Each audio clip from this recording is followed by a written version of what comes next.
Roswell, Alien Interview, Introduction, The Mystery of UFOs and Extraterrestrials. If you have studied UFO phenomena at all, you are already familiar with the infamous Orson Welles radio broadcast of War of the Worlds and the Invasion from Mars on October 30th, 1938. This fictitious radio dramatization of an invasion of Earth by aliens incited a global UFO and extraterrestrial hysteria long before the UFO crash near Roswell, New Mexico in 1947. During the past 60 years since the alleged Roswell crash, there have been tens of thousands of reported UFO sightings. A global hysteria has emerged from evidence of what was presumed to be extraterrestrial phenomenon. Concurrently, the unrelenting denial of this phenomenon by the U.S. government has precipitated an uninterrupted flurry of accusations, counter-accusations, cover-up, conspiracy theories, lunatic fringe speculations, scientific investigations, etc., ad nauseum, and a growing multitude of similar alleged close encounters. My first thought when I received the package of documents from Mrs. McElroy was, this is just another set of Majestic 12 documents. I'm referring to a mysterious package reportedly received by mail in 1984, shortly after the death of the last surviving member of the so-called Majestic 12 Committee, alleged to have been organized by President Harry Truman shortly after the Roswell incident in 1947. There are several similarities to the Majestic 12 documents and the package I received from Mrs. McElroy. In the case of the former, an envelope was sent from an anonymous sender with no return address. It contained an undeveloped roll of film, that's all. On the roll of film were photos of documents that were assumed to be authentic by the recipient and his colleagues, whose vested interest, that is, livelihood, depend heavily on attracting public notice and credibility to themselves as leading authorities on the subject of UFO phenomena. They have worked relentlessly since then to discover proof that the documents are authentic. Of course, government agencies deny everything alleged in the documents and anything having to do with the subject of extraterrestrials in general. In addition, the subject has been so thoroughly overwhelmed with obvious false reports, discredited sources, hearsay, manufactured falsehoods, misunderstandings, missing information, added inapplicable information, and a myriad of other conflicting complexities, which have made the subject laughable or unapproachable as a science. This may be intentional or simply a reflection of the general chaos and barbarism that is humanity. As for government denials and cover-ups, the events of September 11, 2001 have made it abundantly apparent to me that the U.S. government has destroyed any vestige of trust the American people and the world may have harbored even through the Vietnam War, Watergate, and many similar betrayals in the honesty of the American government, military, and intelligence community by blatantly lying to its own people about almost anything and everything. In spite of vast numbers of UFO sightings, innumerable reports of alien abductions, and close encounters with extraterrestrials that pervade nearly all of prehistoric and recorded human history, I found only one underlying, unifying, undisputable, axiomatic common denominator that permeates all of this data. Assuming that the subjective reality or beliefs of individuals is acceptable evidence, there has been no universally agreed upon proof that UFOs and/or extraterrestrial life forms exist, whether based on government admission, physical evidence, circumstantial or subjective data.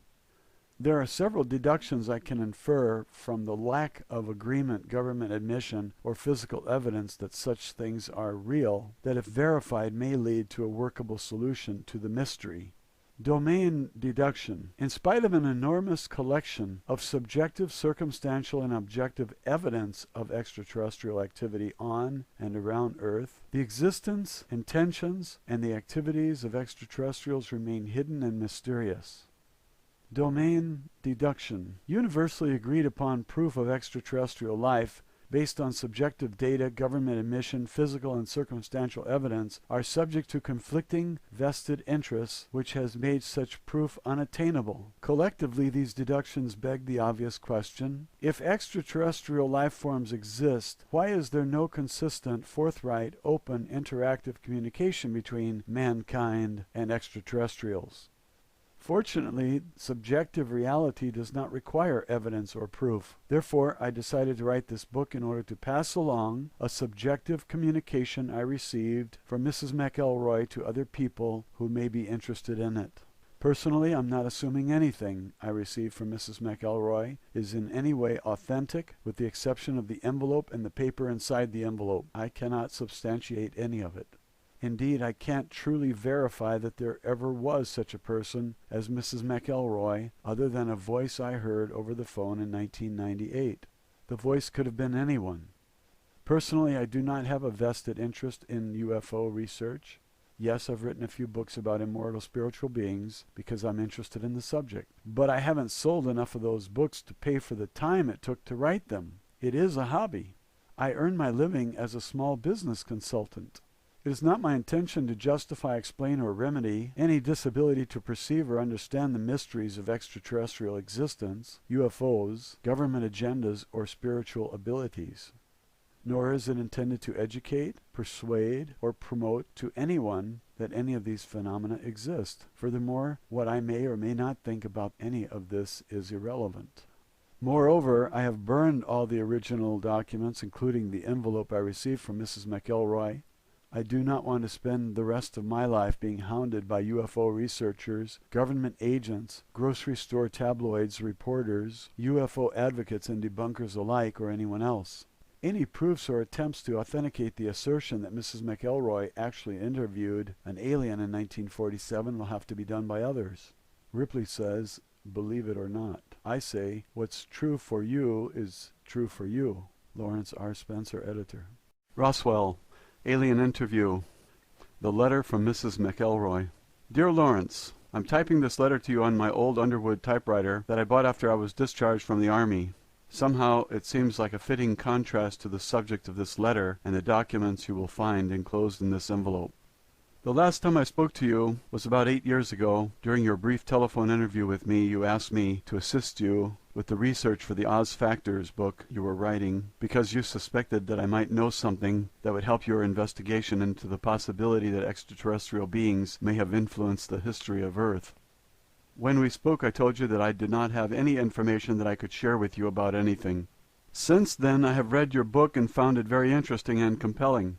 You are obviously a man who has done his homework and who could understand my experiences. I've been thinking a lot about your allusion to the old philosopher whom you paraphrased in our conversation, with great power comes great responsibility. Although I didn't think power is pertinent in my life or to my reasons for sending you the enclosed documents, you certainly did get me thinking about my responsibility. I have reconsidered my position for a variety of reasons, not the least of which is my realization that you are right. I do have a responsibility to myself at least. I cannot possibly tell you all the personal hell of ethical irresolution and spiritual ambivalence I have endured since 1947. I do not want to keep playing the game of maybe I should have or maybe I shouldn't have through the rest of eternity. Many men have been killed to extinguish the possibility of revealing the knowledge I have helped to withhold from society until now. Only a small handful of people on earth have seen and heard what I have had the burden of keeping secret for 60 years. All those years I thought that I had been entrusted with a great deal of confidence by the powers that be in our government.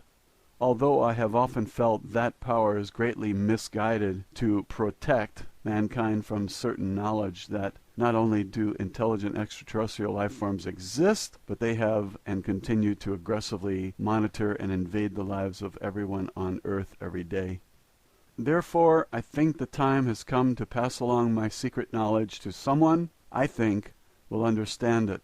I don't think it would be responsible of me to take the knowledge I have into the silent afterlife beyond reach of recognition. I think there is a greater good to be served than protecting the vested interests for whom this information is considered a matter of national security, whatever that means, and therefore justification for making it top secret.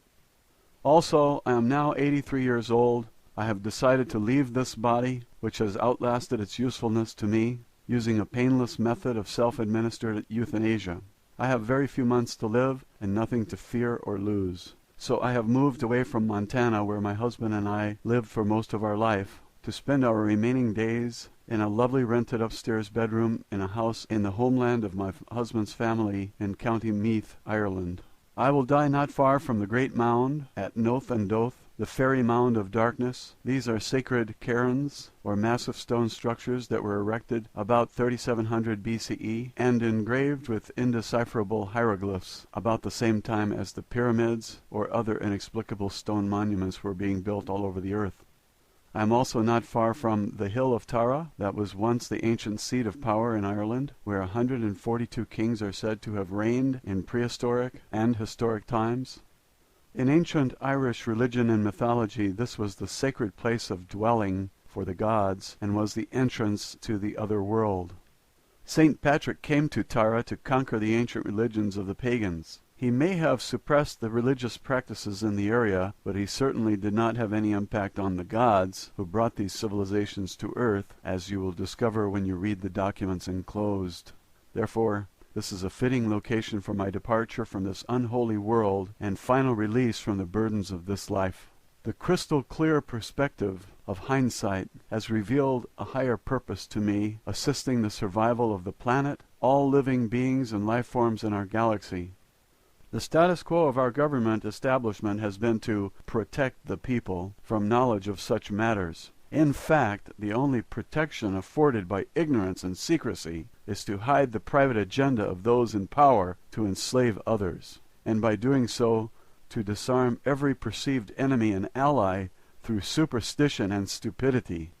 Therefore, I have enclosed the original and only existing copies of my personal notes and reflections on a matter which I have kept hidden from everyone, even my own family. I have also enclosed my copies of typed transcripts created by the stenographer who transcribed all of my interviews with the alien saucer pilot after each interview was finished. I do not have any copies of the tape recordings that were made of my interview reports. No one until now knows that I was able to secretly retain copies of the official interview transcripts.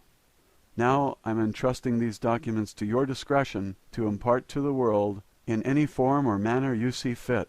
My only request is that you do so in a way that will not threaten your life or well-being, if possible. If you were to incorporate these notes of my experiences into a work of fiction, such as a novel, the factual nature of the material could be easily dismissed or discredited by any agency for whom the national security is used as a personal shield against scrutiny and justice. In doing so, you could disavow any knowledge of their true origin and claim that it is a fictitious work of your imagination. Whoever said that truth is stranger than fiction was right as rain. For most people, all of this will be unbelievable. Unfortunately, beliefs are not a reliable criteria for reality. Also, I'm sure that if you were to show these notes to anyone that would prefer physical, economic, or spiritual slavery over freedom, the subject matter contained in them would seem quite objectionable. If you attempted to publish the documents as a matter of factual reporting in a newspaper or on the evening TV news, they would be rejected out of hand as the work of a kook. The very nature of these documents make them unbelievable and therefore discreditable. Conversely, the release of this information is potentially catastrophic for certain political, religious, and economic vested interests. These documents contain information which is quite relevant to your interest and investigations into alien encounters and paranormal experience.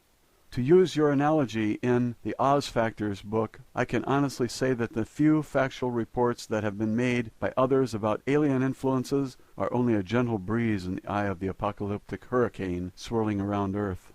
There really are wizards and wicked witches and flying monkeys in this universe. This information, which has been suspected and or speculated upon by so many for so long, has been constantly denied by mainstream media, academia, and the military-industrial complex that President Eisenhower warned us about in his farewell address.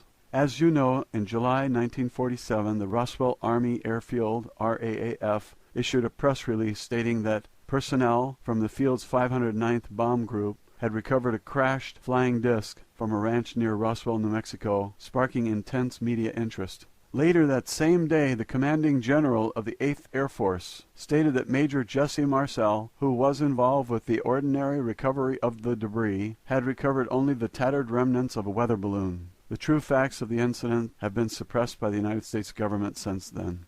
You may not know that I was enlisted in the U.S. Women's Army Air Force, WAC, Medical Corps, which was a part of the U.S. Army back then. I was assigned to the 509th Bomb Group as a flight nurse at the time of the incident. When the news that there had been a crash was received at the base, I was asked to accompany Mr. Cavett, the county intelligence officer, to the crash site as the driver of his vehicle and to render any needed emergency medical assistance to any survivors, if necessary. Therefore, I briefly witnessed the wreckage of an alien spacecraft as well as the remains of the several alien personnel aboard the craft who were already dead. When we arrived, I learned that one of the personnel on board the craft had survived the crash and was conscious and apparently uninjured. The conscious alien was similar in appearance but not the same as the others. None of the other personnel present could communicate with the survivor, as the being did not communicate verbally or by any recognizable signs. However, while I examined the patient for injuries, I immediately detected and understood that the alien being was attempting to communicate with me by mental images or telepathic thought, which projected directly from the mind of the being. I immediately reported this phenomenon to Mr. Cavett, as no other person present could perceive these thoughts and the alien seemed able and willing to communicate with me. It was decided after a brief consultation with a senior officer that I would accompany the surviving alien back to the base. This was partly due to the fact that I was a nurse and could attend to the physical needs of the alien, as well as serve as a non-threatening communicator and companion. After all, I was the only woman at the site and the only one who was not armed. I was thereafter assigned permanently to serve as a companion of the alien at all times.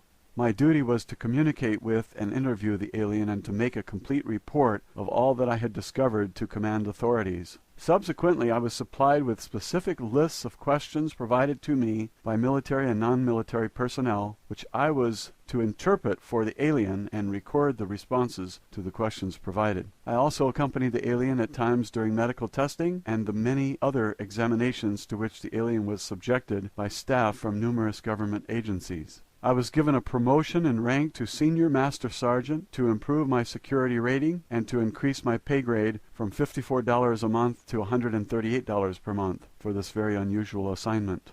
I performed these duties from July 7 through August 1947, at which time the alien died or departed the body, as you will read about in my notes. Although I was never left entirely alone with the alien, as there were always military personnel, intelligence agency people, and a variety of other officials present from time to time, I did have uninterrupted access to and communication with the alien being for nearly 6 weeks. Hereinafter is an overview and summary of my personal recollections of conversations with the alien craft pilot, whom I came to know by the identity of Errol. I feel that it is my duty at this time, in the best interest of the citizens of Earth, to reveal what I have learned from my interaction with Errol during those 6 weeks, on the anniversary of her death or departure 60 years ago. Although I served as a nurse in the Army Air Force, I am not a pilot or technician. Further, I did not have any direct contact with the spacecraft or other materials recovered from the crash site at that time or thereafter. To that degree, it must be taken into consideration that my understanding of the communications I had with Errol are based on my own subjective ability to interpret the meaning of the thoughts and mental images I was able to perceive. Our communication did not consist of spoken language in the conventional sense. Indeed, the body of the alien had no mouth through which to speak. Our communication was by telepathy. At first I could not understand Errol very clearly. I could perceive images, emotions, and impressions, but it was difficult for me to express these verbally. Once Errol learned the English language, she was able to focus her thoughts more precisely using symbols and meanings of words I could understand. Learning the English language was done as a favor to me. It was more for my own benefit than hers. By the end of our interview sessions, and increasingly since then, I have become more comfortable with telepathic communication. I have become more adept at understanding Errol's thoughts as though they are my own. Somehow her thoughts became my thoughts. Her emotions are my emotions. However, this is limited by her willingness and intention to share her own personal universe with me. She is able to be selective about what communication I am allowed to receive from her. Likewise, her experience, training, education, relationships, and purposes are uniquely her own. This is the symbol of the domain. The domain is a race or civilization of which Errol, the alien I interviewed, is an officer, pilot, and engineer serving in the Domain Expeditionary Force. The symbol represents the origin and unlimited boundary of the known universe, united and integrated into a vast civilization under the control of the domain. Errol is currently stationed at a base in the asteroid belt, which she refers as a space station in the solar system of Earth. First and foremost, Errol is herself. Secondarily, she voluntarily serves as an officer, pilot, and engineer in the Domain Expeditionary Force. In that capacity, she has duties and responsibilities, but she is at leave to come and go as she pleases also. Please accept this material and make it known to as many people as possible. I repeat that it is not my intention to endanger your life with the possession of this material, nor do I really expect you to believe any of it either. However, I do sense that you can appreciate the value that such knowledge may have to those who are willing and able to face the reality of it.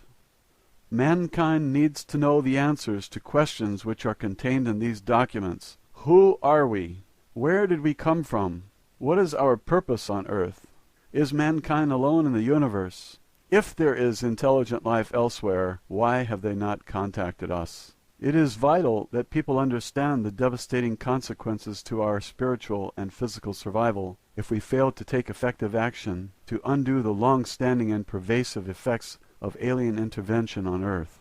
Perhaps the information in these documents will serve as a stepping stone to a better future for mankind. I hope that you can be more clever, creative, and courageous in the distribution of this information than I have been. May the gods bless you and keep you. Mrs. Matilda O'Donnell McElroy, Senior Master Sergeant, Women's Army Air Force Medical Corps, retired. 100 Troytown Heights, Nevenmeath County, Meath, Ireland.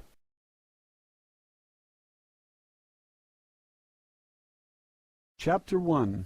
My first interview with the alien. Matilda O'Donnell McElroy personal note. By the time the alien had been returned to the base, I had already spent several hours with her. As I mentioned, Mr. Cavett told me to stay with the alien since I was the only person among us who could understand her communication. I could not understand my ability to communicate with the being. I had never before that time experienced telepathic communication with anyone. The non-verbal communication I experienced was like the understanding you might have when a child or dog is trying to get you to understand something, but much, much more direct and powerful. Even though there were no words spoken or signs made, the intention of the thoughts were unmistakable to me. I realized later that although I received the thought, I did not necessarily interpret its meaning exactly. I think that the alien being was not willing to discuss technical matters due to the nature of her position as an officer and pilot with the duty to maintain the security and confidentiality required by her own unit or organization. Any soldier who is captured by the enemy in the line of duty has a responsibility to withhold vital information, even in the face of interrogation or torture, of course. But in spite of that, I have always felt that the alien being was not really trying to hide anything from me. I just never got that feeling. Her communication always seemed honest and sincere to me, but I suppose you can never know for sure. I definitely feel that I shared a unique bond with the alien. It was a kind of trust or empathy that you have with a patient or a child. I think it was because the alien could understand that I was really interested in her and had no harmful intention. Nor would I allow any harm to come to her if I could prevent it. This was true too. I refer to the alien as her. Actually, the being was not sexual in any way, either physiologically or psychologically. She did have a rather strong feminine presence and demeanor. However, in terms of psychology, the being was asexual and had no internal or external reproductive organs. Her body was more like the body of a doll or robot. There were no internal organs as the body was not constructed of biological cells. It did have a kind of circuit system or electrical nervous system that ran throughout the body, but I could not understand how it worked. In stature and appearance the body was quite short and petite, about 40 inches tall. The head was disproportionately large relative to arms, legs, and torso, which were thin. There were 3 fingers on each of 2 hands and feet, which were somewhat prehensile. The head had no operational nose or mouth or ears. I understand that a space officer does not need these, as space has no atmosphere to conduct sound. Therefore, sound-related sensory organs are not built into the body, nor does the body need to consume food, hence the absence of a mouth. The eyes were quite large. I was never able to determine the exact degree of visual acuity of which the eyes were capable, but I observed that her sense of sight must have been extremely acute. I think the lens of the eyes, which were very dark and opaque, may have also been able to detect waves or particles beyond the visual spectrum of light. I suspect that this may have included the full range of the electromagnetic spectrum, or more, but I don't know this for sure. When the being looked at me, her gaze seemed to penetrate right through me, as though she had X-ray vision. I found this a little embarrassing at first, until I realized she had no sexual intentions. In fact, I don't even think she ever even had the thought that I was male or female. It became very obvious after a short time with the being that her body did not require oxygen, food, or water, or any other external source of nutrition or energy. As I learned later, this being supplied her own energy, which animated and operated the body. It seemed a little bit eerie at first, but I got used to the idea. It's really a very simple body. There's not much to it compared to our own bodies. Errol explained to me that it was not mechanical, like a robot, nor was it biological. It is animated directly by her as a spiritual being. Technically, from a medical standpoint, I would not say that Errol's body could not be called alive. Her dull body is not a biological life form, with cells and so forth. It had a smooth skin or covering which was gray in color. The body was highly tolerant to changes in temperature, atmospheric conditions, and pressure. The limbs were quite frail, without musculature. In space there is no gravity, so very little muscle strength is needed. The body was used almost entirely on a spacecraft or in low or no gravity environments. Since Earth has a heavy gravity, the body was not able to walk around very well, as the legs were not really suited to that purpose. The feet and hands were quite flexible and agile, however.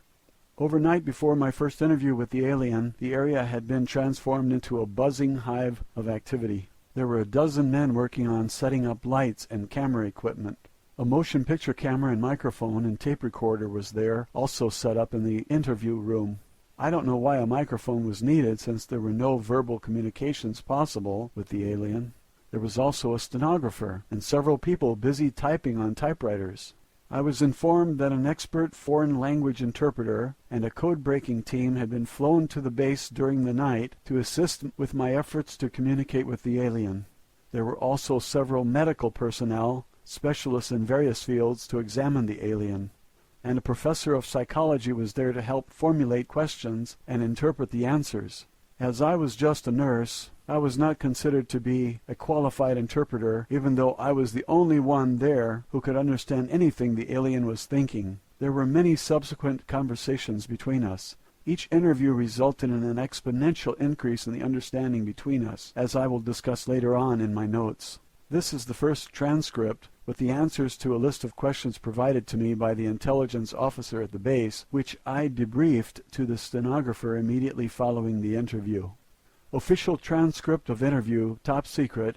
Official transcript of the U.S. Army, Air Force Roswell Army Airfield, 509th Bomb Group. Subject, alien interview, July 9th, 1947.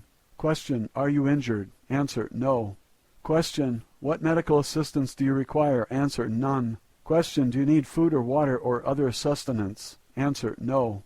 Question, do you have any special environmental needs such as air temperature, atmospheric chemical content, air pressure, or waste elimination? Answer, no, I am not a biological being. Question, does your body or spacecraft carry any germs or contamination that might be harmful to humans or other Earth life forms? Answer, no germs in space. Question, does your government know you are here? Answer, not at this time. Question, are others of your kind going to come looking for you? Answer, yes. Question, what is the weapons capability of your people? Answer, very destructive. I did not understand the exact nature of the kind of arms or weapons that they might have, but I did not feel that there was any malevolent intention in her reply, just a statement of fact. Question: why did your spacecraft crash? Answer: it was struck by an electrical discharge from the atmosphere which caused us to lose control. Question: why was your spacecraft in this area? Answer: investigation of burning clouds. Radiation, explosions. Question: how does your spacecraft fly? Answer: it is controlled through mind, responds to thought commands. Mind or thought command are the only English language words I can think of to describe the thought. Their bodies, and I think the spacecraft, are connected directly to them through some kind of electrical nervous system that they control with their own thoughts. Question: how do your people communicate with each other? Answer: through mind, thought. The words mind and thought combined together are the closest English language words I can think of to describe the idea at this time. However, it is very obvious to me that they communicate directly from the mind, just as she is communicating with me. Question: do you have a written language or symbols for communication? Answer: yes. Question: what planet are you from? Answer: the home, birthplace world of the domain.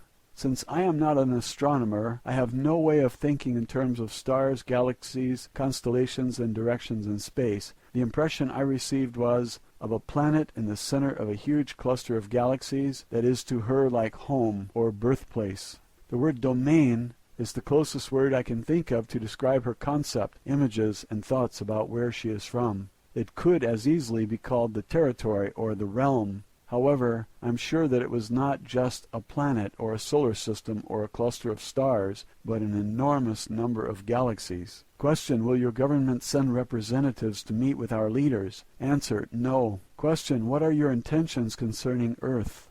Answer: preserve, protect property of the domain. Question: what have you learned about Earth governments and military installations? Answer: poor, small, destroy planet. Question: why haven't your people made your existence known to the people of Earth? Answer: watch, observe, no contact. I got the impression that contact with people on Earth was not permitted, but I could not think of a word or idea that communicated the impression I got exactly. They are just observing us. Question: have your people visited Earth previously? Answer: periodic, repeating observations. Question: how long have you known about Earth? Answer: long before humans. I'm not sure if the word prehistoric would be more accurate, but it was definitely a very long period of time before human beings evolved. Question: what do you know about the history of civilization on Earth? Answer: small interest, attention, small time. The answer to this question seemed very vague to me. However, I perceived that her interest in Earth history is not very strong, or that she did not pay much attention to it. Or maybe, I don't know, I really didn't get an answer to the question. Question: can you describe your home world to us? Answer: place of civilization, culture, history, large planet, wealth, resources always, order, power, knowledge, wisdom, 2 stars, 3 moons. Question: what is the state of development of your civilization? Answer: ancient, trillions of years, always, above all others, plan, schedule, progress, win, high goals, ideas. I use the number trillions because I am sure that the meaning was a number larger than many billions. The idea of the length of time she communicated is beyond me. It's really closer to the idea of infinity in terms of Earth years. Question: do you believe in God? Answer: we think. It is. Make it continue. Always. I am sure that the alien being does not understand the concept of God or worship as we do.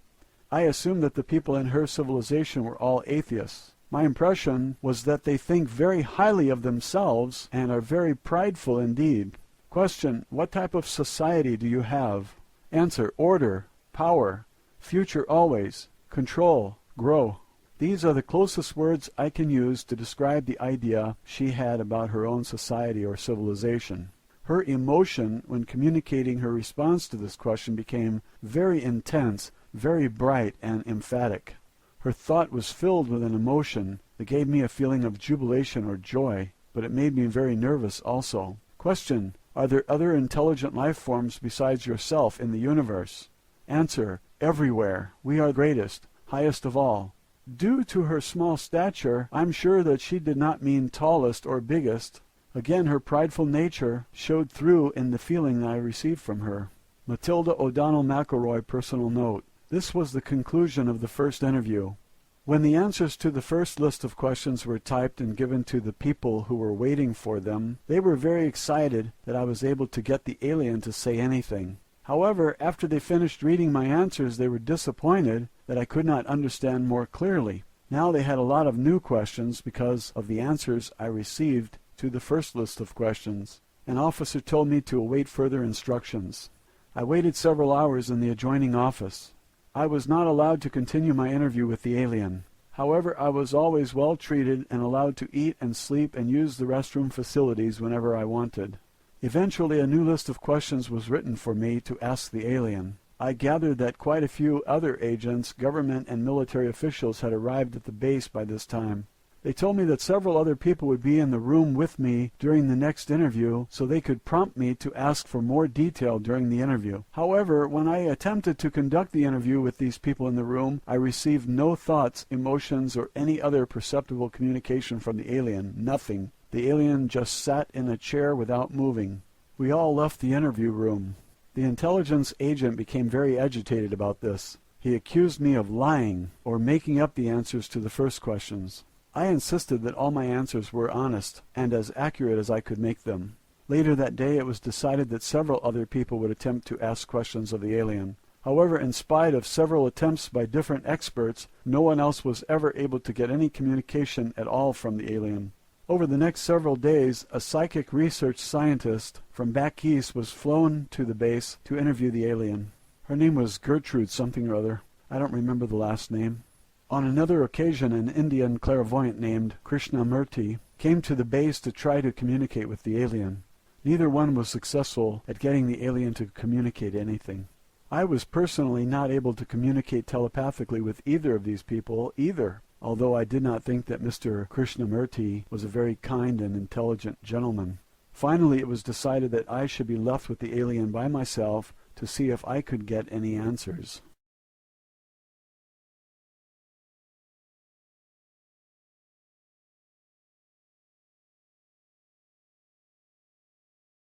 Chapter 2, my second interview.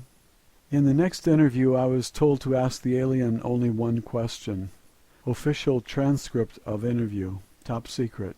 Official transcript of the U.S. Army Air Force, Roswell Army Airfield, 509th Bomb Group. Subject, alien interview, July 10th, 1947. Question. Why have you stopped communicating? Answer. No stop. Others. Hidden. Covered. Secret fear. The alien cannot communicate with them because they were afraid of her or did not trust her. And it is clear to me that the alien is not aware that some people have secret intentions toward her and are hiding their real thoughts. It is equally obvious to me that the alien does not have even a tiny bit of fear of us, or anything else for that matter. Matilda O'Donnell McElroy, personal note. I pondered the words I chose to convey the meaning of the alien's thoughts very carefully before reporting to the stenographer and the people who were waiting anxiously in the other room. Personally, I never suffered any fear or misapprehension about the alien whatsoever. I was very, very curious and excited to learn anything and everything I could about her and from her. However, like the aliens, I did not have much trust or confidence in the agents or authorities who were controlling my interviews. I had no idea what their intentions toward her might be. However, I am sure that the military officers were very, very nervous about having an alien spacecraft and pilot on their hands. At that moment, my greatest worry was how to more clearly understand the thoughts and ideas of the alien. I think that I was doing pretty well as a telepathic receiver, but not as good as a telepathic sender. I wanted desperately to figure out a better way to communicate with the alien, in a way that would enable the growing legion of government officials to understand her more directly, without having to rely on my interpretation of her thoughts. I did not feel very well qualified, to act as an interpreter, yet I was the only person with whom the alien would communicate, so it was up to me to get the job done. I was also becoming acutely aware that this was probably the biggest news event in the history of the Earth, and that I should be proud to have had any part in it. Of course, by that time the entire incident had been officially denied in the press, and a cover-up of immense proportions by the military and the powers that be had already begun. However, I was beginning to feel the pressure of the responsibility for being the first person on Earth, as far as I knew, to communicate with an extraterrestrial life form. I think I know how Columbus must have felt when he discovered a new world the size of a continent on one small planet, but I was able to discover an entirely new unexplored universe. While I waited for my next instructions from my superiors, I went to my quarters under escort of several heavily armed MPs. Several other men dressed in black suits and ties accompanied me also. They were still there when I got up in the morning. After breakfast, which was brought to me in my own quarters, they escorted me back to the office at the base that was used for the interview.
Roswell, Alien Interview, Chapter 3, My Third Interview, Matilda O'Donnell McElroy, Personal Note. The third interview and all subsequent interviews that I had with the alien were observed and recorded, as I mentioned above, by dozens of other people. Although they were not physically present, a special room had been constructed with a window of one-way glass through which the interview could be observed from an adjoining room without intruding on the alien. The alien had been moved into a newly constructed room and was seated in an ordinary overstuffed living room chair covered with a flowery fabric. I'm sure that someone had been sent into town to buy a chair from the nearest available furniture store. The alien's body was about the same size as a very thin 5-year-old child, so she was dwarfed by the chair. Since her body was not biological, it didn't need any food, air, or heat, and apparently she didn't sleep either. There were no eyelids or eyebrows above her eyes, so the eyes didn't close. I don't think anyone could tell whether she was sleeping or awake as long as she was sitting upright in the chair. Unless she moved her body or gestured with her hand, it would be hard to tell whether she was even alive or not unless you could perceive her thoughts. Eventually, I learned that the alien was not identified by her body, but by her personality, so to speak. She was known by her fellow aliens as Errol. This is the closest word I can use to describe the name using the English alphabet. I sensed that she preferred the feminine gender. I think we shared a natural female empathy and nurturing attitude toward life and each other. I am sure she did not feel comfortable with the combative, aggressive, domineering attitude of the male officers and agents, each of whom was more concerned with their own personal self-importance and power than with discovering the secrets of the universe. When I entered the room, she was very pleased to see me. I felt a very genuine sense of recognition, relief, and a warm feeling from her. It was like the eager excitement and unconditional platonic affection one feels from a dog or a child, yet with a calm and reserved control. I must say that I was surprised that I felt the same sort of affection for the alien being, especially since we had spent so little time with each other. I was pleased that I was able to continue my interviews with her in spite of all the attention it was getting from the stream of government and military people arriving at the base. It was very obvious that the people who wrote the next series of questions for me wanted to learn how to communicate with the alien themselves without having to go through me. Here are the answers to the new list of questions. Official transcript of interview, top secret. Official transcript of the U.S. Army Air Force Roswell Army Airfield 509th Bomb Group. Subject, alien interview, July 11th, 1947. Question, can you read or write any Earth languages? Answer, no. Question, do you understand numbers or mathematics? Answer, yes, I'm an officer, pilot, engineer. Question, can you write or draw symbols or pictures that we may be able to translate into our own language? Answer, uncertain. Question, are there any other signs or means of communication you can use to help us understand your thoughts more clearly? Answer, no. Matilda O'Donnell McElroy, personal note. I was very sure that this was not true, but I understand clearly that Errol was not willing to communicate in writing or drawing or sign language. My feeling was that she was following orders like any soldier who had been captured, not to reveal any information that might be useful to an enemy, even under torture. She was only able and willing to reveal non-confidential or personal information or name, rank, and serial number. Official transcript of interview, top secret. Official transcript of the U.S. Army Air Force Roswell Army Airfield 509th Bomb Group. Subject, alien interview, July 11th. 1947, second session. Question, can you show us on a map of the stars which is the star of your home planet? Answer, no. This is not because she does not know the directions from Earth to her home planet. She was unwilling to reveal the location. It was also due to the fact that the star system of her home planet does not exist on any star map on Earth. It's too far away. Question, how long will it take your people to locate you here? Answer, unknown. Question, how long would it take your people to travel here to rescue you? Answer, minutes or hours. Question, how can we make them understand that we do not intend to harm you? Answer, intentions are clear. See in your mind. Images, feelings. Question, if you are not a biological entity, why do you refer to yourself as feminine? Answer, I am a creator, mother, source. Matilda O'Donnell McElroy, personal note. These questions only took me a few minutes to complete. I realized then that we may be in for some serious trouble if the alien was not willing to cooperate or reveal any information that the military or intelligence agencies or scientists consider to be useful to them. I was also sure that the alien was very certain of the actual intentions of the people who wrote these questions, as she could read their minds just as easily as she could read my thoughts and communicate with me telepathically. Because of these intentions, she was unwilling and unable to cooperate with any of them in any way under any circumstances. And I am equally sure that since she is not a biological life form, that there was no kind of torture or coercion that would change her mind. Roswell, Alien Interview, Chapter 4. The Language Barrier. Matilda O'Donnell McElroy, personal note. After I explained what I thought were the reasons for the no answer to the intelligence agents, there was a great deal of upset and turmoil. A very heated discussion took place between some of the intelligence officers, military officials, psychologists, and the language interpreters. This lasted for several hours. It was finally decided that I should be allowed to continue to interview the alien, provided I could get a satisfactory answer from her to the following question. Official transcript of interview, top secret. Official transcript of the U.S. Army Air Force, Roswell Army Airfield, 509th Bomb Group. Subject, alien interview, July 11th, 1947, third session. Question. What assurance or proof do you require from us that will make you feel safe enough to answer our questions? Answer. Only she speaks, only she hears. Only she questions, no others. Must learn, know, understand. Matilda O'Donnell McElroy, personal note. When I returned to the interview room to report the alien response to this question, I received a grim and skeptical reception from the assembled intelligence agents and military personnel. They could not understand what the alien meant by this. I admitted that I really couldn't understand what she meant either, but I was doing the best that I could to articulate her telepathic intentions.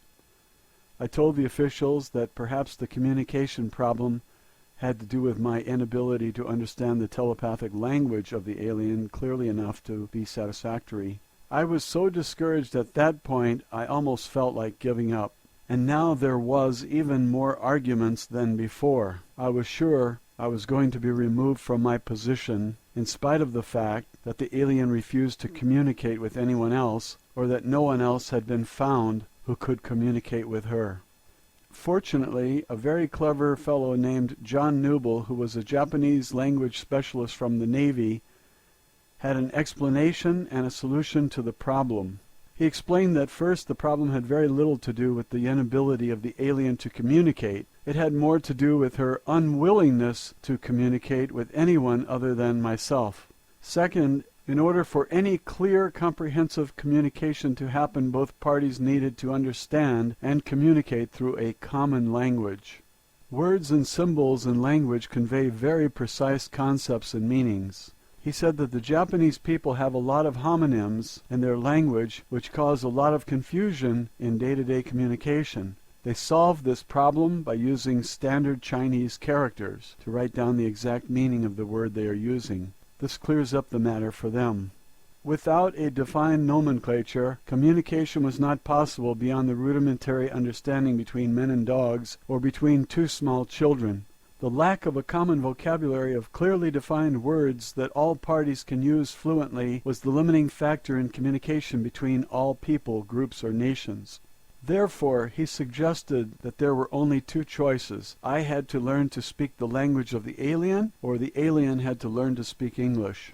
Factually, only one choice was possible, that I persuade Errol to learn English, and that I teach it to her with the guidance of the language specialist. No one had any objection to trying this approach, as there were no other suggestions. The language specialists suggested that I take several children's books and a basic reading primer and grammar text with me into the interview room. The plan was that I would sit next to the alien and read aloud to her from the books, while pointing to the text I was reading with my finger so that she could follow along. The theory was that the alien could eventually be taught to read just as a child is taught to read by word and sound association with the written word, as well as instruction in fundamental grammar. They also assumed, I think, that if the alien was intelligent enough to communicate with me telepathically and fly a spacecraft across the galaxy, that she could probably learn to speak a language as quickly as a 5-year-old or faster. I returned to the interview room and proposed this idea to Errol. She did not object to learning the language, although she did not make any commitment to answer questions either. No one else had a better idea, so we went ahead.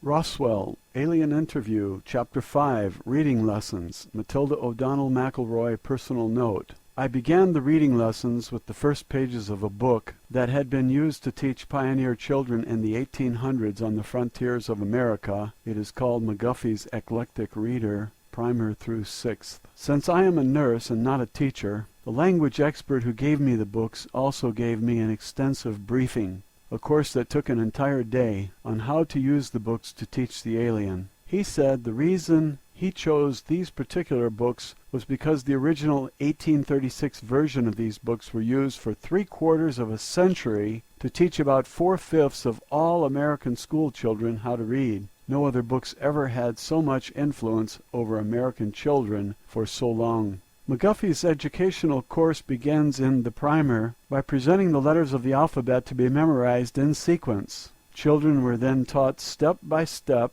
to use the building blocks of the language to form and pronounce words using the phonics method, which involves teaching children to connect sounds with letters. Each lesson begins with a study of the words used in the reading exercise, and with markings to show the correct pronunciation for each word. I discovered that the stories in the first and second readers picture children in their relationship with family members, teachers, friends, and animals. The third, fourth, fifth, and sixth readers expanded on those ideas. One of the stories I remember was The Widow and the Merchant. It's kind of a morality tale about a merchant who befriends a widow in need. Later, when the widow proves herself to be honest, the merchant gives her a nice gift. The books do not necessarily teach you to believe that charity is expected only of wealthy, though. We all know that generosity is a virtue that should be practiced by everyone. All of the stories were very wholesome, and they gave very good explanations to illustrate virtues like honesty, charity, thrift, hard work, courage, patriotism, reverence for God, and respect for parents. Personally, I would recommend this book to anyone. I also discovered that the vocabulary used in the book was very advanced compared to the relatively limited number of words people use commonly in our modern age. I think that we have lost a lot of our own language since our founding fathers wrote the Declaration of Independence over 200 years ago. As instructed, I sat next to Errol in the interview room, reading aloud to her from each successive book in the series of the McGuffey Readers. Each of the books had excellent, simple illustrations of the stories and subjects being taught, although they are very outdated by today's standards. Nonetheless, Errol seemed to understand and absorb every word, sound, syllable, and meaning as we progressed. We continued this process for 14 hours a day for 3 consecutive days without interruption, except for a few meals and rest breaks on my part. Errol did not take breaks for anything. She did not sleep. Instead, she remained sitting in the overstuffed chair in the interview room, reviewing the lessons we already covered. When I returned each morning to begin where we'd left off, she had already memorized the previous lessons and was well into the next pages. This pattern continued to accelerate until it became pointless for me to continue reading to her. Although Errol did not have a mouth to speak with, she was now able to think at me in English. At the end of these lessons, Errol was able to read and study by herself. I showed her how to use a dictionary to look up new words she encountered. Errol consulted the dictionary continually after that.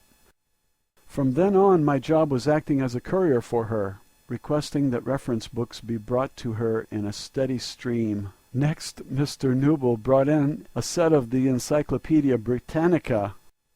Errol especially enjoyed this because it had a lot of pictures. After that, she requested many more picture books and reference books with photographs and drawings, because it was much easier to understand the meaning if she could see a picture of the thing she was studying.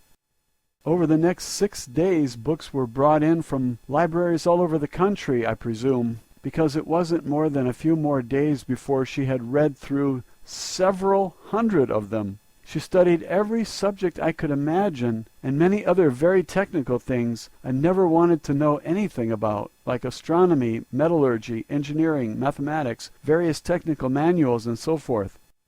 Later she began to read fiction books, novels, poetry, and the classics of literature. Errol also asked to read a great many books on the subjects in the humanities, especially history. I think she must have read at least 50 books about human history and archaeology. Of course, I made sure that she received a copy of the Holy Bible also, which she read from cover to cover without comment or questions. Although I continued to stay with Errol for 12 to 14 hours each day, most of that time during the following week had been spent without much communication between us, except for an occasional question she asked me. The questions were usually meant to give her a sense of context or to clarify something in the books she was reading. Oddly, Errol told me that her favorite books were Alice's Adventures in Wonderland, Don Quixote's de la Mancha, and 1001 Nights. She said the authors of these stories showed that it is more important to have a great spirit and imagination than great skill or power. I could not answer a lot of her questions, so I consulted with people in the outer rooms for answers. Most of these had to do with technical and scientific things. A few of her questions were about the humanities. The depth of complex understanding and subtlety of her questions showed that she had a very penetrating intellect. Personally, I think she had already known a lot more about the culture and history of Earth than she was willing to admit when we started. I would soon discover how much more.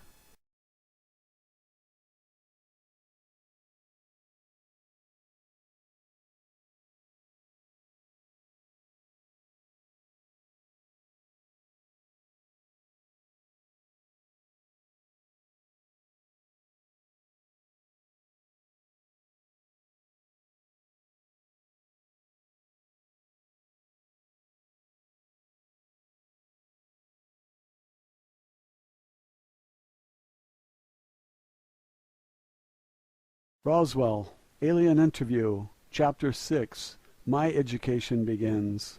Matilda O'Donnell McElroy personal note. By the 15th day after rescuing Errol from the crash site, I was able to communicate fluidly and effortlessly with her in English.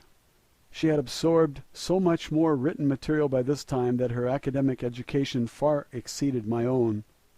Although I graduated from high school in Los Angeles in 1940 and attended college for 4 years of pre-medical and nursing training, the variety of my own reading had been fairly limited. I had not studied most of the subjects to which Errol had now been exposed, especially considering her acute understanding, very intense study habits, and a nearly photographic memory. She was able to recall long passages from books she read. She was especially fond of sections of her favorite stories from classic literature like The Adventures of Huckleberry Finn, Tales from Gulliver's Travels, and Peter Pan, and The Legend of Sleepy Hollow. By this time Errol had become the teacher and I was the student. I was about to learn what men of Earth don't know and have no way of knowing. The throng of scientists and agents who observed us through the one-way glass of our interview room, whom Errol and I now referred to as the gallery, were growing increasingly impatient to ask her questions. But Errol continued to refuse to allow any questions to be asked of her by anyone other than myself, even vicariously through me as an interpreter or in writing. On the afternoon of the 16th day, Errol and I sat next to each other as she read. She closed the last page of a book she was reading and placed it aside. I was about to hand her the next book from a large pile waiting to be read, when she turned and said, or thought to me, "I'm ready to speak now." At first I was a little confused by the remark. I gestured for her to continue, and she began to teach me my first lesson. Official transcript of interview, top secret. Official transcript of the U.S. Army Air Force, Roswell Army Airfield, 59th Bomb Group. Subject, alien interview, July 24th, 1947. First session. "What would you like to say, Errol?" I asked. "I have been part of a domain expeditionary force in this sector of space for several thousand years. However, I have not personally had intimate contact with beings on Earth since 5965 BCE. It is not my primary function to interact with inhabitants of planets within the domain. I am an officer, pilot, and engineer, with many duties to perform. Nonetheless, although I'm fluent in 347 other languages within the domain, I have not been exposed to your English language. The last Earth language with which I was conversant was the Sanskrit language of the Vedic hymns. At that time I was a member of a mission sent to investigate the loss of a domain base located in the Himalaya Mountains. An entire battalion of officers, pilots, communications, and administrative personnel disappeared and the base destroyed. Several million years ago, I was trained and served as an investigation, data evaluation, and program development officer for the domain.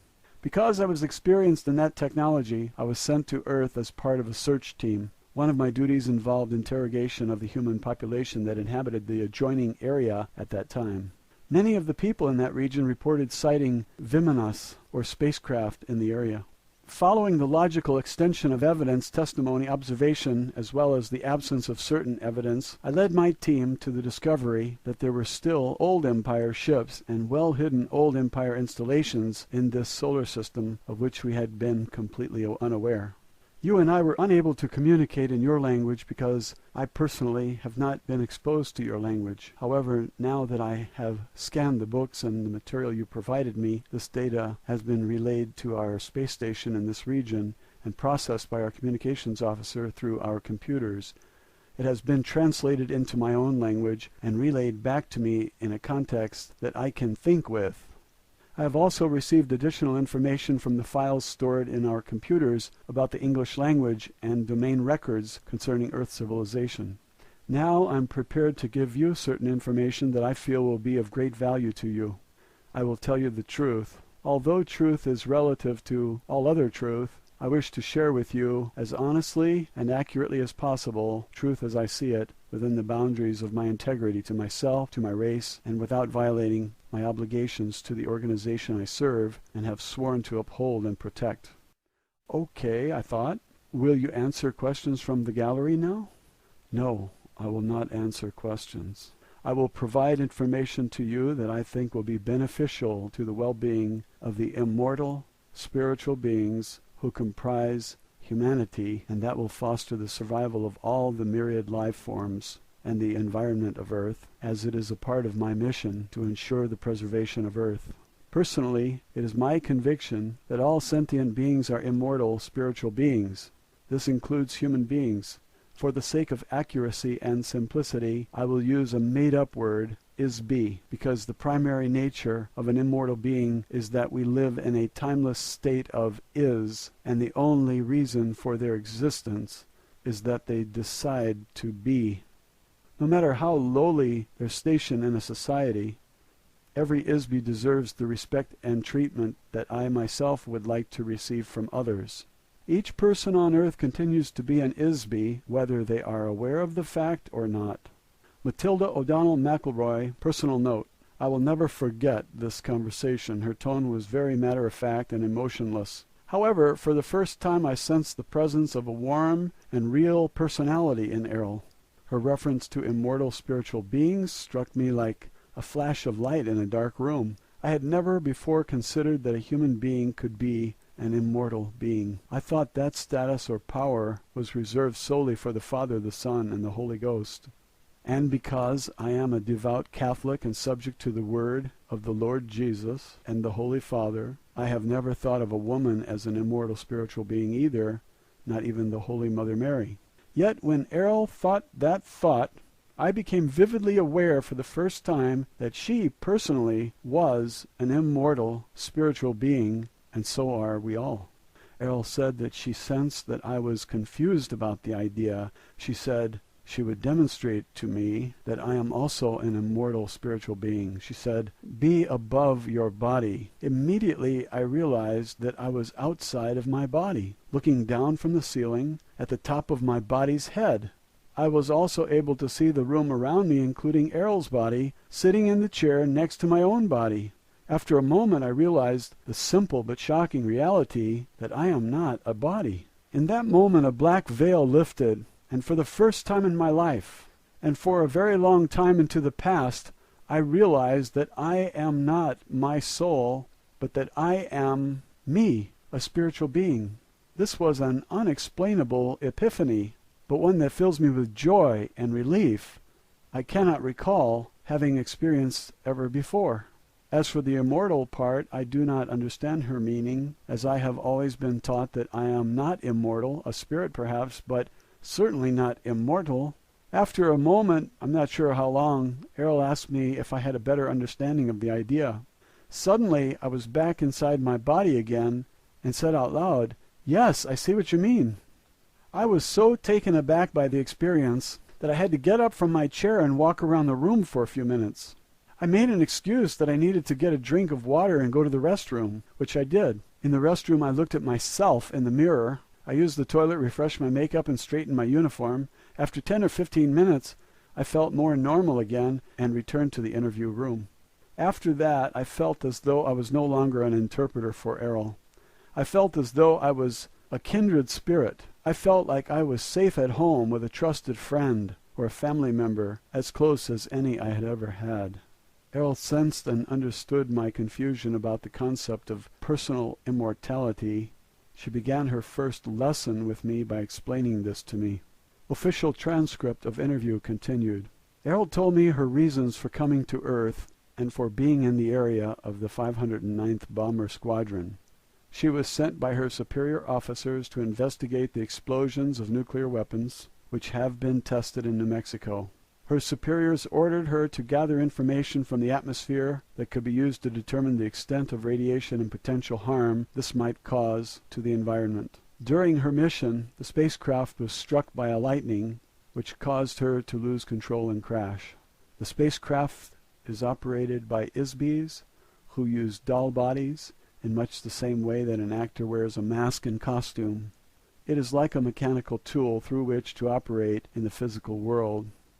She, as well as all the other ISBs of the officer class and their superiors, inhabit these doll bodies when they are on duty in space. When they are not on duty, they leave the body and operate, think, communicate, travel, and exist without the use of a body. The bodies are constructed of synthetic materials, including a very sensitive electrical nervous system, to which each ISB adjusts themselves or tune in to an electronic wavelength that is matched uniquely to the wavelength or frequency emitted by each ISB. Each ISB is capable of creating a unique wave frequency which identifies them much like a radio signal frequency. This serves in part as identification like a fingerprint.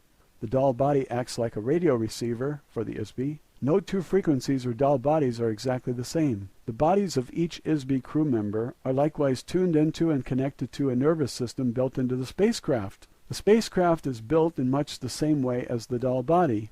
It is adjusted specifically to the frequency of each ISB crew member. Therefore, the craft can be operated by the thoughts or energy emitted by the ISB. It is really a very simple direct control system, so there are no complicated controls or navigation equipment on board the spacecraft. They operate as an extension of the ISB. When the lightning bolt struck the spacecraft, this caused a short circuit and consequently disconnected them from the control of the ship momentarily, which resulted in the crash. Errol was and still is an officer, pilot, and engineer in an expeditionary force which is part of a space opera civilization which refers to itself as the Domain. This civilization controls the vast number of galaxies, stars, planets, moons, and asteroids throughout an area of space that is approximately 1/4 of the entire physical universe. The continuing mission of her organization is to secure, control, and expand the territory and resources of the Domain. Errol pointed out that their own activities were very similar in many ways to the European explorers who discovered and claimed the New World for the Holy Father, the Pope, and for the kings of Spain, Portugal, and later Holland, England, France, and so forth.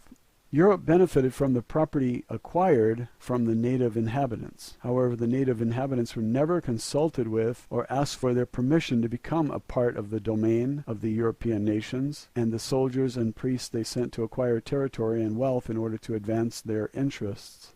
Errol said she read in a history book that the Spanish king regretted the brutal treatment of the native inhabitants by his soldiers. He feared retribution from the gods he worshipped, as described in the various testaments of the Bible. He asked the Pope to prepare a statement called the Requirement, which was supposed to be read to each of the newly encountered native inhabitants. The king hoped that the statement, whether it was accepted or rejected by the natives, would absolve the king of all responsibility for the resulting slaughter and enslavement of these people. He used this statement as justification to confiscate their lands and possessions by his soldiers and the Pope's priests. Apparently, the Pope, personally, did not have any feelings of guilt or responsibility in the matter. Errol thought that such actions were those of a coward, and that it is no surprise that the territory of Spain was diminished so quickly. Only a few years later the king was dead, and his empire had been assimilated by other nations. Errol said that this sort of behavior does not occur in the Domain. Their leaders assume full responsibility for the actions of the Domain and would not denigrate themselves in this fashion. Nor do they fear any gods or have any regret for their actions. This idea reinforces my earlier suggestion that Errol and her people are probably atheists. In the case of the acquisition of Earth by the Domain, the rulers of the Domain have chosen not to openly reveal this intention to their native inhabitants of Earth until a later time when it may or may not suit their interest to reveal themselves. For the present time it is not strategically necessary to make the presence of the domain expeditionary force known to mankind. In fact, until now, it has been very aggressively hidden for reasons that will be revealed later. The asteroid belt near Earth is very small, but important location for the domain in this part of space. Actually, some of the objects in our solar system are very valuable for their use as low-gravity space stations. They are interested primarily in the low-gravity satellites in this solar system, which consists mainly of the side of the moon facing away from Earth and the asteroid belt, which is a planet that was destroyed billions of years ago, and to a lesser degree Mars and Venus. Dome structures synthesized from gypsum or underground bases covered by electromagnetic force fields are easily constructed to house the domain forces. Once an area of space is acquired by the domain and becomes a part of the territory under its control, it is treated as the property of the domain. The space station near the planet Earth is important only because it lay along a path of the domain expansion route toward the center of the Milky Way galaxy and beyond. Of course, everyone in the domain is aware of this, except for the people of Earth. Roswell, Alien Interview, Chapter 7, A Lesson in Ancient History. Matilda O'Donnell McElroy, personal note. My instruction with Errol continued through the night until dawn of the next morning. I must say that I was fascinated, skeptical, shocked, alarmed, dismayed, and disgruntled by the lesson I was getting from Errol. I could never have imagined any of what she was telling me, not even in my wildest dreams and nightmares. The next afternoon, after I had slept, showered, and eaten, I was debriefed about my interview session the previous evening by members of the gallery who recorded my account of what Errol told me. There was a stenographer present for the session as usual, to whom I debriefed after each interview, and there were also 6 or 7 men who asked for clarification of my statements.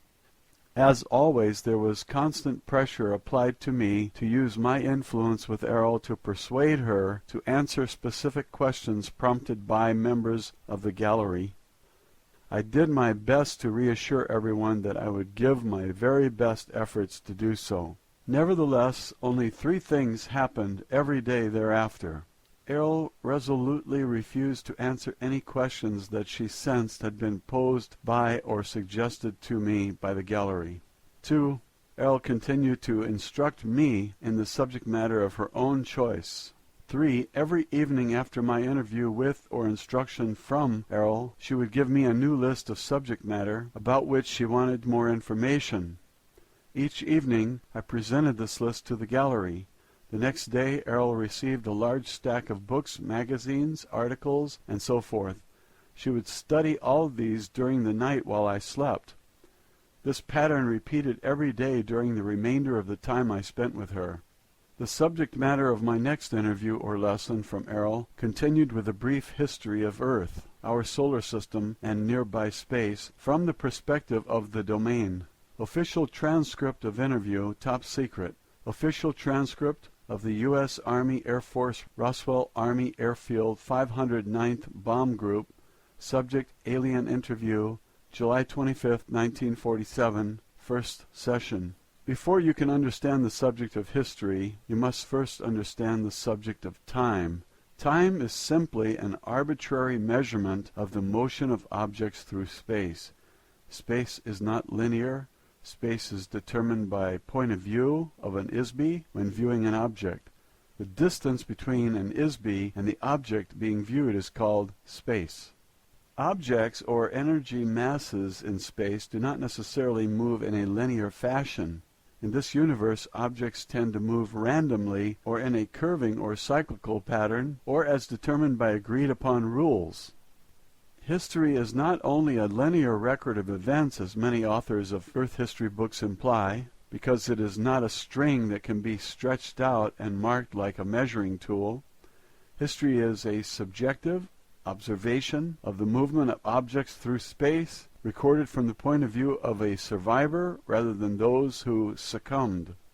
Events occur interactively and concurrently, just as the biological body has a heart that pumps blood while the lungs provide oxygen to the cells, which reproduce using energy from the sun and chemicals from plants at the same time as the liver strains toxic wastes from the blood and eliminates them through the bladder and the bowels. All of these interactions are concurrent and simultaneous.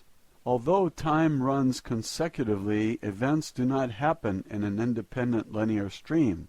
In order to view and understand the history or reality of the past, one must view all the events as part of an interactive whole.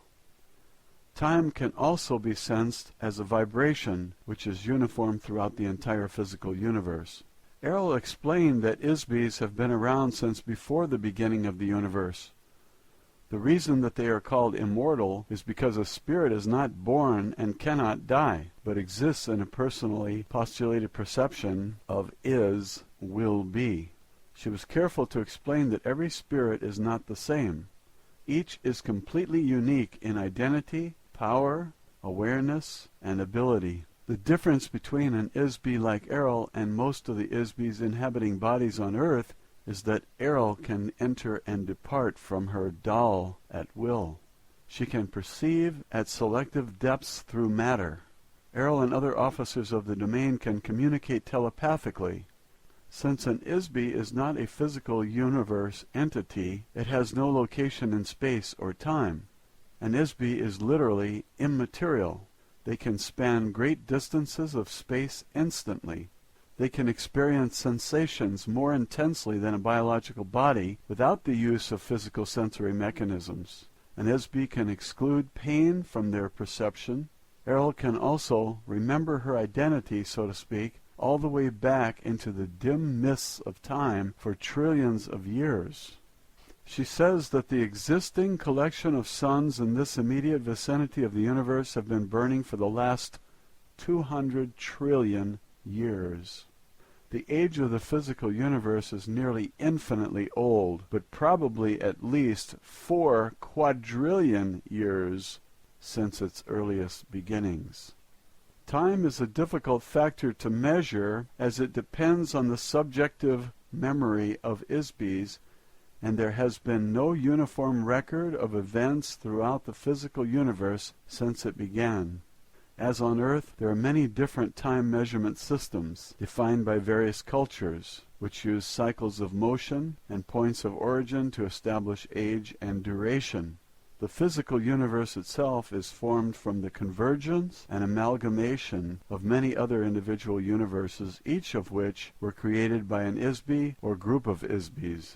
The collision of these illusionary universes commingled and coalesced and were solidified to form a mutually created universe. Because it is agreed that energy and forms can be created but not destroyed, this creative process has continued to form an ever-expanding universe of nearly infinite physical proportions. Before the formation of the physical universe, there was a vast period during which universes were not solid, but wholly illusionary. You might say that the universe was a universe of magic illusions, which were made to appear and vanish at the will of the magician. In every case, the magician was one or more ISBs. Many ISBs on Earth can still recall vague images from that period. Tales of magic, sorcery, and enchantment, fairy tales and mythology speak of such things, although in very crude terms. Each ISB entered into the physical universe when they lost their own home universe. That is, when an ISB's home universe was overwhelmed by the physical universe, or when the ISB joined with other ISBs to create or conquer the physical universe. On Earth, the ability to determine when an ISB entered the physical universe is difficult for 2 reasons. 1, the memory of ISBs on Earth have been erased, and 2, ISB's arrival or invasion into the physical universe took place at different times, some 60 trillion years ago, and others only 3 trillion. Every once in a short while, a few million years, an area or planet will be taken over by another group of ISBs entering into the area. Sometimes they will capture other ISBs as slaves. They will be forced to inhabit bodies to perform menial or manual work, especially mining mineral ores on heavy gravity planets such as Earth. Errol says that she has been a member of the Domain Expeditionary Force for more than 625 million years. When she became a pilot for a biological survey mission, which included occasional visits to Earth. She can remember her entire career there and for a very long time before that. She told me that Earth scientists do not have an accurate measuring system to gauge the age of matter. They assume that because certain types of materials seem to deteriorate rather quickly, such as organic or carbon-based matter, that there is a deterioration of matter. It is not accurate to measure the age of stone based on the measurement of the age of wood or bone. This is a fundamental error. Factually, matter does not deteriorate. It cannot be destroyed. Matter can only be altered in form, but it is never truly destroyed. The Domain has conducted a periodic survey of the galaxies in this sector of the universe since it developed space travel technologies about 80 trillion years ago. A review of changes in the complexion of Earth revealed that mountain ranges rise and fall, continents change location, the poles of the planet shift, ice caps come and go, oceans appear and disappear, rivers, valleys, and canyons change. In all cases the matter is the same. It is always the same sand. Every form and substance is made of the same basic materials which never deteriorates. Matilda O'Donnell McElroy, personal note. I cannot even begin to imagine how advanced a civilization may have become technically and mentally after trillions of years. Just think of how advanced our own country has become compared to only 150 years ago. Only a few generations ago, transportation was on foot, horseback, or boat. Reading was done by candlelight, heating and cooking were done over a fireplace, and there wasn't any indoor plumbing. Official transcript of interview. Errol described the abilities of an ISB officer of the Domain to me, and she demonstrated one to me when she contacted telepathically a communications officer of the Domain who was stationed in the asteroid belt. The asteroid belt is composed of thousands of broken-up pieces of a planet that once existed between Mars and Jupiter. It serves as a good low-gravity jumping-off point for incoming spacecraft traveling toward the center of our galaxy. She requested that this officer consult information stored in the files of the Domain concerning the history of Earth. She asked the communications officer to feed this information to Errol. The communications officer immediately complied with the request. Based on the information stored in the files of the Domain, Errol was able to give me a brief overview of our history lesson. This is what Errol told me that the Domain had observed about the history of Earth. She told me that the Domain Expeditionary Force first entered into the Milky Way galaxy very recently, only about 10,000 years ago. The first action was to conquer the home planets of the Old Empire. This is not the official name, but a nickname given to the conquered civilization by the Domain forces, that served as the seat of central government for this galaxy and other adjoining regions of space. These planets are located in the stars systems in the tail of the Big Dipper constellation. She did not mention which stars exactly. About 1,500 years later, the Domain began the installation bases for their own forces along the path of invasion which leads towards the center of the galaxy and beyond. About 8,200 years ago, the Domain forces set up a base on Earth in the Himalaya Mountains near the border of modern Pakistan and Afghanistan. This was a base for the battalion of the Domain Expeditionary Force, which included about 3,000 members. They set up a base under or inside the top of the mountain. The mountain top was drilled into and made hollow to create an area large enough to house the ships and personnel of that force. An electronic illusion of the mountain top was created to hide the base by projecting a false image from inside the mountain against a force screen. The ships could then enter and exit through the force screen, yet remain unseen by Homo sapiens. Shortly after they settled there, the base was surprised by an attack from a remnant of the military forces of the old empire. Unbeknownst to the Domain, a hidden underground base on Mars, operated by the old empire, had existed for a very long time. The Domain base was wiped out by a military attack from the Mars base, and the ISBs of the Domain Expeditionary Force were captured. You can imagine that the domain was very upset about losing such a large force of officers and crew, so they sent other crews to Earth to look for them. Those crews were also attacked. The captured ISBs from the domain forces were handled in the same fashion as all other ISBs who have been sent to Earth. They were each given amnesia, had their memories replaced with false pictures and hypnotic commands, and sent to Earth to inhabit biological bodies. They are still a part of the human population today. After a very persistent and extensive investigation into the loss of their crews, the domain discovered that Old World Empire has been operating a very extensive and very carefully hidden base of operations in this part of the galaxy for millions of years. No one knows exactly how long. Eventually the spacecraft of the Old Empire forces and the domain engaged each other in open combat in the space of the solar system. According to Errol, there was a running battle between the Old Empire forces and the domain until about 1235 AD, when the domain forces finally destroyed the last of the spacecraft of the Old Empire force in this area. The domain expeditionary force lost many of its own ships in this area during that time also. About 1,000 years later, the Old Empire base was discovered by accident in the spring of 1914 AD. About 1,000 years later, the Old Empire base was discovered by accident in the spring of 1914 AD. The discovery was made when the body of the Archduke of Austria was taken over by an officer of the Domain Expeditionary Force. This officer, who was stationed in the asteroid belt, was sent to Earth on a routine mission to gather reconnaissance. The purpose of this takeover was to use the body as a disguise through which to infiltrate human society in order to gather information about current events on Earth. The officer, as an ISB, having greater power than the being inhabiting the body of the Archduke, simply pushed the being out and took over control of the body. However, this officer did not realize how much the Habsburgs were hated by feuding factions in the country, so he was caught off guard when the body of the Archduke was assassinated by the Bosnian student. The officer, or ISB, was suddenly knocked out of the body when it was shot by the assassin.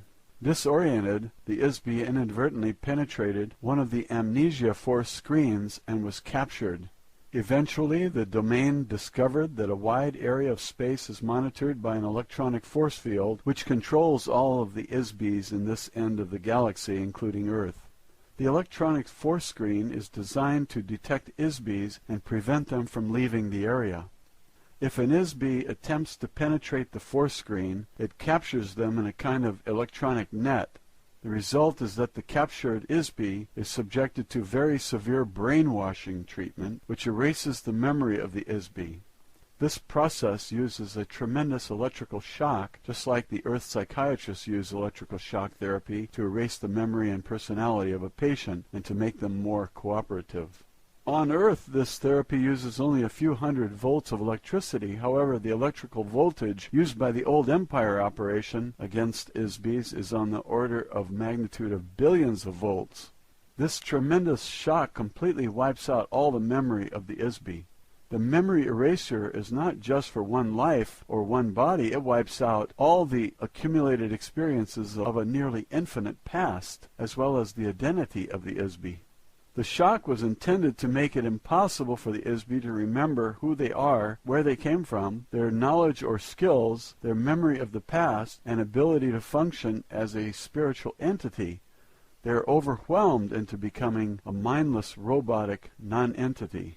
After the shock, a series of post-hypnotic suggestions are used to install false memories and a false time orientation in each ISB.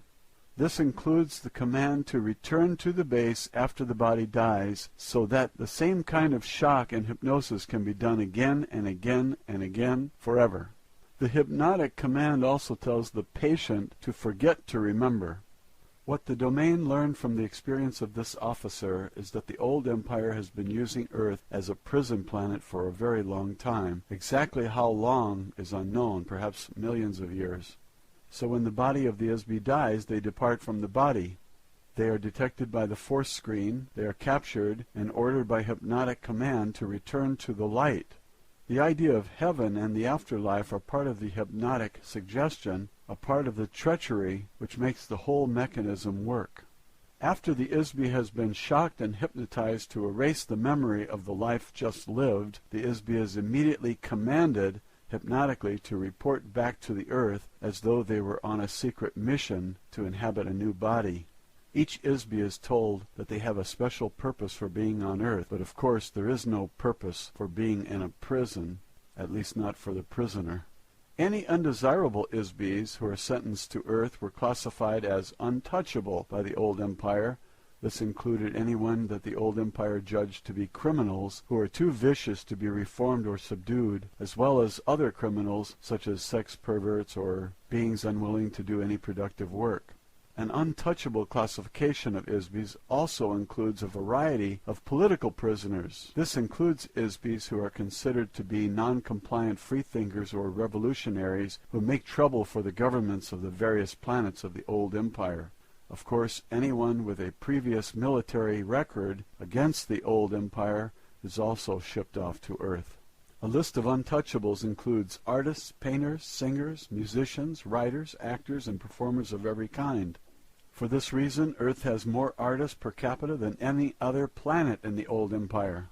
Untouchables also include intellectuals, inventors, and geniuses in almost every field. Since everything the old empire considers valuable has long since been invented or created over the last few trillion years, they have no further use for such beings. This includes skilled managers also, which are not needed in a society of obedient robotic citizens. Anyone who is not willing or able to submit to mindless economic, political, and religious servitude as a tax-paying worker in the class system of the old empire are untouchable and sentenced to receive memory wipeout and permanent imprisonment on Earth. The next result is that an ISB is unable to escape because they can't remember who they are, where they came from, where they are. They have been hypnotized to think that they are someone, something, sometime, and somewhere other than where they really are. The domain officer who was assassinated while in the body of Archduke of Austria was likewise captured by the old empire force. Because this particular officer was a high-powered ISB compared to most, he was taken away to a secret old empire base under the surface of the planet Mars. They put him into a special electronic prison cell and held him there.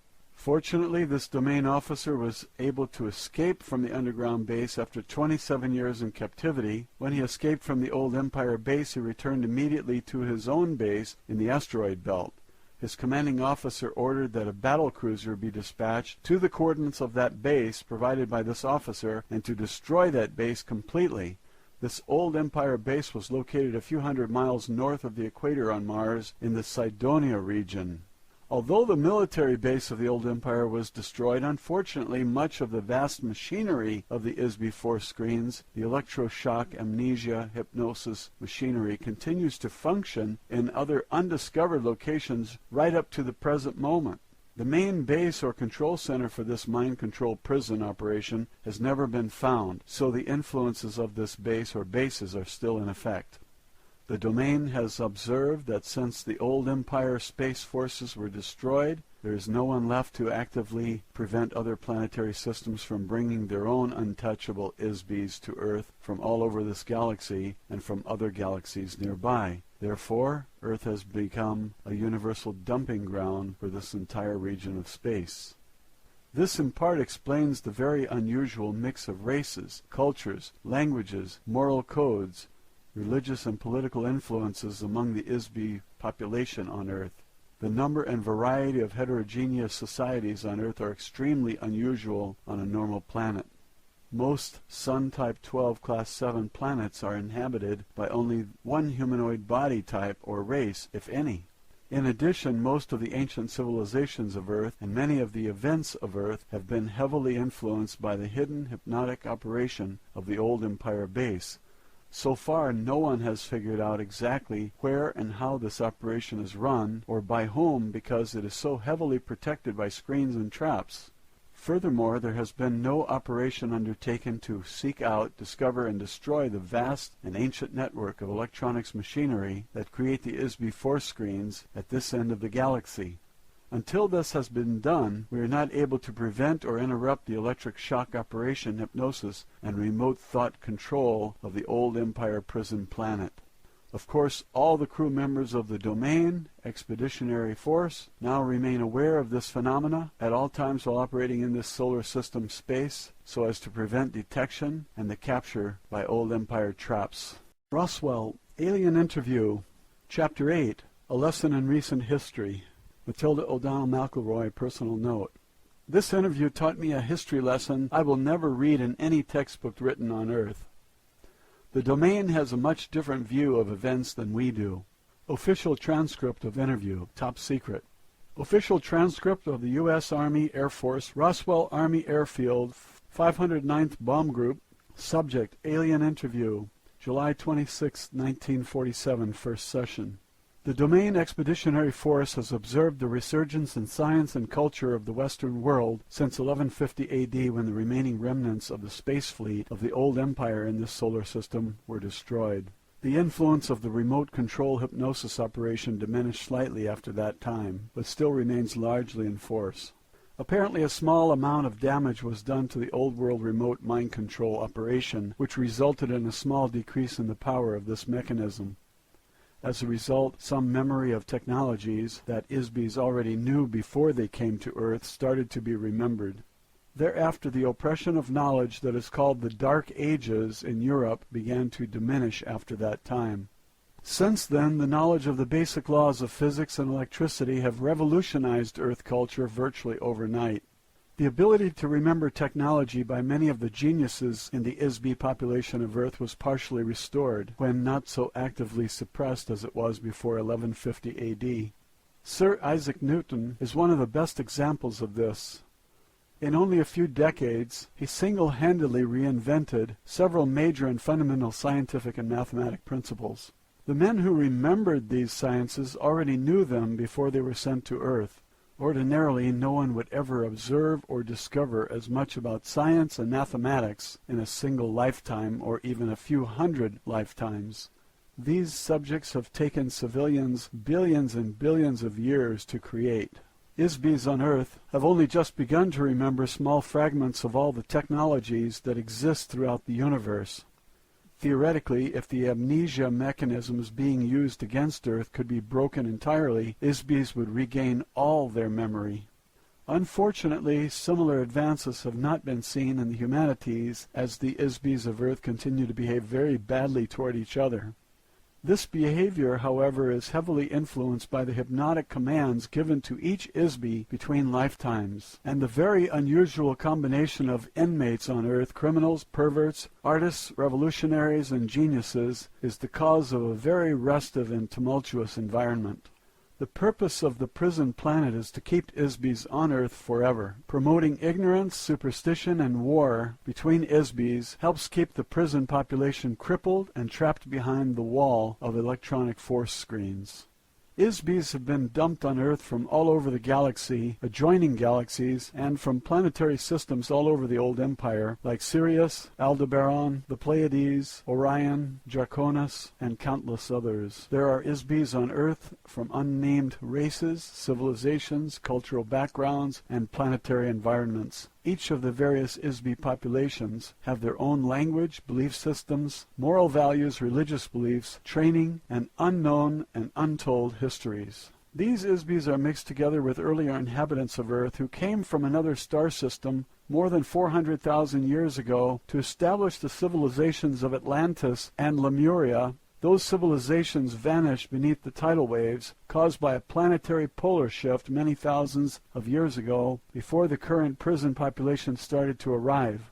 Apparently, the ISBEs from those star systems were the source of the original Oriental races of Earth, beginning in Australia. On the other hand, the civilizations set up on Earth by the old Empire prison system were very different from the civilization of the old Empire itself, which is an electronic space opera, atomic-powered conglomeration of earlier civilizations that were conquered with nuclear weapons and colonized by ISBEs from another galaxy. The bureaucracy that controlled the former old empire was from an ancient space opera society run by a totalitarian confederation of planetary governments, regulated by a brutal social, economic, and political hierarchy, with a royal monarch as its figurehead.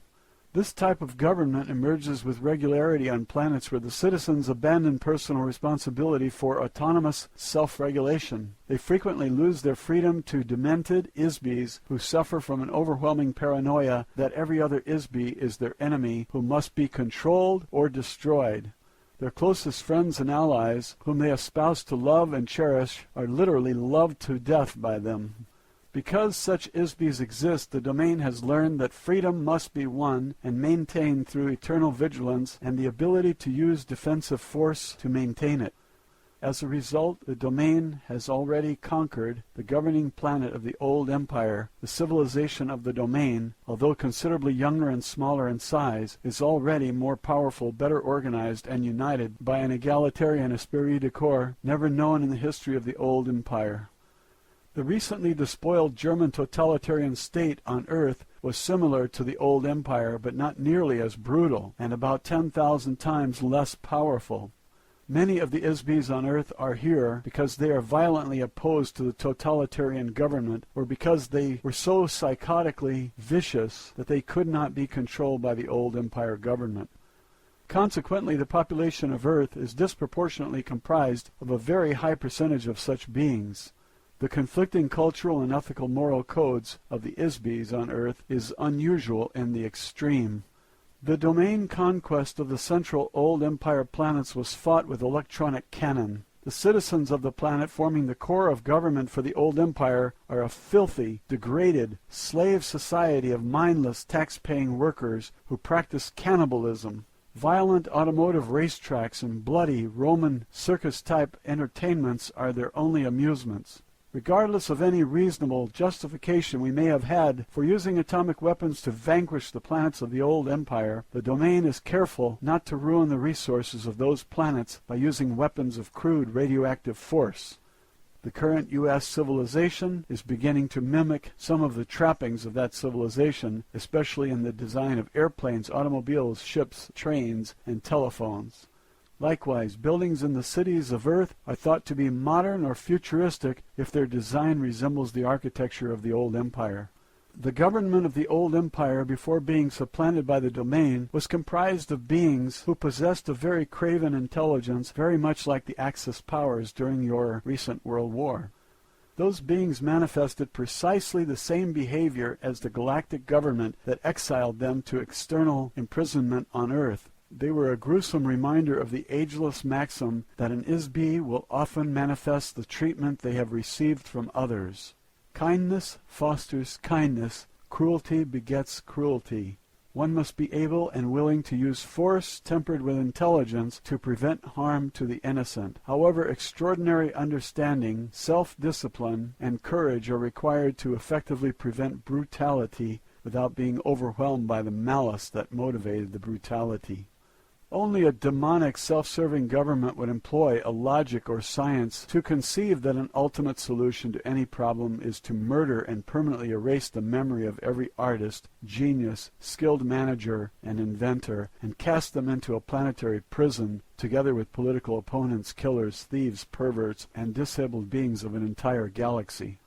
Once the Isbis expelled from the old empire arrived on Earth, they were given amnesia and hypnotically tricked into thinking that something else had happened to them. The next step was to implant the Isbis into biological bodies on Earth. The bodies became the human populations of false civilizations which were designed and installed in the minds of the Isbis to look completely unlike the old empire. All of the Isbis of India, Egypt, Babylon, Greece, Rome, and medieval Europe were guided to a pattern and build the cultural elements of these societies based on standard patterns developed by the Isbis of many earlier similar civilizations on Sun-type 12 Class 7 planets that have existed for trillions of years throughout the universe. In the earliest times, the Isbis sent to prison Earth lived in India.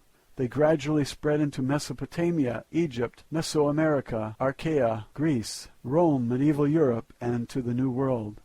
They were hypnotically commanded to follow the pattern of a given civilization by the old empire prison operators. This is an effective mechanism to disguise the actual time and location from the Isbis imprisoned on Earth. The languages, customs, and culture of each false civilization are intended to reinforce amnesia because they do not remind the Isbis on Earth of the original old empire planets from which they were deported. On the very far back track of time, these types of civilizations tended to repeat themselves over and over because the Isbis who created them became familiar with certain patterns and styles and stayed with them. It is a lot of work to invent an entire civilization complete with culture, architecture, language, customs, mathematics, moral values, and so forth. It is much easier to replicate a copy based on a familiar and successful pattern. A Sun Type 12 Class 7 planet is the designation given to a planet inhabited by carbon-oxygen-based life forms. The class of the planet is based on the size and radiation intensity of the star, the distance of the planetary orbit from the star, and the size, density, and gravity and chemical composition of the planet. Likewise, flora and fauna are designated and identified according to the star type and class of the planet they inhabit. On the average, the percentage of planets in the physical universe with a breathable atmosphere is relatively small. Most planets do not have an atmosphere upon which life forms feed, as on Earth, where the chemical composition of the atmosphere provides nutrition to plants and other organisms which in turn support other life forms. When the domain force brought the Vedic hymns to the Himalayas region 8,200 years ago, some human societies already existed. The Aryan people invaded and conquered India, bringing the Vedic hymns to the area. The Vedas were learned by them, memorized, and carried forward verbally for 7,000 years before being committed to written form. During that span of time, one of the officers of the Domain Expeditionary Force was incarnated on Earth as a Vishnu. He is described many times in the Rig Veda. He is still considered to be a god by the Hindus. Vishnu fought in the religious wars against the old empire forces. He is a very able and aggressive Isbi, as well as a highly effective officer, who has since been reassigned to other duties in the domain. This entire episode was orchestrated as an attack and revolt against the Egyptian pantheon installed by old empire administrators. The conflict was intended to help free humankind from implanted elements of the false civilization that focused attention on many gods and superstitious ritual worship demanded by the priests who managed them. It is all part of the mental manipulation by the old empire to hide their criminal actions against the Isbis on Earth. A priesthood, or prison guards, were used to help reinforce the idea that an individual is only a biological body and is not an immortal spiritual being. The individual has no identity. The individuals have no past lives. The individual has no power. Only the gods have power, and the gods are the contrivance of the priests who intercede between men and the gods they serve. Men are slaves to the dictates of the priests who threaten eternal spiritual punishment if men do not obey them.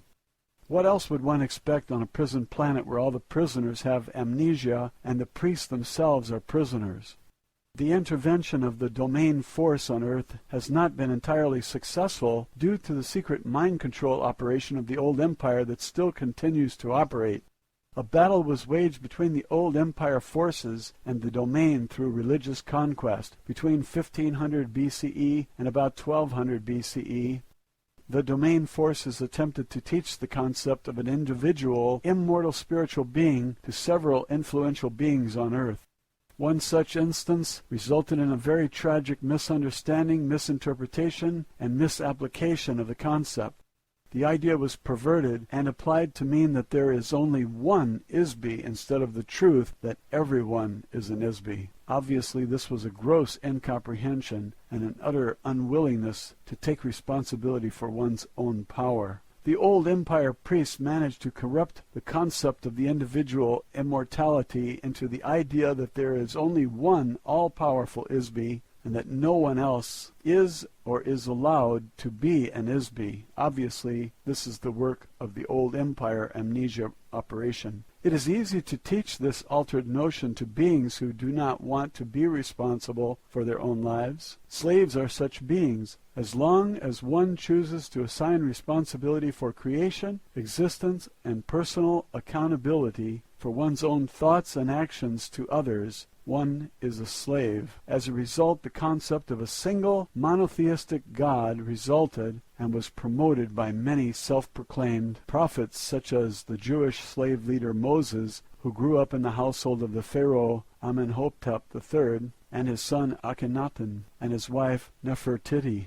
as well as his son Tutankhamun.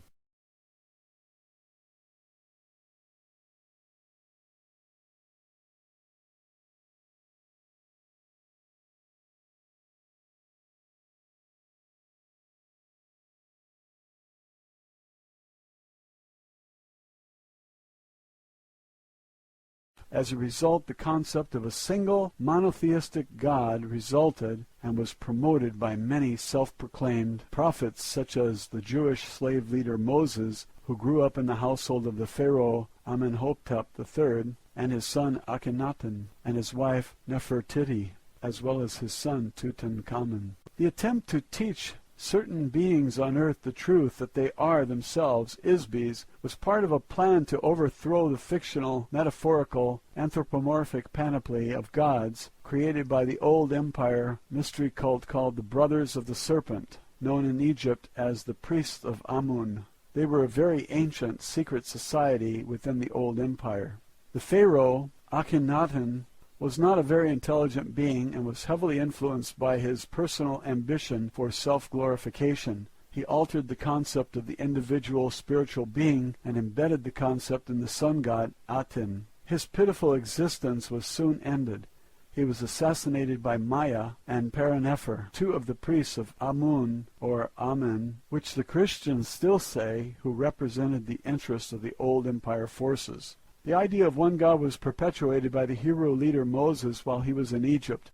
He left Egypt with his adopted people, the Jewish slaves. While they were crossing the desert, Moses was intercepted by an operative of the old empire near Mount Sinai. Moses was tricked into believing that this operative was the one God through the use of hypnotic commands, as well as technical and aesthetic tricks, which are commonly used by the old empire to trap Isbis. Thereafter, the Jewish slaves who trusted the word of Moses implicitly have worshipped a single God they call Yahweh. The name Yahweh means anonymous, as the Isbi who worked with Moses could not use an actual name or anything that would identify himself or blow the cover of the amnesia prison operation. The last thing the covert amnesia hypnosis prison system wants to do is reveal themselves openly to the Isbis on Earth. They feel that this would restore the inmates' memories. This is the reason that all traces of physical encounters between operatives of space civilizations and humans is very carefully hidden, disguised, covered up, denied, or misdirected. This old empire operative contacted Moses on a desert mountaintop and delivered the 10 hypnotic commands to him. These commands are very forcefully worded and compel the Isbi into utter subservience to the will of the operator. These hypnotic commands are still in effect and influence the thought patterns of millions of Isbis thousands of years later. Incidentally, we later discovered that the so-called Yahweh also wrote, programmed, and encoded the text of the Torah, which, when it is read literally or in its decoded form, will provide a great deal of more false information to those who read it.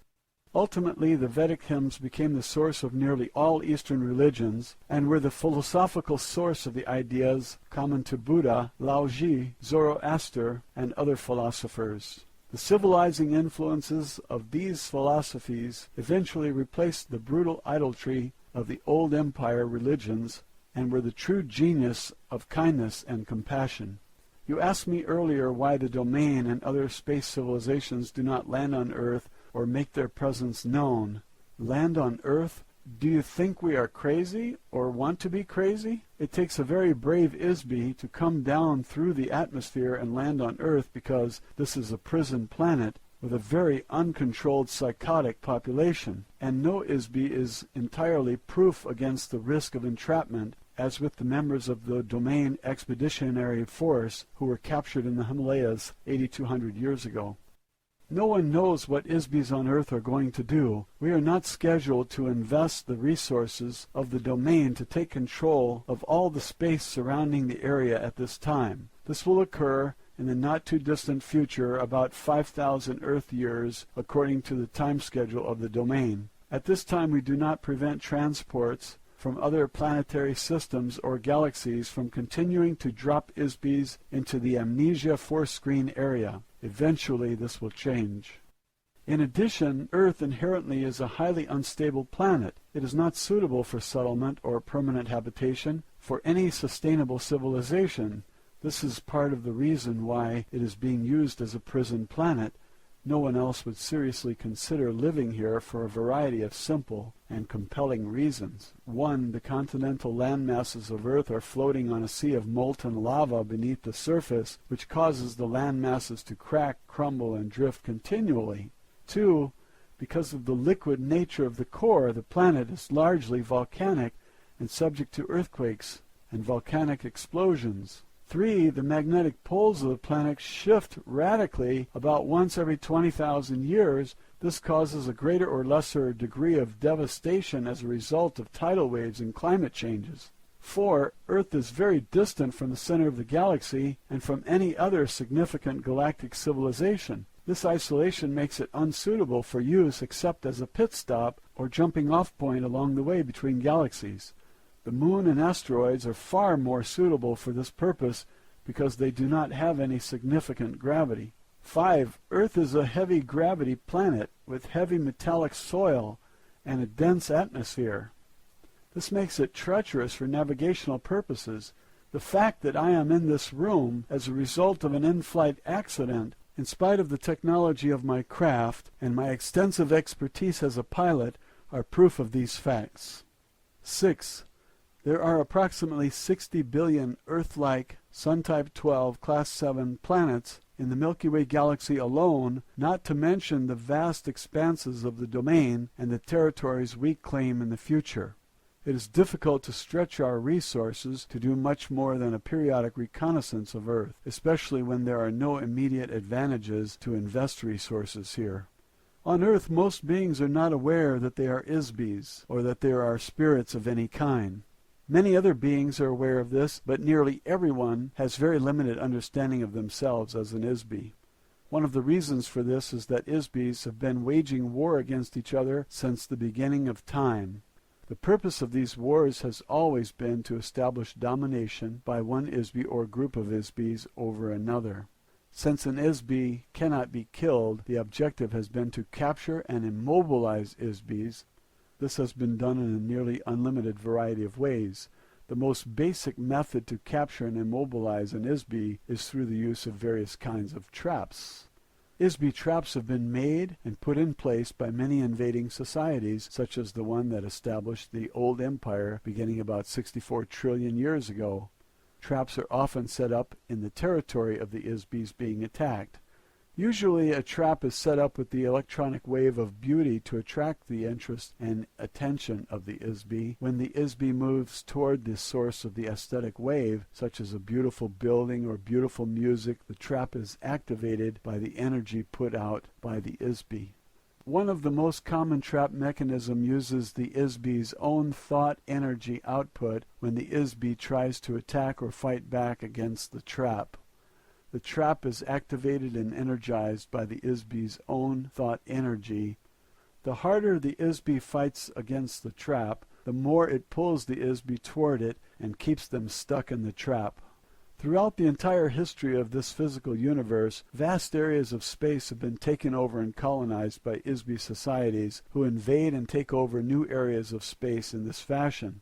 In the past, these invasions have always shared common elements. 1. The overwhelming use of force of arms, usually with nuclear or electronic weapons. 2. Mind control of the ISBEs in the invaded area through the use of electroshock, drugs, hypnosis, erasure of memory, and the implantation of false memory or false information intended to subjugate and enslave the local ISBE population. 3. Takeover of natural resources by the invading ISBEs. 4. Political, economic, and social slavery of the local population. These activities continue in present time. All of the ISBEs on Earth have been members of one or more of these activities in the past, both as an invader or as part of the population being invaded. There are no saints in this universe. Very few have avoided or been exempted from warfare between ISBEs. ISBEs on Earth are still the victims of this activity at this very moment. The between lives amnesia administered to ISBEs is one of the mechanisms of an elaborate system of old world ISBE traps that prevent an ISBE from escaping.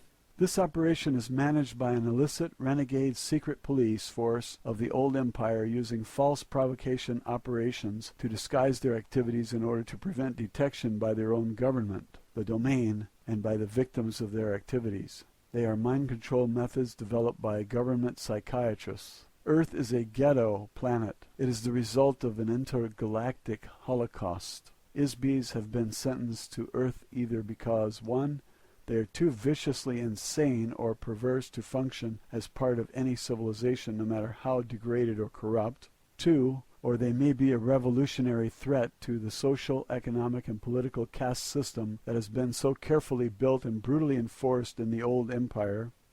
Biological bodies are specifically designed as the lowest order of the entity of the old empire caste system. When an ISBE is sent to Earth and then tricked or coerced into operating in a biological body, they are actually in a prison inside a prison. 3. In an effort to permanently and irreversibly rid the old empire of such untouchables, the external identity, memory, and abilities of every ISBE is forcefully erased. This final solution was conceived and carried out by the psychopathic criminals who are controlled by the old empire. The mass extermination of untouchables in prison camps created by Germany during World War II were recently revealed.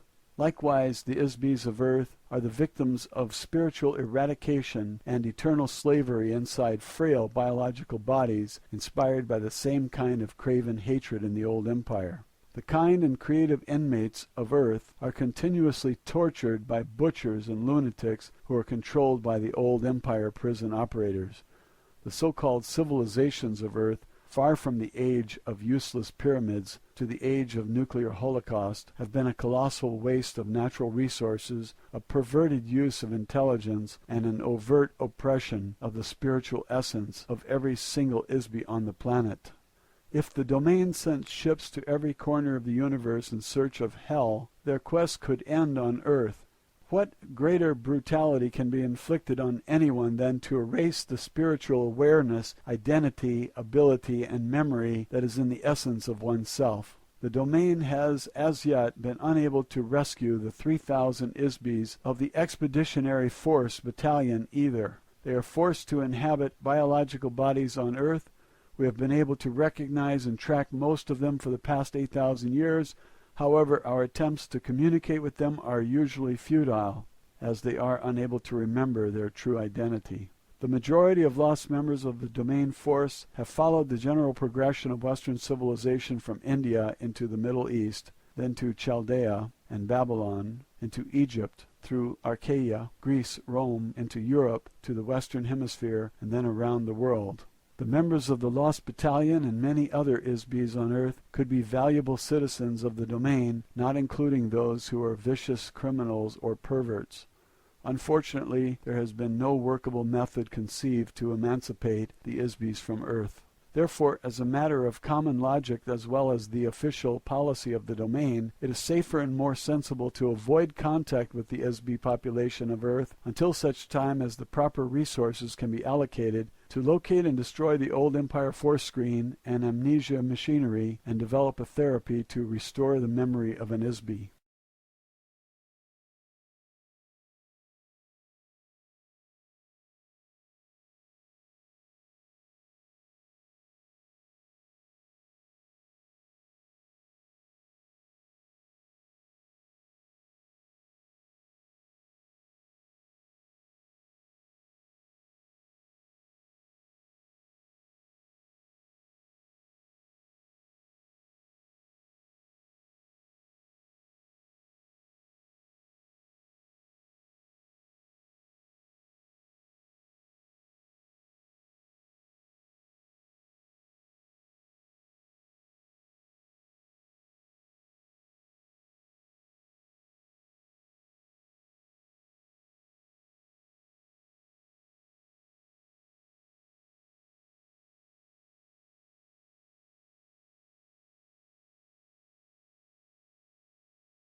Roswell, Alien Interview, Chapter 9, A Timeline of Events. Matilda O'Donnell McElroy, Personal Note. For this interview I took written notes because Errol gave me a lot of dates and names that I couldn't possibly remember without writing them down.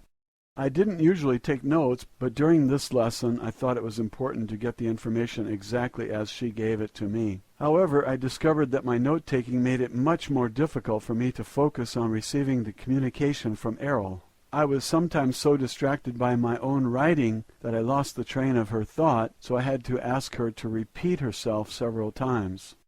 Errol continued to stay in communication with the communications officer on the asteroid belt station, from which she received much of this information. Since Errol was an officer, pilot, and engineer of the domain, and not a historian, she had to get this information from records of reconnaissance missions conducted by other officers of the Domain Expeditionary Force. Official transcript of interview, top secret. The actual history of Earth is very bizarre. It's so nonsensical that it is incredible to anyone on Earth who attempts to investigate it. A myriad of vital information is missing from it. A huge conglomeration of non sequitur relics and mythology has been arbitrarily introduced into it. The volatile nature of the Earth itself cyclically covers, drowns, mixes, and shreds physical evidence. These factors, combined with amnesia, post-hypnotic suggestions, false facades, and cover manipulation, make a reconstruction of the factual origins and history of Earth civilizations virtually indecipherable. Any investigator, no matter how brilliant, is doomed to wallow in a quagmire of inconclusive assumptions, unworkable hypotheses, and perpetual mystery.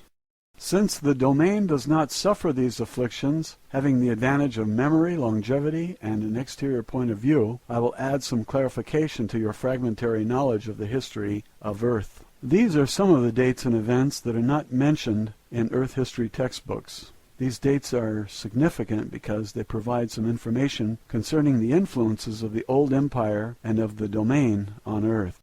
Although I have attended several briefings by our mission control personnel on the general background of the Earth within the past few hundred years, I will rely principally on data gathered from records captured after our invasion of the old Empire planetary headquarters. Since that time, the Domain Expeditionary Force has tracked the general progress of events on Earth.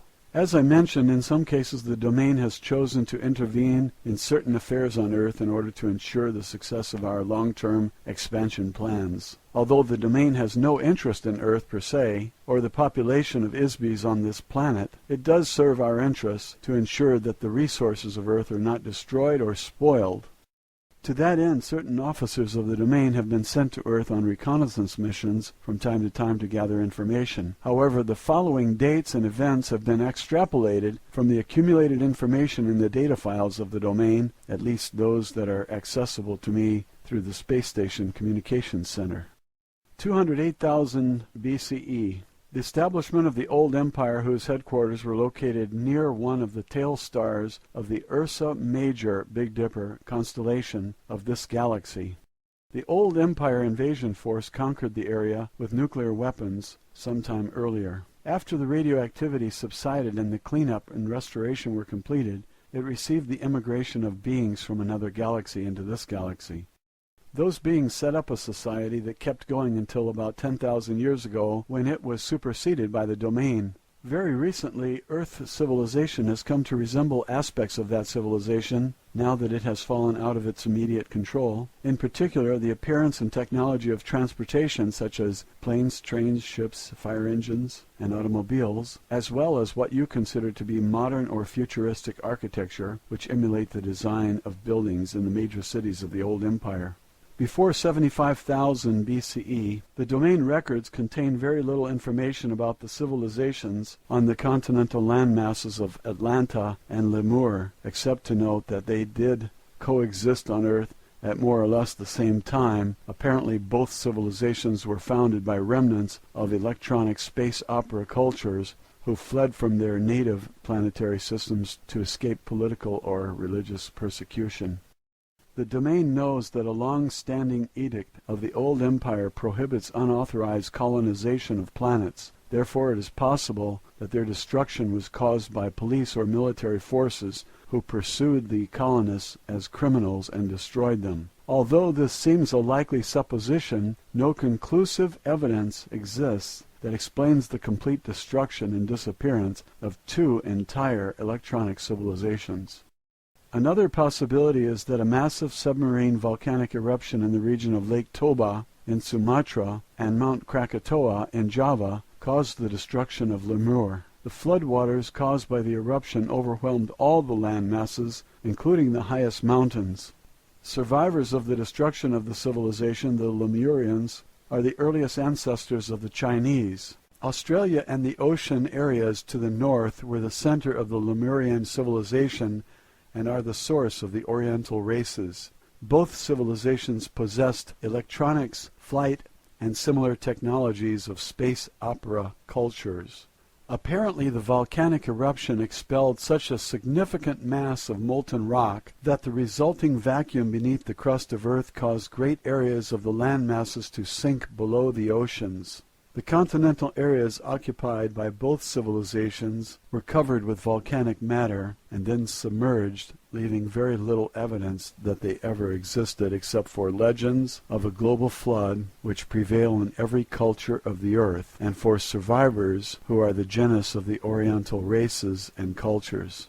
That kind of colossal volcanic explosion fills the stratosphere with toxic gases which are carried around the whole planet. The usual refuse of these volcanic eruptions can easily cause a rain that lasts 40 days and 40 nights due to atmospheric pollution, as well as an extensive period during which radiation from the sun is deflected back into space and causes global cooling. Certainly such an event would cause an ice age, extinctions of life forms, and many other relatively long-term changes lasting thousands of years. Due to the myriad types of naturally occurring global cataclysmic events which are indigenous to Earth, it is not a suitable planet for habitation by ISBs. In addition, there have been occasional global cataclysms caused by ISBs, such as the one that destroyed the dinosaurs more than 70 million years ago. That destruction was caused by an intergalactic warfare, during which time Earth and many other neighboring moons and planets were bombarded by atomic weapons. Atomic explosions cause atmospheric fallout much like that of volcanic eruptions. Most of the planets in this sector of the galaxy have been uninhabitable deserts since then. Earth is undesirable for many other reasons: heavy gravity and dense atmosphere, floods, earthquakes, volcanoes, polar shifts, continental drift, meteor impacts, atmospheric and climatic changes, to name a few.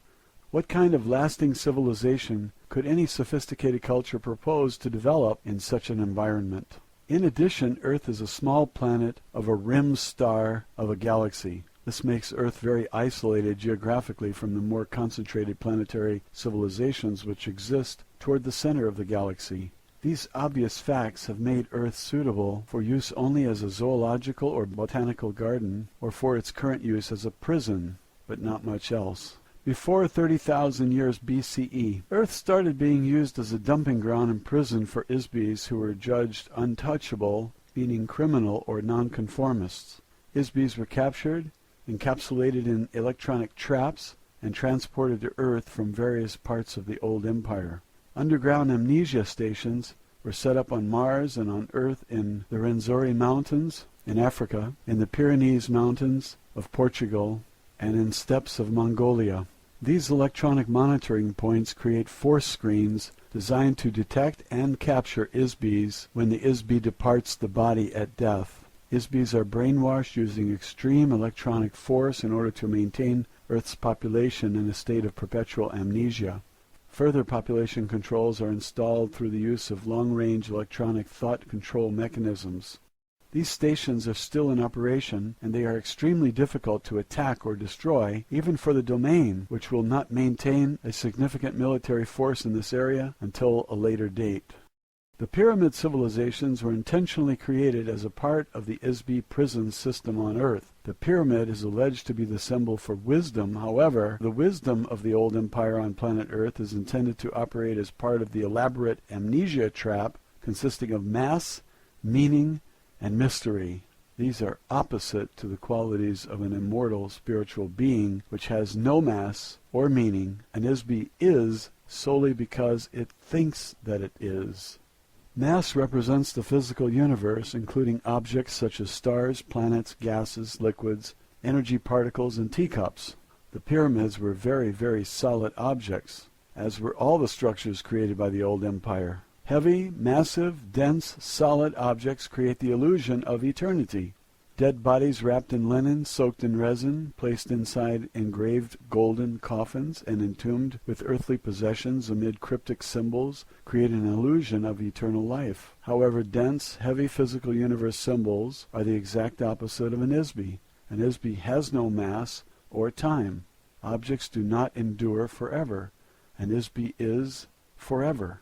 Meaning. False meanings prevent knowledge of the truth. The pyramid cultures of Earth are a fabricated illusion. They are nothing more than false civilizations contrived by the old empire, mystery cult, called the Brothers of the Serpent. False meanings were invented to create the illusion of a false society to further reinforce the amnesia mechanism among the inmates in the Earth prison system. Mystery is built of lies and half-truths. Lies cause persistence because they alter facts which are comprised of exact dates, places, and events. When truth is known, a lie no longer persists. If the exact truth is revealed, it is no longer a mystery. All of the pyramid civilizations of Earth were carefully contrived of layer upon layer of lies skillfully combined with a few truths. The priest cult of the old empire combined sophisticated mathematics and space opera technology with their theatrical metaphors and symbolism. All of these are complete fabrications of truth baited with the allure of aesthetics and mystery. The intricate rituals, astronomical alignments, secret rites, massive monuments, marvelous architecture, artistically rendered hieroglyphs, and man-animal gods were designed to create an unsolvable mystery for the Isby prison population on Earth. The mystery diverts attention away from the truth that Isbys have been captured, given amnesia, and imprisoned on a planet far, far away from their home. The truth is that every single Isby on Earth came to Earth from some other planetary system. Not one person on Earth is a native inhabitant. Human beings did not evolve on Earth. In the past, Egyptian society was run by the prison administrators or priests, who in turn manipulated a pharaoh, controlled the treasury, and kept the inmate population enslaved physically and spiritually. In modern times, the priests have changed, but the function is the same. However, now the priests are prisoners too. Mystery reinforces the walls of the prison. The old empire feared that the Isbys on Earth might regain their memory. Therefore, one of the primary functions of the old empire priesthood is to prevent Isbys on Earth from remembering who they really are, how they came to Earth, where they came from. The old empire operators of the prison system and their superiors do not want Isbys to remember who murdered them, captured them, stole all of their possessions, sent them to Earth, gave them amnesia, and condemned them to eternal imprisonment.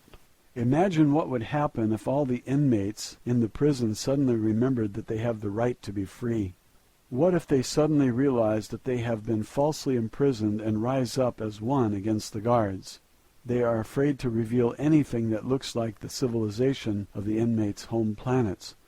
A body, a piece of clothing, a symbol, a spaceship, an advanced electronics device, or any other remnant of civilization from a home planet could remind a being and rekindle his memory. Sophisticated technologies of entrapment and enslavement, which were developed over millions of years in the old empire, have been applied to the Isbys on Earth with the intention to create a false facade for the prison. These facades were installed on Earth in totality all at once. Every piece is a fully integrated part of the prison system. This includes a religion of mumbo-jumbo doublespeak. Every pyramid civilization uses this as part of a control mechanism to keep the population enslaved by force, by fear, and by ignorance.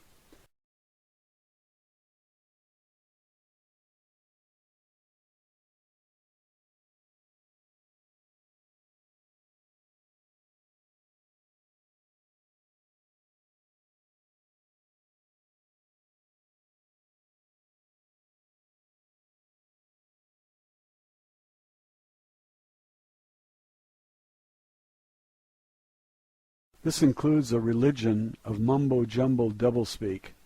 Every pyramid civilization uses this as part of a control mechanism to keep the population enslaved by force, by fear, and by ignorance.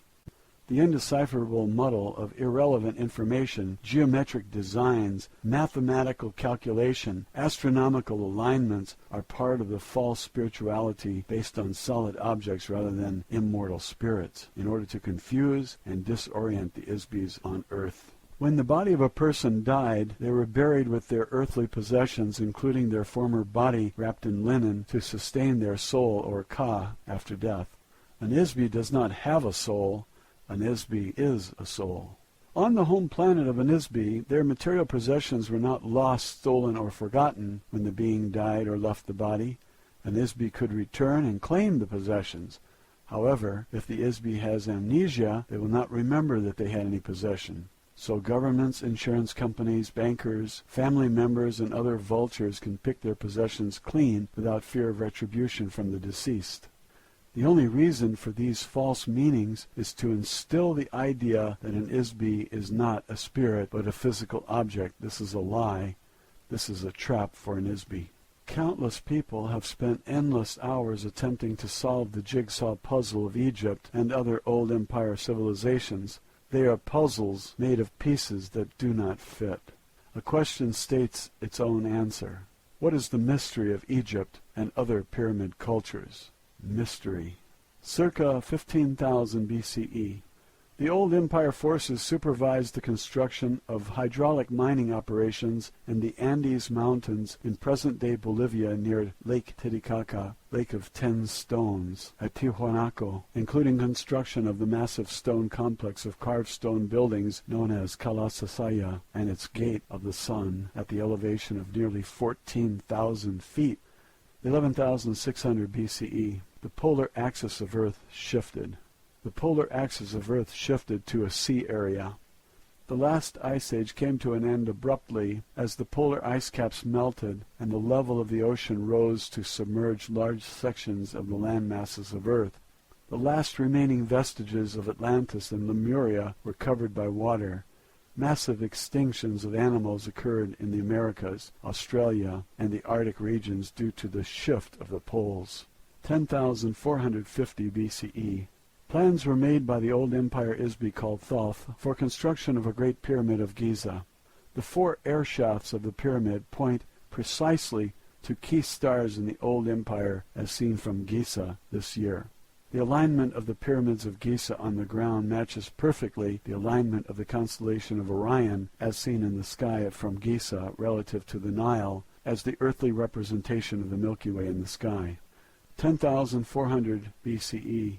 According to the Earth historian Herodotus records from the ruined civilizations of Atlantis, containing electronic technology and other technology of that society, were buried in a vault beneath the paws of the Sphinx.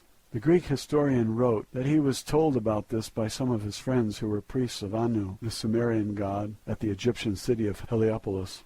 However, it is highly unlikely that any traces of an electronic civilization would be allowed to be left intact on Earth by the old empire prison system administrators. 8,212 BCE.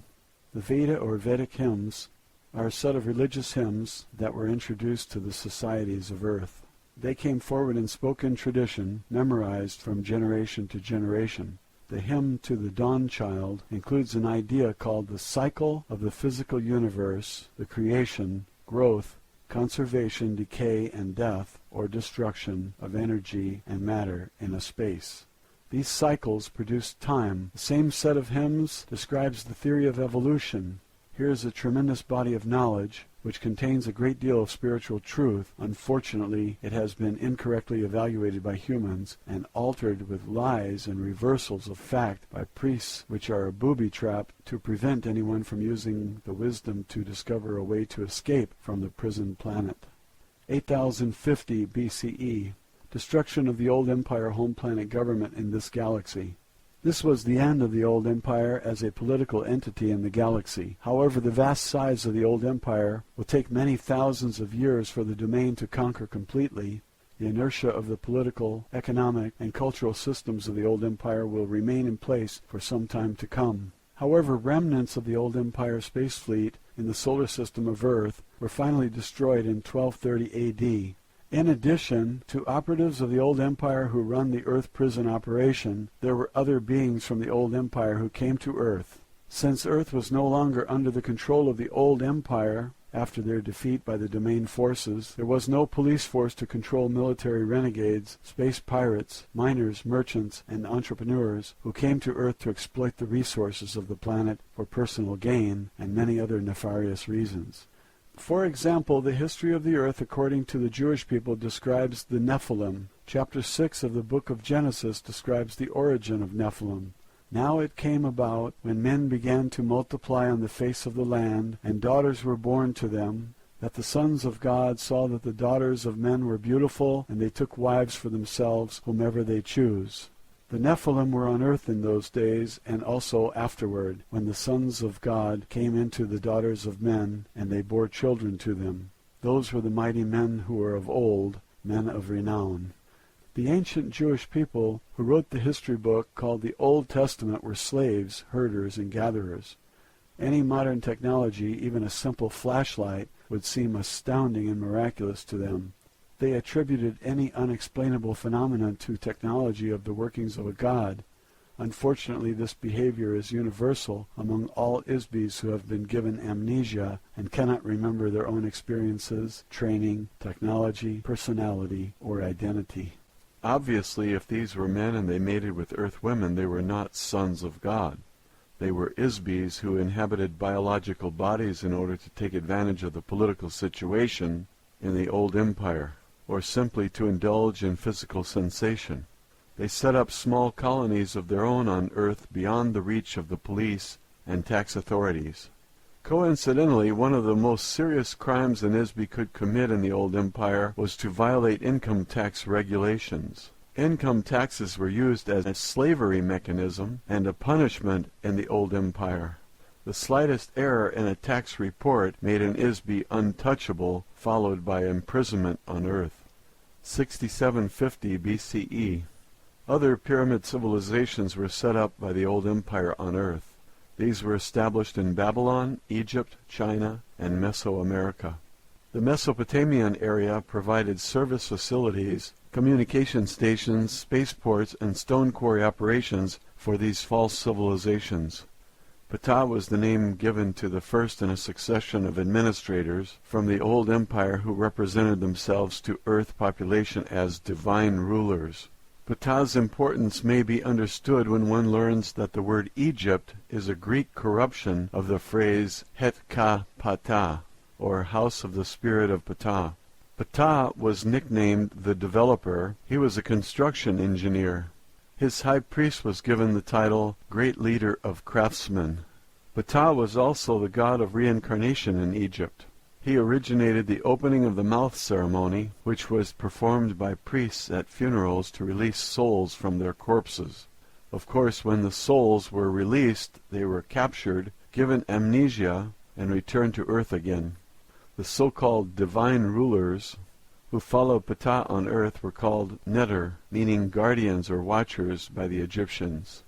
Their symbol was the serpent, or dragon, which represented a secret priesthood of the old empire called the Brothers of the Serpent.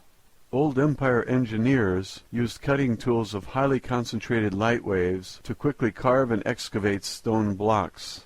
They also used force fields and spacecraft to lift and transport blocks of stone weighing hundreds or thousands of tons each. The placement on the ground of some of these structures will be found to have geodesic or astronomical significance relative to various stars in this galactic region. The buildings are crude and impractical compared to building standards on most planets. As an engineer of the domain, I can attest that makeshift structures like these would never pass inspection on a planet in the domain.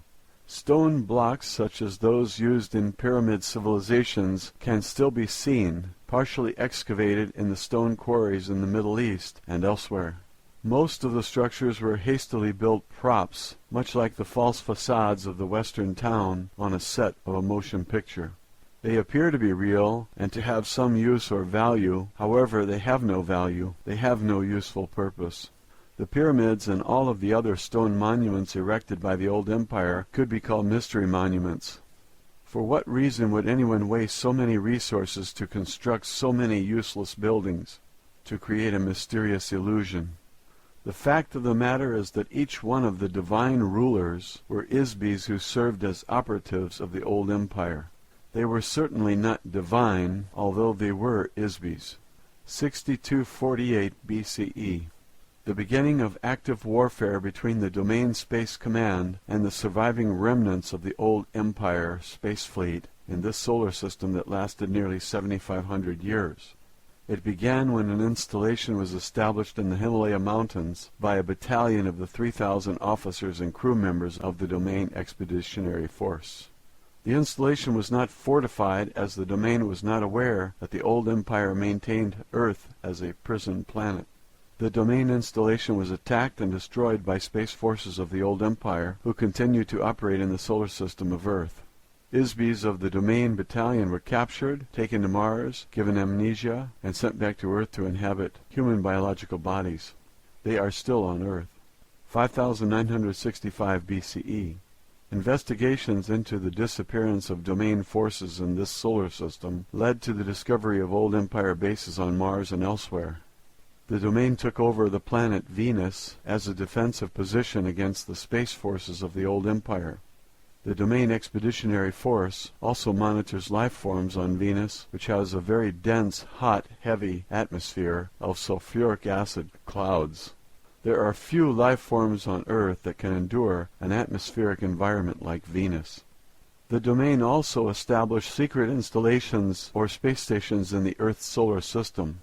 This solar system has a planet that is broken up, the asteroid belt. It provides a very useful low-gravity platform for takeoff and landing of spacecraft.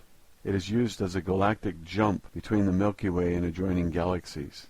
There aren't any planets at this end of the galaxy that can serve as a good galactic entering spot for incoming transport and other ships. But this broken-up planet makes a very ideal space station. As a result of our war against the old empire, this area of the solar system is now a valuable possession of the Domain. 3450 to 3100 BCE. The intervention into the affairs of Earth by the old empire operatives, or divine gods, was disrupted at this time by the Domain forces. They were forced to replace themselves with human rulers. The first dynasty of human pharaohs, who united Upper and Lower Egypt, began with the rule of a pharaoh who coincidentally was named Men. He established the capital city called Men-Nefer, the beauty of men, in Egypt. This started the first succession of 10 human pharaohs and a period of 350 years of chaos that followed in the administrative ranks of the old empire. 3200 BCE. As I mentioned earlier, Earth was under attack between the Domain and the old empire forces during this period. Of course, this does not make any sense to archaeologists or historians on Earth, because the Egyptian period is a space opera era period.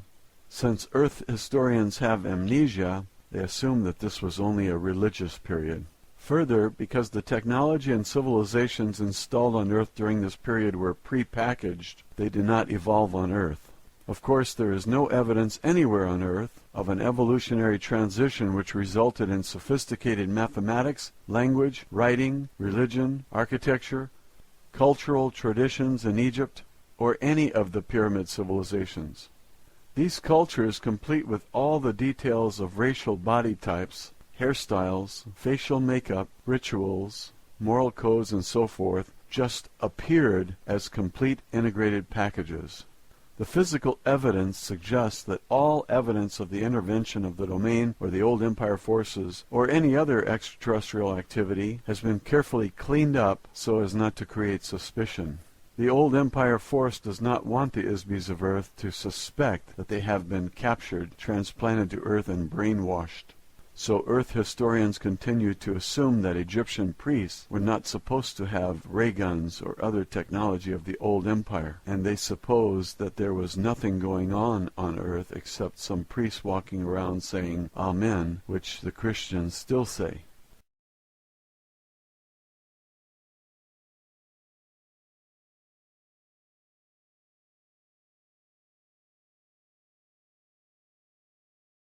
3172 BCE. Layout of the astronomical grid that joins the key mining sites and astronomical buildings of the gods in the Andes Mountains such as Tiwanaku, Cusco, Quito, the cities of Ollantaytambo, Machu Picchu, and Pachacamac for the mining of rare metals, including tin for use in making bronze. Metals were the property of the gods, of course.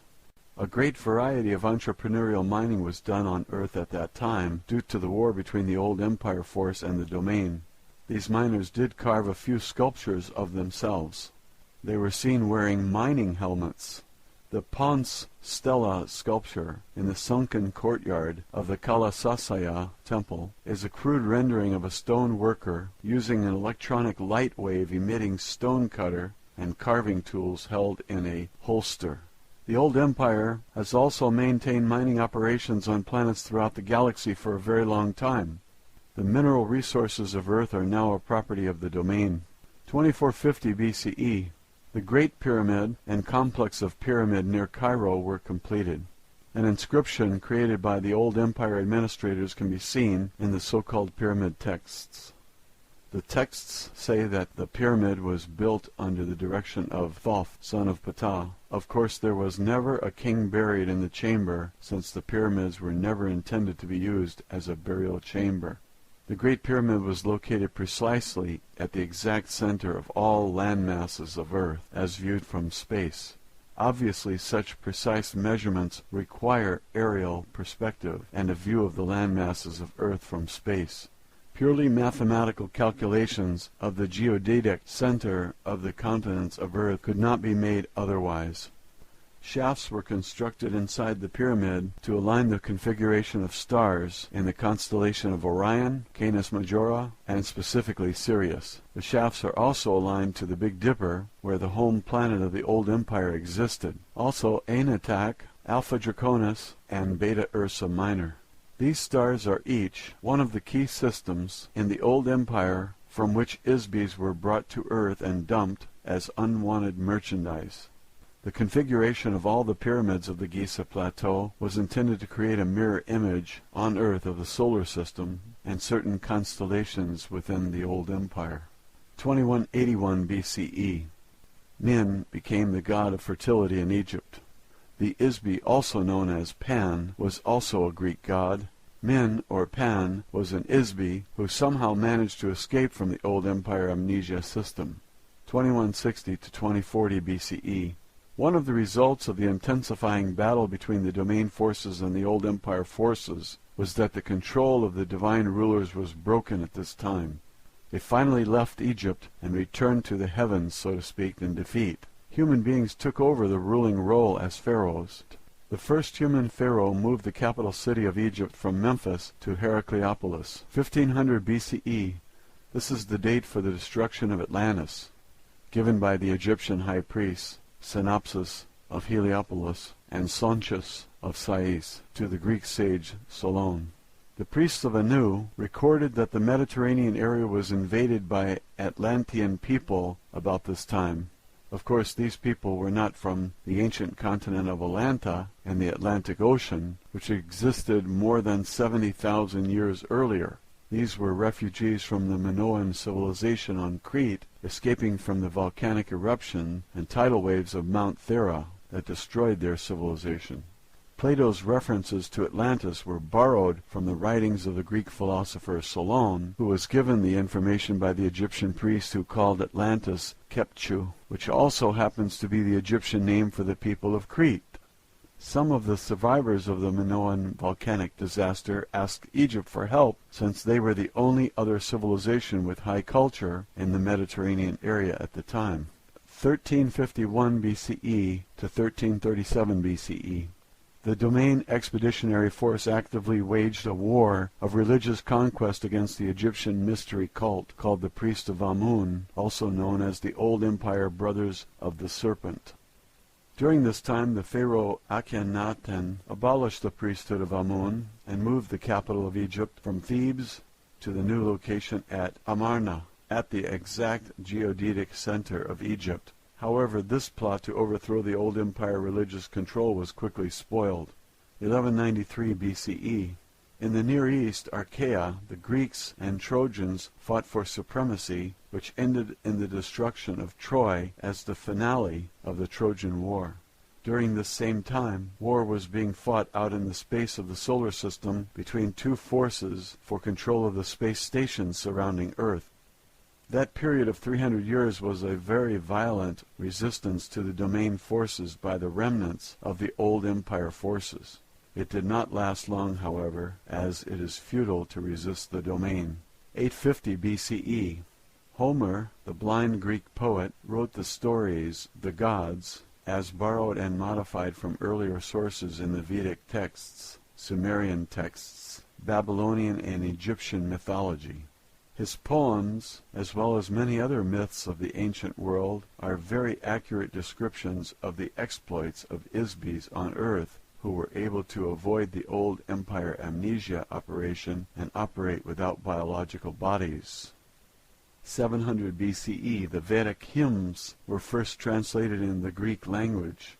This was the beginning of a cultural revolution in Western civilization that transformed crude and brutal tribal cultures into democratic republics based on more reasonable conduct. 638 to 559 BCE, Solon, a wise man from Greece, reported the existence of Atlantis. This was information he received from the old empire high priests Synopsis of Heliopolis and Sontius of Sais, with whom he studied in Egypt. 630 BCE, Zoroaster created religious practices in Persia around an Isbi called Ahura Mazda. This was yet another of the growing number of monotheistic gods put in place by operatives of the domain to displace a panoply of old empire gods. 604 BCE, Lao Ji, a philosopher who wrote a small book called The Way, was an Isbi of great wisdom who overcame the effects of the old empire amnesia, hypnosis machinery, and escaped from Earth. His understanding of the nature of an Isbi must have been very good to accomplish this. According to the common legend, his last lifetime as a human was lived in a small village in China. He contemplated the existence of his own life. Like Gautama Siddhartha, he confronted his own thoughts and past lives. In doing so, he recovered some of his own memory, ability, and immortality. As an old man, he decided to leave the village and go to the forest to depart the body. The village gatekeeper stopped him and begged him to write down his personal philosophy before leaving. Here is a small piece of the advice he gave about the way he rediscovered his own spirit. He who looks will not see it, he who listens will not hear it, he who gropes will not grasp it. The formless non-entity, the motionless source of motion, the infinite essence of the spirit, is the source of life. Spirit is self. Walls form and support a room, yet the space between them is most important. A pot is formed of clay, yet the space formed therein is most useful. Action is caused by the force of nothing on something, just as the nothing of spirit is the source of all form. One suffers great afflictions because one has a body. Without a body, what afflictions could one suffer? When one cares more for the body than for his own spirit, one becomes the body and loses the way of the spirit. The self, the spirit, creates illusion. The delusion of man is that reality is not an illusion. One who creates illusions and makes them more real than reality follows the path of the spirit and finds the way of heaven. 593 BCE, the Genesis story written by the Jewish people, described angels or sons of God mating with women of earth who bore them children. These were probably renegades from the old empire. They may also have been space pirates or merchants from a system outside the galaxy who came to steal mineral resources or smuggle drugs. The domain has observed that there are many visitors to Earth from neighboring planets and galaxies, but they rarely stop and live here. What kind of beings would live on a prison planet if they were not forced to do so? The same book also reports the story of a human named Ezekiel, who witnessed the spacecraft or aircraft landing near Chabar River in Chaldea. His description of the craft uses very archaic language, technically, but is nevertheless quite an accurate description of an old Empire saucer or scout craft. It is similar to the sightings of Vimanas by the people in the foothills of the Himalayas. Their Genesis story also mentions that Yahweh designed biological bodies to live for 120 years on Earth. Biological bodies on most Sun-type 12 Class 7 planets are usually engineered to last for an average of about 150 years. Human bodies on Earth last only about one-half as long. We suspect this is because the prison administrators have altered the biological material of human bodies on Earth to die more frequently so that the Isbis who inhabit them will recycle through the amnesia mechanism more frequently. It should be noted that much of the Old Testament was written during the captivity of the Jews who were enslaved in Babylon, which was very heavily controlled by priests of the Old Empire. The book introduces a false sense of time and a false concept of the origin of the creation. The serpent is the symbol of the Old Empire. It appears in the beginning of their creation story, or as the Greeks say, Genesis, and causes the spiritual destruction of the first human beings, who are metaphorically represented by Adam and Eve. The Old Testament, clearly influenced by the Old Empire forces, gives a detailed description of the Isbis being induced into biological bodies on Earth. This book also describes many of the Old Empire brainwashing activities, including the installation of false memories, lies, superstitions, commands to forget, and all manner of tricks and traps designed to keep Isbis on Earth. Most importantly, it destroys the awareness that humans are immortal spiritual beings. 580 BCE. The oracle at Delphi was one temple in a network of many oracle temples. Each temple was a communication center. The Old Empire priests designated a local god for each temple. Each of the temples in this network were located at precisely 5 degrees of latitude intervals from the capital city of Thebes throughout the Mediterranean area as far north as the Baltic Sea. The shrines served, among other things, as a grid housing electronic beacons, later called omphalos stones. The grid arrangement of the oracle sites can only be seen from miles above the earth. The original network of electronic communications beacons were displayed when the priesthood was dispersed and were replaced by carved stones. The symbol of the Old Empire priesthood is the python, dragon, or serpent. It was called the earth dragon at Delphi, which is always represented in sculpture and vase paintings as a serpent. In Greek mythology, the guardian of the omphalos stone at the temple at Delphi was an oracle whose name was Python, the serpent. She was an Isbi, who was conquered by a god named Apollo. He buried her under the omphalos stone. This is a case of one god setting up his temple on the grave of another. This is a very accurate euphemism for the domain force that detected and disabled the Old Empire temple network on Earth. It was one of the fatal blows to the Old Empire force in the solar system of Earth.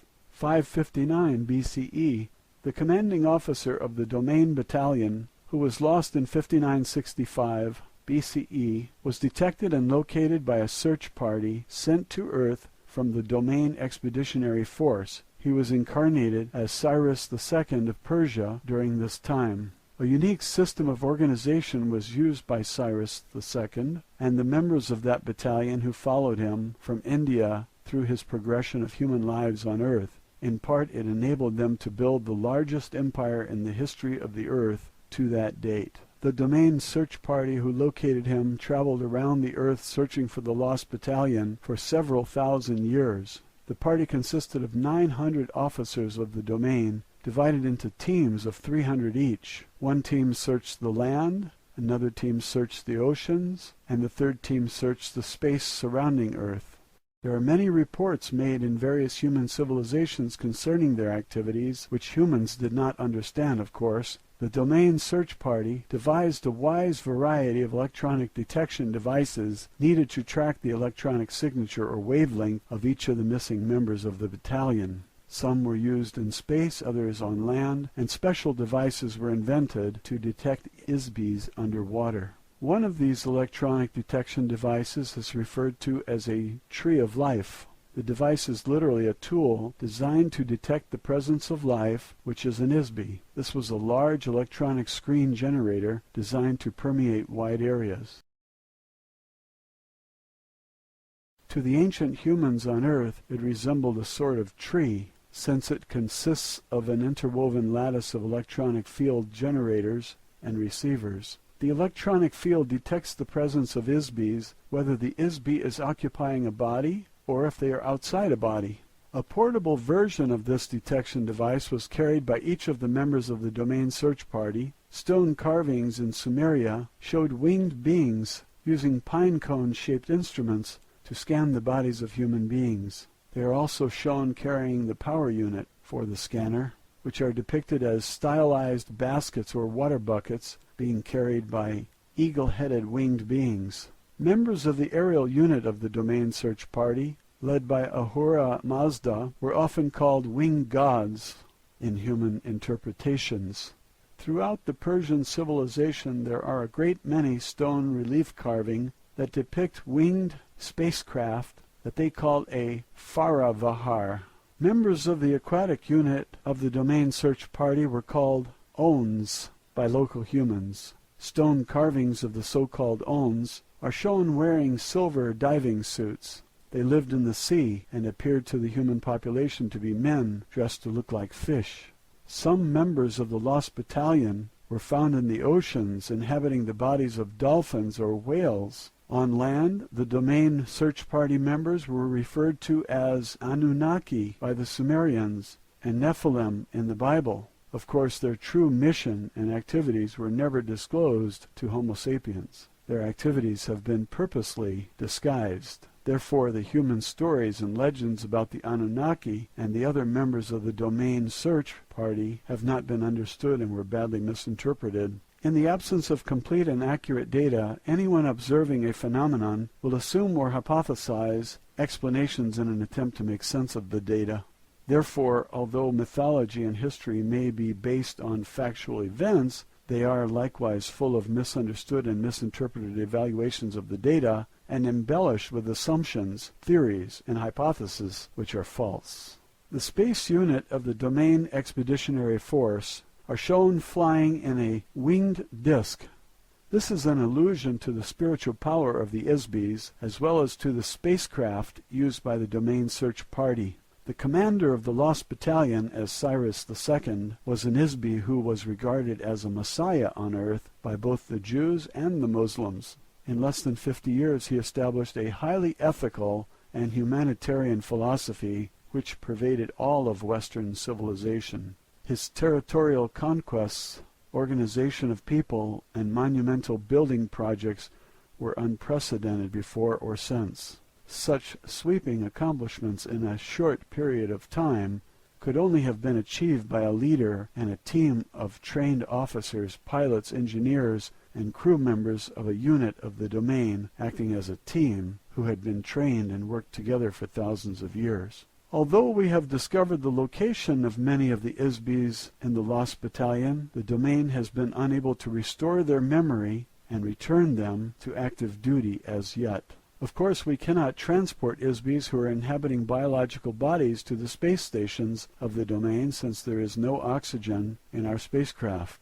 Also, we do not maintain life support facilities for biological entities there. Our only hope has been to locate and rekindle the awareness, memory, and identity of the ISBYs of the Lost Battalion. One day they will be capable of rejoining us. 200 BCE. The last remnant of the old empire, pyramid civilization, is at Teotihuacan. The Aztec name means place of the gods, or where the men were transformed into gods. Like the astronomical configuration of the Giza pyramids in Egypt, the entire complex is a precise scale model of the solar system that accurately reflects the orbital distances of the inner planets, the asteroid belt, Jupiter, Saturn, Uranus, Neptune, and Pluto. Since the planet Uranus had only been discovered with the modern Earth telescopes in 1787, and Pluto not until 1930, it is apparent that the builders had information from other sources. A common element of the pyramid civilizations around the Earth is the constant use of the image of the snake, dragon, or serpent. This is because the beings who planted these civilizations here want to create an illusion that the gods are reptilian. This is also part of an illusion designed to perpetuate amnesia. The beings who placed false civilizations on Earth are Isbis, just like you. Many of the biological bodies inhabited by Isbis in the old empire are very similar in appearance to the bodies on Earth. The gods are not reptiles, although they often behave like snakes. 1034 to 1124 AD. The entire Arab world was enslaved by one man, Hassan ibn al-Sabah, the old man of the mountain.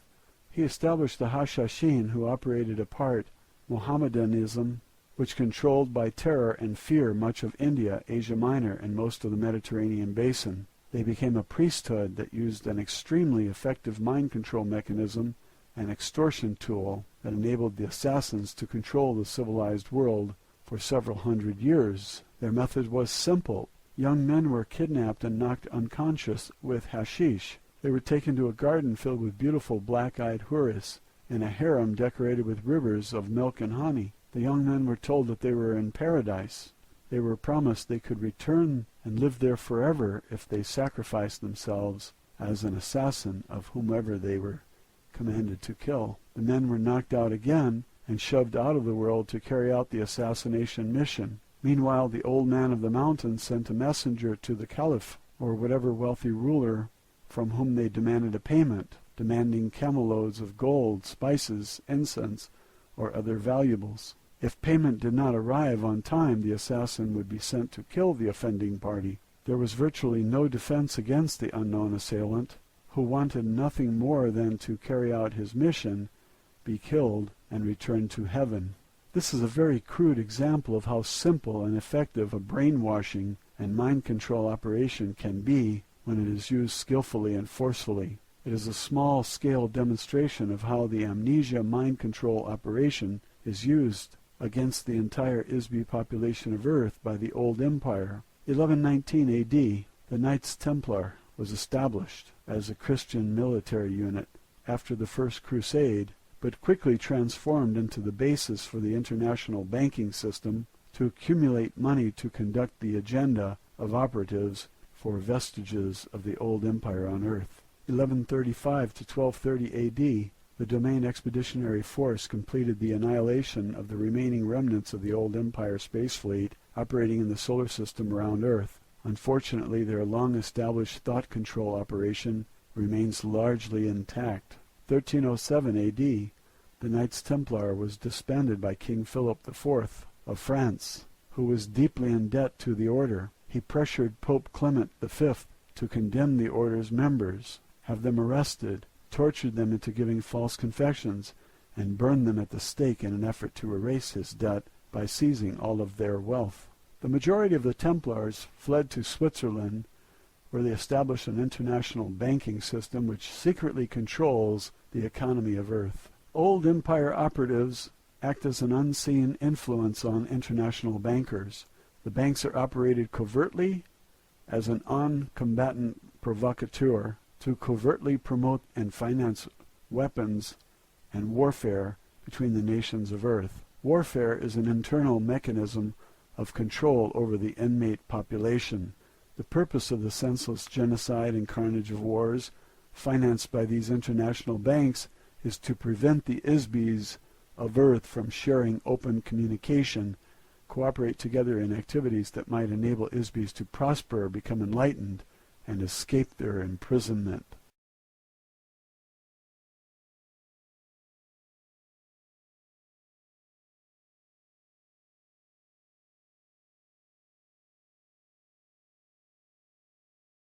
Roswell, Alien Interview, Chapter 10, A Lesson in Biology. Matilda O'Donnell McElroy. Personal note: my debrief was also tape recorded as a backup and to add clarification to the stenographic notes. I debriefed immediately after my interview so that everything that was said was still fresh in my mind. When I recounted these stories to the gallery stenographer, I was still reeling a bit. The perspective on Earth history from the point of view of the domain is very strange, to say the least. I wasn't sure if my uncomfortable feeling came from being disoriented or if it came from being reoriented. Either way, I felt unsteady and confused. Yet at the same time, there was a ring of truth to it. I was elated and incredulous at the same time. The stenographer looked askance at me more than a few times as she recorded the history lesson I passed on to her. I'm sure she thought I'd lost my mind. Maybe she was right. However, if my mind had been filled with hypnotic suggestions and false memories by the old empire, as Errol suggested, perhaps losing my mind would be a good idea.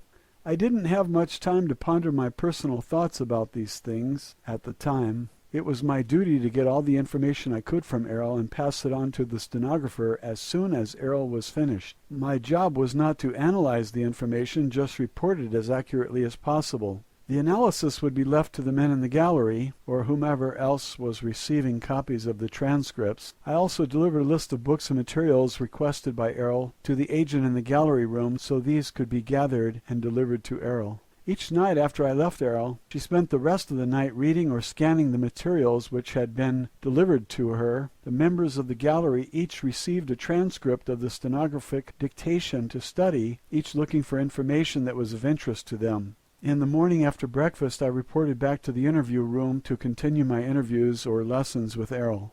Official transcript of interview, top secret, official transcript of the U.S. Army Air Force, Roswell Army Airfield, 509th Bomb Group, subject alien interview, July 28, 1947, first session. The origins of this universe and life on Earth, as discussed in the textbooks I have read, are very inaccurate. Since you serve your government as a medical personnel, your duties require that you understand biological entities, so I am sure that you will appreciate the value of the material I will share with you today. The texts of books I have been given on the subjects related to the function of life forms contain information that is based on false memories, inaccurate observation, missing data, unproven theories, and superstition.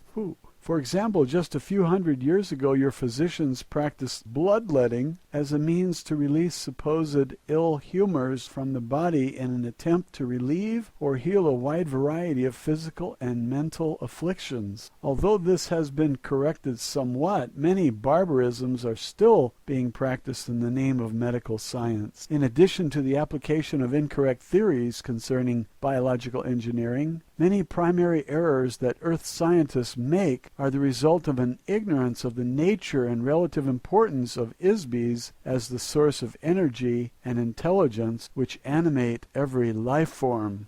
Although it is not a priority of the domain to intervene in the affairs of Earth, the Domain Communications Office has authorized me to provide you with some information in an effort to provide more accurate and complete understanding of these things, and thereby enable you to discover more effective solutions to the unique problems you face on Earth. The correct information about the origins of biological entities has been erased from your mind, as well as from the minds of your mentors. In order to help you regain your own memory, I will share with you some factual material concerning the origin of biological entities. I asked Errol if she was referring to the subject of evolution. Errol said, no, not exactly. You will find evolution mentioned in the ancient Vedic hymns. The Vedic texts are like folk tales or common wisdoms and superstitions gathered throughout the systems of the domain. These were compiled into verses like a book of rhymes. For every statement of truth, the verses contain many half-truths, reversals of truth, and fanciful imaginings blended without qualification or distinction. The theory of evolution assumes that the motivational source of energy that animates every life form does not exist. It assumes that an inanimate object or chemical concoction can suddenly become alive or animate accidentally or spontaneously, or perhaps an electrical discharge into a pool of chemical ooze will magically spawn a self-animated entity.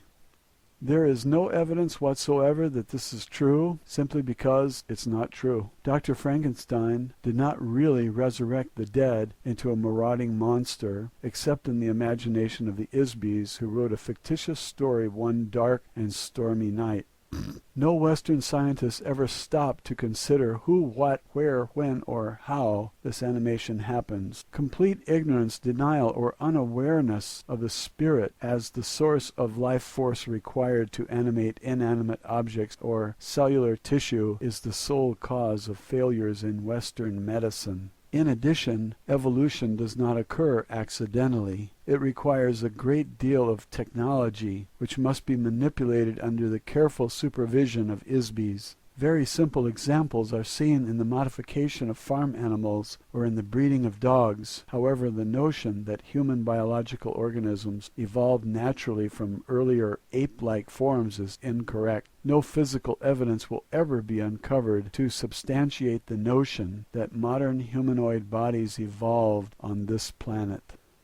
The reason is simple. The idea that human bodies evolved spontaneously from the primordial ooze of chemical interactivity in the dim mists of time is nothing more than a hypnotic lie instilled in the amnesia operation to prevent your recollection of the true origins of mankind. Factually, humanoid bodies have existed in various forms throughout the universe for trillions of years. This was compounded by the fact that the Vedic hymns were brought to Earth 8,200 years ago by the Domain Expeditionary Force. While they were based in the Himalaya Mountains, the verses were taught to some of the local humans who memorized them. However, I should note that this was not an authorized activity for the crew of the Domain installation, although I am sure it seemed like an innocent diversion for them at the time.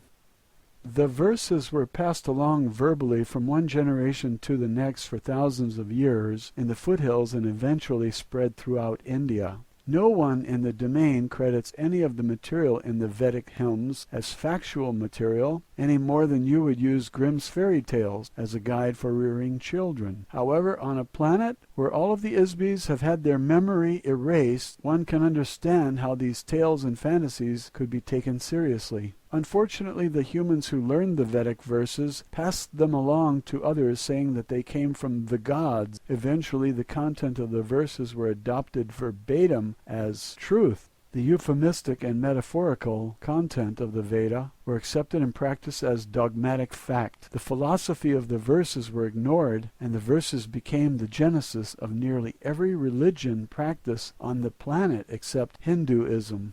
As an officer, pilot, and engineer of the domain, I must always assume a very pragmatic point of view. I could not be effective or accomplish my missions if I were to use philosophical dogma or rhetoric as my operations manual. Therefore, our discussion of history is based on actual events that occurred long before any ISBEs arrived on Earth, and long before the old empire came into power. I can relate part of this history from my personal experience. Many billions of years ago, I was a member of a very large biological laboratory in a galaxy far from this one. It was called the Arcadia Regeneration Company. I was a biological engineer working with a large staff of technicians. It was our business to manufacture and supply new life forms to uninhabited planets. There were millions of star systems with millions of uninhabited planets in the region at that time. There were many other biological laboratory companies at that time also. Each of them specialized in producing different kinds of life forms depending on the class of the planet being populated. Over a long span of time, these laboratories developed a vast catalog of species throughout the galaxies. The majority of the basic genetic material is common to all species of life.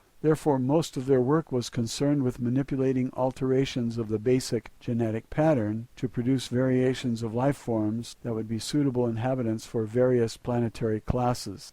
The Arcadia Regeneration Company specialized in mammals for forested areas and birds for tropical regions. Our marketing staff negotiated contracts with various planetary governments and independent buyers from all over the universe. The technicians created animals that were compatible with the variations in the climate, atmospheric and terrestrial density, and chemical content. In addition, they were paid to integrate our specimens with biological organisms engineered by other companies already living on a planet. In order to do this, our staff was in communication with other companies who created life forms. There were industry trade shows, publications, and a variety of other information supplied through an association that coordinated related projects. As you can imagine, our research required a great deal of interstellar travel to conduct planetary surveys. This is when I learned my skills as a pilot. The data gathered was accumulated in huge computer databases and evaluated by biological engineers.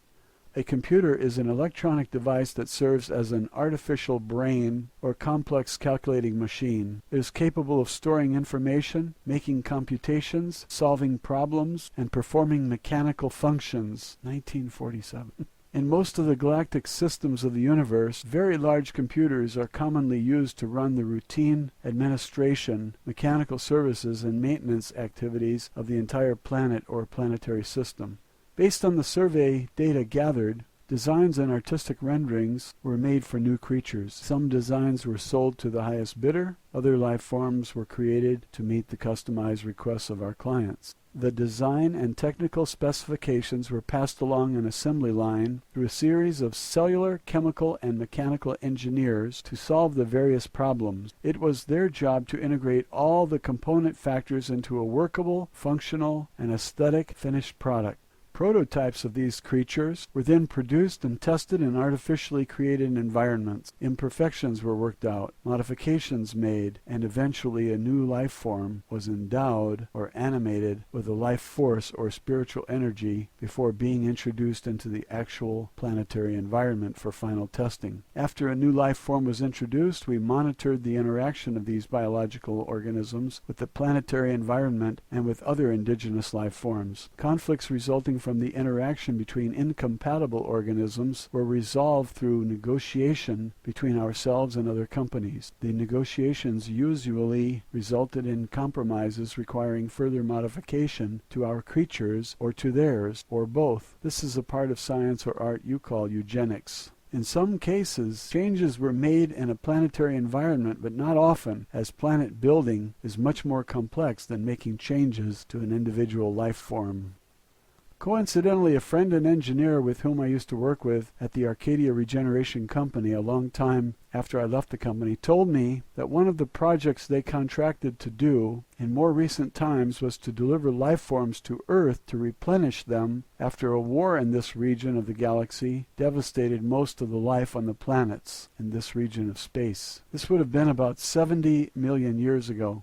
The skill required to modify the planet into an ecologically interactive environment that will support billions of diverse species was an immense undertaking. Specialized consultants from nearly every biotechnology company in the galaxy were brought in to help with the project. What you now see on Earth is the huge variety of life forms left behind. For scientists believe that the fallacious theory of evolution is an explanation for the existence of all life forms here. The truth is that all life forms on this and any other planet in this universe were created by companies like ours. How else can you explain the millions of completely divergent and unrelated species of life on land and in the oceans of this planet? How else can you explain the source of spiritual animation which defines every living creature? To say it is the work of God is far too broad. Every Isby has many names and faces in many times and places. Every Isby is a god. When they inhabit a physical object, they are the source of life. For example, there are millions of species of insects. About 350,000 of these are species of beetles. There may be as many as 100 million species of life forms on Earth at any given time. In addition, there are many times more extinct species of life on Earth than there are living life forms. Some of these will be rediscovered in the fossil or geological records of Earth. The current theory of evolution of life forms on Earth does not consider the phenomena of biological diversity. Evolution by natural selection is science fiction. One species does not accidentally or randomly evolve to become another species, as the Earth textbooks indicate, without manipulation of genetic material by an Isby. A simple example of Isby intervention is the selective breeding of a species on Earth.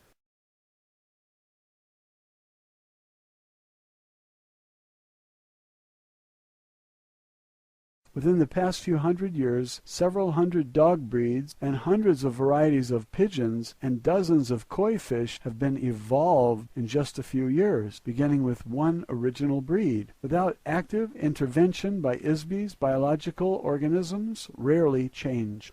The development of an animal like the duck-billed platypus required a lot of very clever engineering to combine the body of a beaver with the bill of a duck and make a mammal that lays eggs. Undoubtedly, some wealthy client placed a special order for it as a gift for some curious amusement. I'm sure that the laboratory of some biotechnical company worked on it for years to make it a self-replicating life form. The notion that the creation of any life form could have resulted from a coincidental chemical interaction moldering up from some primordial ooze is beyond absurdity. Factually, some organisms on Earth, such as proteobacteria, are modifications of a phylum designed primarily for the star Type 3 Class C planets. In other words, the domain designation for a planet with an anaerobic atmosphere nearest a large, intensely hot blue star, such as those in the constellation of Orion's belt in this galaxy. Creating life forms is very complex, highly technical work for ISBEs who specialize in this field. Genetic anomalies are very baffling to Earth biologists who have had their memory erased. Unfortunately, the false memory implantations of the old empire prevent Earth scientists from observing obvious anomalies. The greatest technical challenge of biological organisms was the invention of self-generation or sexual reproduction. It was invented as the solution to the problem of having to continually manufacture replacement creatures for those that have been destroyed or eaten by other creatures. Planetary governments did not want to keep buying replacement animals. The idea was contrived trillions of years ago as a result of a conference held to resolve arguments between disputing vested interests within the biotechnology industry. The infamous Council of Yumi Krum was responsible for coordinating creature production. A compromise was reached after certain members of the council were strategically bribed or murdered to author an agreement which resulted in the biological phenomenon which we now call the food chain. The idea that a creature would need to consume the body of another life form as an energy source was offered as a solution by one of the biggest companies in the biological engineering business. They specialized in creating insects and flowering plants. The connection between the two is obvious. Nearly every flowering plant requires a symbiotic relationship with an insect in order to propagate. The reason is obvious. Both the bugs and the flowers were created by the same company. Unfortunately, the same company also had a division which created parasites and bacteria. The name of the company, roughly translated into English, would be Bugs and Blossoms. They wanted to justify the fact that the old valid purpose of the parasitic creatures they manufactured was to aid the decomposition of organic material. There was a very limited market for such creatures at that time. In order to expand their business, they hired a big public relations firm and a powerful group of political lobbyists to glorify the idea that life forms should feed from other life forms. They invented a scientific theory to use as a promotion gimmick. The theory was that all creatures needed to have food as a source of energy. Before that, none of the life forms being manufactured required any external energy. Animals did not eat other animals for food, but consumed sunlight, minerals, or vegetable matter only. Of course, Bugs and Blossoms went into the business of designing and manufacturing carnivores. Before long, so many animals were being eaten as food that the problem of replenishing them became very difficult. As a solution, Bugs and Blossoms proposed, with the help of some strategically placed bribes in high places, that other companies begin using sexual reproduction as the basis for replenishing life forms. Bugs and Blossoms was the first company to develop blueprints for sexual reproduction, of course. As expected, the patent licenses for the biological engineering process required to implant stimulus-response mating, cellular division, and pre-programmed growth patterns for self-regenerating animals were owned by Bugs and Blossoms too. Throughout the next few million years, laws were passed that required that these programs be purchased by the other biological technology companies. These were required to be imprinted into the cellular design of all existing life forms. It became a very expensive undertaking for other biotechnology companies to make such an awkward and impractical idea work. This led to the corruption and downfall of the entire industry. Ultimately, the food and sex idea completely ruined the biotechnology industry, including bugs and blossoms. The entire industry faded away as the market for manufactured life forms disappeared. Consequently, when a species became extinct, there is no way to replace them because the technology of creating new life forms has been lost. Obviously, none of this technology was ever known on Earth and probably never will be. There are still computer files on some planets far from here which record the procedures for biological engineering. Possibly the laboratories and computers still exist somewhere. However, there is no one around doing anything with them. Therefore, you can understand why it is so important for the domain to protect the dwindling number of creatures left on Earth. The core concept behind sexual reproduction technology was the invention of a chemical-electronic interaction called cyclical stimulus response generators. This is a programmed genetic mechanism which causes a seemingly spontaneous recurring impulse to reproduce. The same technique was later adapted and applied to biological flesh bodies, including Homo sapiens. Another important mechanism used in the reproductive process, especially with Homo sapien-type bodies, is the implantation of a chemical electrical trigger mechanism in the body. The trigger which attracts ISBs to inhabit a human body, or any kind of flesh body, is the use of an artificially imprinted electronic wave which uses aesthetic pain to attract the ISB. Every trap in the universe, including those used to capture ISBs who remain free, is baited with an aesthetic electronic wave. The sensations caused by the aesthetic wavelength are more attractive to an ISB than any other sensation. When the electronic waves of pain and beauty are combined together, this causes the ISB to get stuck in the body. The reproductive trigger for lesser life forms, such as cattle and other animals, is triggered by chemicals emitted from scent glands. The scent glands, combined with reproductive chemical electrical impulses stimulated by testosterone or estrogen. These are also interactive with nutrition levels, which cause the life form to reproduce more when deprived of food sources. Starvation promoted reproductive activity as a means of perpetuating survival through future generations when the current organism fails to survive. These fundamental principles have been applied throughout all species of life. The debilitating impact and addiction to the sexual aesthetic pain electronic wave is the reason that the ruling class of the domain do not inhabit flesh bodies. This is also why officers of the domain forces only use doll bodies. This wave has proven to be the most effective trapping device ever created in the history of the universe as far as I know. The civilizations of the domain and the old empire both depend on this device to recruit and maintain a workforce of ISBs who inhabit flesh bodies on planets and installations. These ISBs are the working class beings who do all the slavish, manual, undesirable work on planets. As I mentioned, there is a very highly regimented and fixed hierarchy or class system for all ISBs throughout the old empire and the domain as follows. The highest class are free ISBs, that is, they are not restricted to the use of any type of body and may come and go at will, provided that they do not destroy or interfere with the social, economic, or political structure.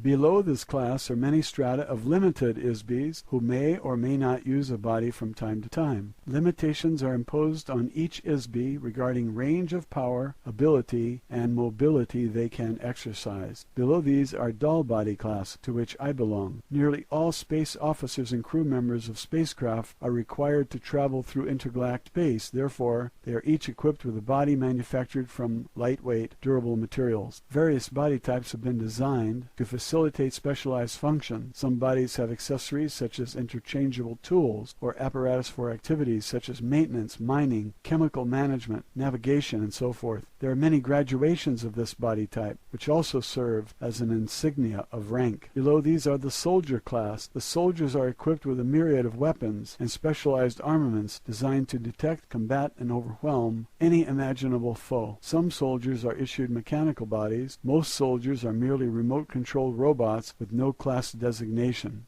The lower classes are limited to flesh bodies. Of course, it is not possible for these to travel through space for obvious reasons. Fundamentally, flesh bodies are far too fragile to endure the stresses of gravity, temperature extremes, radiation exposure, atmospheric chemicals, and the vacuum of space. There are also the obvious logistical inconveniences of food, defecation, sleep, atmospheric elements, and air pressure required by flesh bodies that dull bodies do not require. Most flesh bodies will suffocate in only a few minutes without a specific combination of atmospheric chemicals. After 2 or 3 days, the bacteria which live internally and externally on the body cause severe odors to be emitted. Odors of any kind are not acceptable in a space vessel. Flesh can tolerate only a very limited spectrum of temperatures, whereas in space the contrast of temperatures may vary hundreds of degrees within seconds. Of course, flesh bodies are utterly useless for military duty. A single shot from a handheld electronic blast gun instantly turns a flesh body into a noxious vapor cloud. Isbies who inhabit flesh bodies have lost much of their native ability and power. Although it is theoretically possible to regain or rehabilitate these abilities, no practical means has been discovered or authorized by the domain. Even though spacecraft of the domain travel trillions of light years in a single day, the time required to traverse the space between galaxies is significant, not to mention the length of time to complete just one set of mission orders, which may require thousands of years. Biological flesh bodies live for only a very short time, only 60 to 150 years at most, whereas dull bodies can be reused and repaired almost indefinitely. The first development of biological bodies began in this universe about 74 trillion years ago. It rapidly became a fad for Isbies to create and inhabit various types of bodies for an assortment of nefarious reasons. Especially for amusement, this is to experience various physical sensations vicariously through the body. Since that time there has been a continuing de-evolution in the relationship of Isbies to bodies. As Isbies continue to play around with these bodies, certain tricks were introduced to cause Isbies to get trapped inside a body so they were unable to leave again. This was done primarily by making bodies that appeared sturdy but were actually very fragile. An Isbie, using their natural power to create energy, accidentally injured a body when contacting it. The Isbie was remorseful about having injured this fragile body. The next time they encountered a body, they began to be careful with them. In so doing, the Isbie would withdraw or minimize their own power so as not to injure the body. A very long and treacherous history of this kind of trickery, combined with similar misadventures, eventually resulted in a large number of Isbies becoming permanently trapped in bodies. Of course, this became a profitable enterprise for some Isbies, who took advantage of the situation to make slaves of others. The resulting enslavement progressed over trillions of years and continues today. Ultimately, the dwindling ability of Isbies to maintain a personal state of operational freedom and ability to create energy resulted in the vast and carefully guarded hierarchy or class system. Using bodies as a symbol of each class is used throughout the old empire as well as the domain. The vast majority of Isbies throughout the galaxies of this universe inhabit some form of flesh body. The structure, appearance, operation, and habitat of these bodies vary according to the gravity, atmosphere, and climatic conditions of the planet they inhabit. Body types are predetermined largely by the type and size of the star around which the planet revolves, the distance from the star, the geological as well as the atmospheric components of the planet. On the average, these stars and planets fall into gradients of classification which are fairly standard throughout the universe. For example, Earth is identified roughly as a Sun Type 12 Class 7 planet. This is a heavy gravity, nitrogen-oxygen atmosphere planet with biological life forms in proximity to a single yellow, medium-sized, low-radiation sun or Type 12 star. The proper designations are difficult to translate accurately due to the extreme limitations of astronomical nomenclature in the English language. There are as many varieties of life forms as there are grains of sand on the beach. You can imagine how many different creatures and types of bodies have been manufactured by millions of companies such as bugs and blossoms for all the myriad planetary systems during the course of 74 trillion years. Matilda O'Donnell McElroy, personal note. When Errol finished telling me this story, there was a long, silent pause while I muddled through all this in my mind. Had Errol been reading science fiction books and fantasy stories during the night? Why would she tell me something so incredibly far-fetched? If there had not been a 40-inch tall alien with gray skin and 3 fingers on each hand and foot sitting directly across from me, I would not have believed a single word of it. In retrospect, over the 60 years since Errol gave me this information, Earth doctors have begun to develop some of the biological engineering technology that Errol told me about right here on Earth. Heart bypasses, cloning, test tube babies, organ transplants, plastic surgery, genes, chromosomes, and so on. One thing is for sure, I have never looked at a bug or flower in the same way since then, not to mention my religious belief in Genesis. Roswell Alien Interview, Chapter 11, A Lesson in Science. Matilda O'Donnell McElroy, personal note. The transcript of this interview is verbatim. There is nothing more I can add to it. It says everything. Official transcript of interview, top secret. Official transcript of the U.S. Army Air Force, Roswell Army Airfield, 509th Bomb Group. Subject, alien interview, July 29th, 1947, first session. Today, Errol told me some very technical things. I took a few notes to remind myself so I can repeat what she said as closely as possible. She began with an analogy about scientific knowledge. Can you imagine how much progress could have been made on Earth if people like Johannes Gutenberg, Sir Isaac Newton, Benjamin Franklin, George Washington Carver, Nikola Tesla, Jonas Salk, and Richard Trevithick, and many thousands of similar geniuses and inventors were living today? Imagine what technical accomplishments might have been developed if men like these never died. What if they were never given amnesia and made to forget everything they knew? What if they continued to learn and work forever? What level of technology and civilization could be attained if immortal spiritual beings like these were allowed to continue to create in the same place at the same time for billions or trillions of years? Essentially, the domain is one civilization that has existed for trillions of years with relatively uninterrupted progress. Knowledge has been accumulated, refined, and improved upon in nearly every field of study imaginable and beyond imagining. Originally, the interaction of ISB illusions or inventions created the very fabric of the physical universe, the microcosm and the macrocosm. Originally, the interaction of ISB illusions or inventions created the very fabric of the physical universe, the microcosm and the macrocosm. Every single particle of the universe has been imagined and brought into existence by an ISB. Everything created from an idea, a thought, with no weight or size or location in space. Every speck of dust in space, from the size of the tiniest subatomic particle to the size of a sun or Magellanic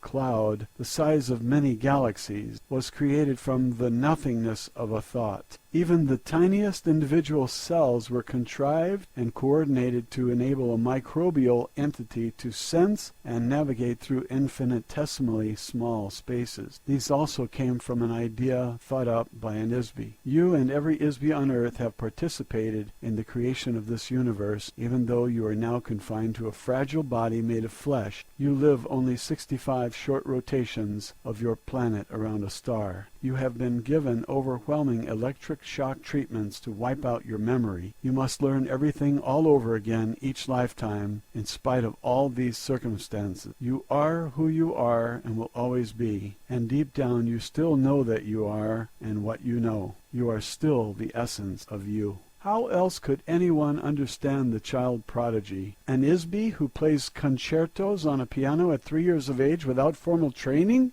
Impossible if they do not simply remember what they have already learned from thousands of lives spent in front of a keyboard in times untold or on planets far away. They may not know how they know, they just know. Humankind has developed more technology in the past 100 years than in the past 2,000 years. Why? The answer is simple. The influence of the old empire over the mind and over the affairs of mankind has been diminished by the domain. A renaissance of invention of Earth began in 1250 A.D. with the destruction of the old Empire space fleet in the solar system. During the next 500 years, Earth may have the potential to regain autonomy and independence, but only to the degree that humankind can apply the concentrated genius of the Isbis on Earth to solve the amnesia problem. However, on a cautionary note, the inventive potential of the Isbis who have been exiled to this planet is severely compromised by the criminal elements of the Earth population, specifically politicians, warmongers, and irresponsible physicists who create unlimited weapons such as nuclear bombs, chemicals, disease, and social chaos. These have the potential to extinguish all life forms on Earth forever. Even the relatively small explosions that were tested and used in the past 2 years on Earth have the potential to destroy all life, if deployed in sufficient quantity. Larger weapons could consume all the oxygen in the global atmosphere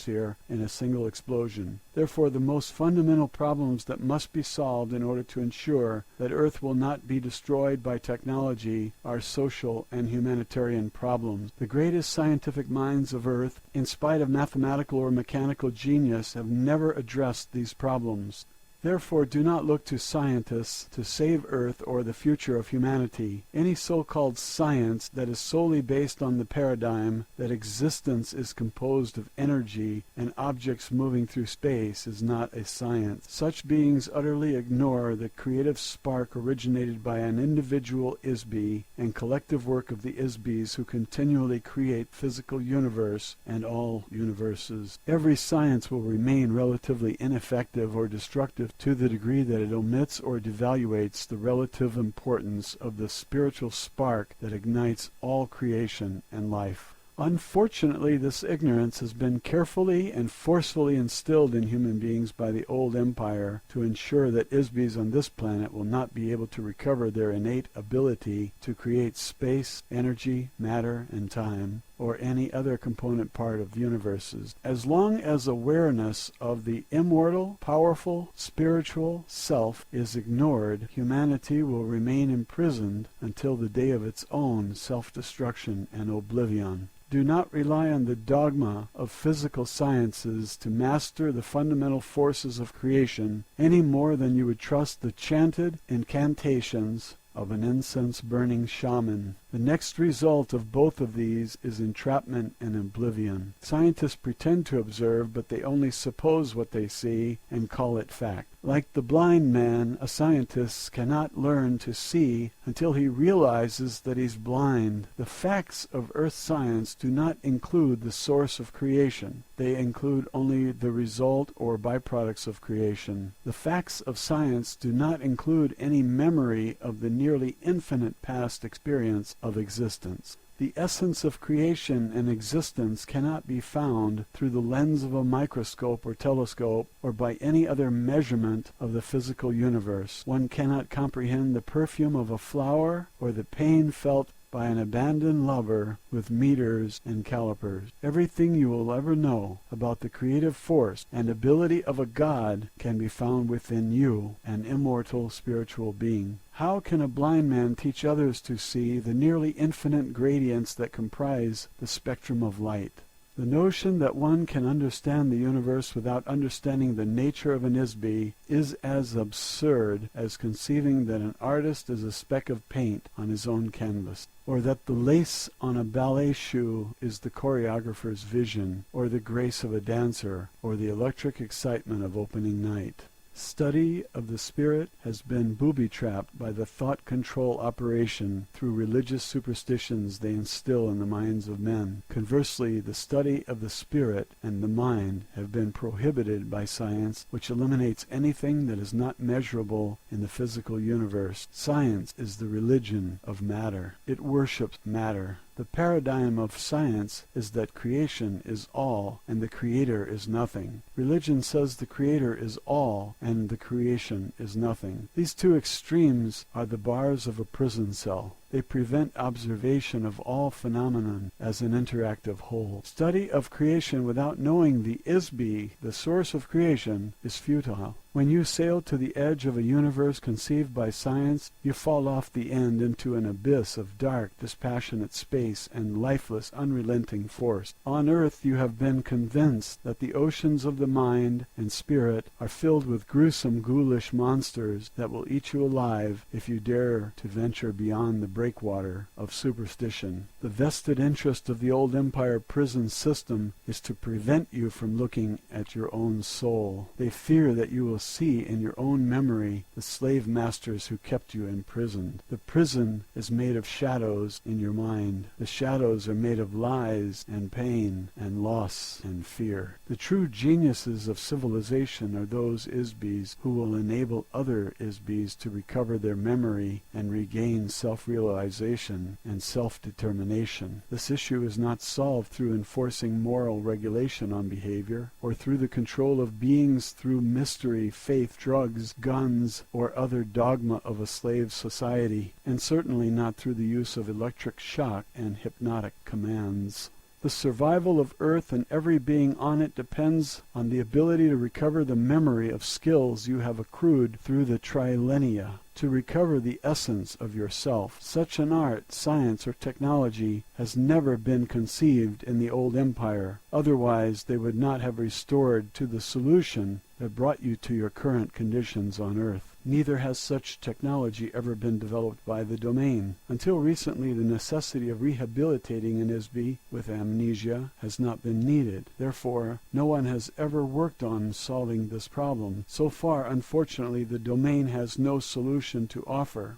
A few officers of the Domain Expeditionary Force have taken it upon themselves to provide technology to Earth during their off-duty time. These officers leave their doll at the space station and as an ISB assume or take over a biological body on Earth. In some cases, an officer can remain on duty while they inhabit and control other bodies at the same time. This is a very dangerous and adventurous undertaking. It requires a very able ISB to accomplish such a mission and return to the base successfully. One officer who did this recently while continuing to attend his official duties was known on Earth as the electronics inventor Nikola Tesla. It is my intention, although is not a part of my mission orders, to assist you in your efforts to advance scientific and humanitarian progress on Earth. My intention is to help other ISBs to help themselves. In order to solve the amnesia problem on Earth, you will need much more advanced technology, as well as social stability to allow enough time for research, and need much more advanced technology as well as social stability to allow enough time for research and development of techniques to free the ISB from the body and to free the mind of the ISB from amnesia. Although the domain has a long-term interest in maintaining Earth as a useful planet, it has no particular interest in the human population of Earth other than its own personnel here. We are interested in preventing the destruction as well as accelerating the development of technologies that will sustain the infrastructures of the global biosphere, hydrosphere, and atmosphere. To this end, you will discover on very careful and thorough examination that my spacecraft contains a wide assortment of technology that does not exist on your Earth.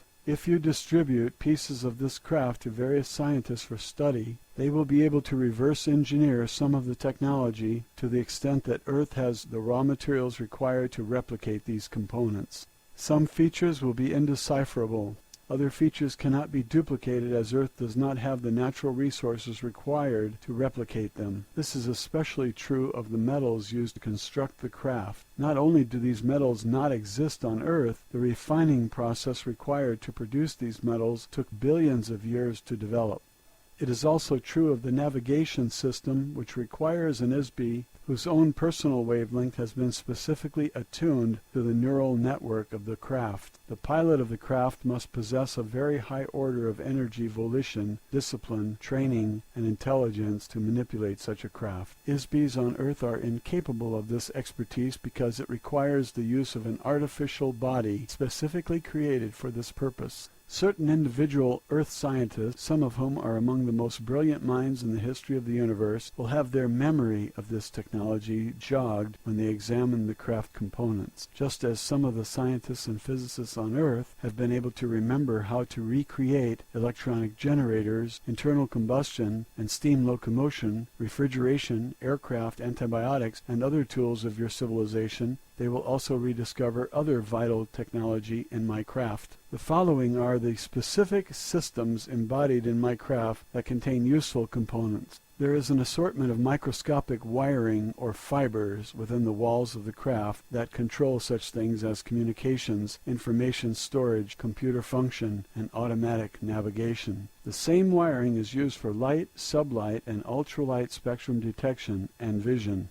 The fabrics of the interior of the craft are far superior to any on Earth at this time and have hundreds of thousands of applications. You will also find mechanisms for creating, amplifying, and channeling light particles or waves as a form of energy. As an officer, pilot, and engineer of the domain forces, I am not at liberty to discuss or convey the detailed operation or construction of the craft in any way other than what I have just disclosed. However, I am confident that there are many competent engineers on Earth who will develop useful technology with these resources. I am providing these details to you in the hope that the greater good of the domain will be served.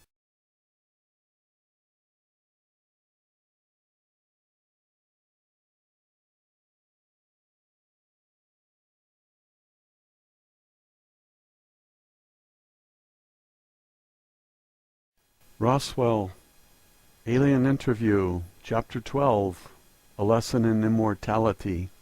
Matilda O'Donnell McElroy, personal note. I think the following transcript is pretty much self-explanatory. Official transcript of interview, top secret. Official transcript of the U.S. Army Air Force, Roswell Army Airfield, 509th Bomb Group. Subject, Alien Interview, July 30th, 1947, first session. Immortal spiritual beings, which I refer to as ISBs for the sake of convenience, are the source and creators of illusions. Each one individually and collectively, in their original unfettered state of being, are an eternal, all-powerful, all-knowing entity. ISBs create space by imagining a location. The intervening distance between themselves and the imagined location is what we call space. An ISB can perceive the space and objects created by other ISBs. ISBs are not physical universe entities. They are a source of energy and illusion. ISBs are not located in space or time, but can create space, place particles in space, create energy, and shape particles into various forms, cause the motion of forms, and animate forms. Any form which is animated by an ISB is called life. An ISB can decide to agree that they are located in space or time, and that they themselves are an object, or any other manner of illusion created by themselves, or another, or other ISBs. The disadvantages of creating an illusion is that an illusion must be continually created. If not continually created, it disappears. Continual creation of an illusion requires incessant attention to every detail of the illusion in order to sustain it. A common denominator of ISBs seems to be the desire to avoid boredom. A spirit only, without interaction with other ISBs, and the unpredictable motion, drama, and unanticipated intentions and illusions being created by other ISBs, is easily bored.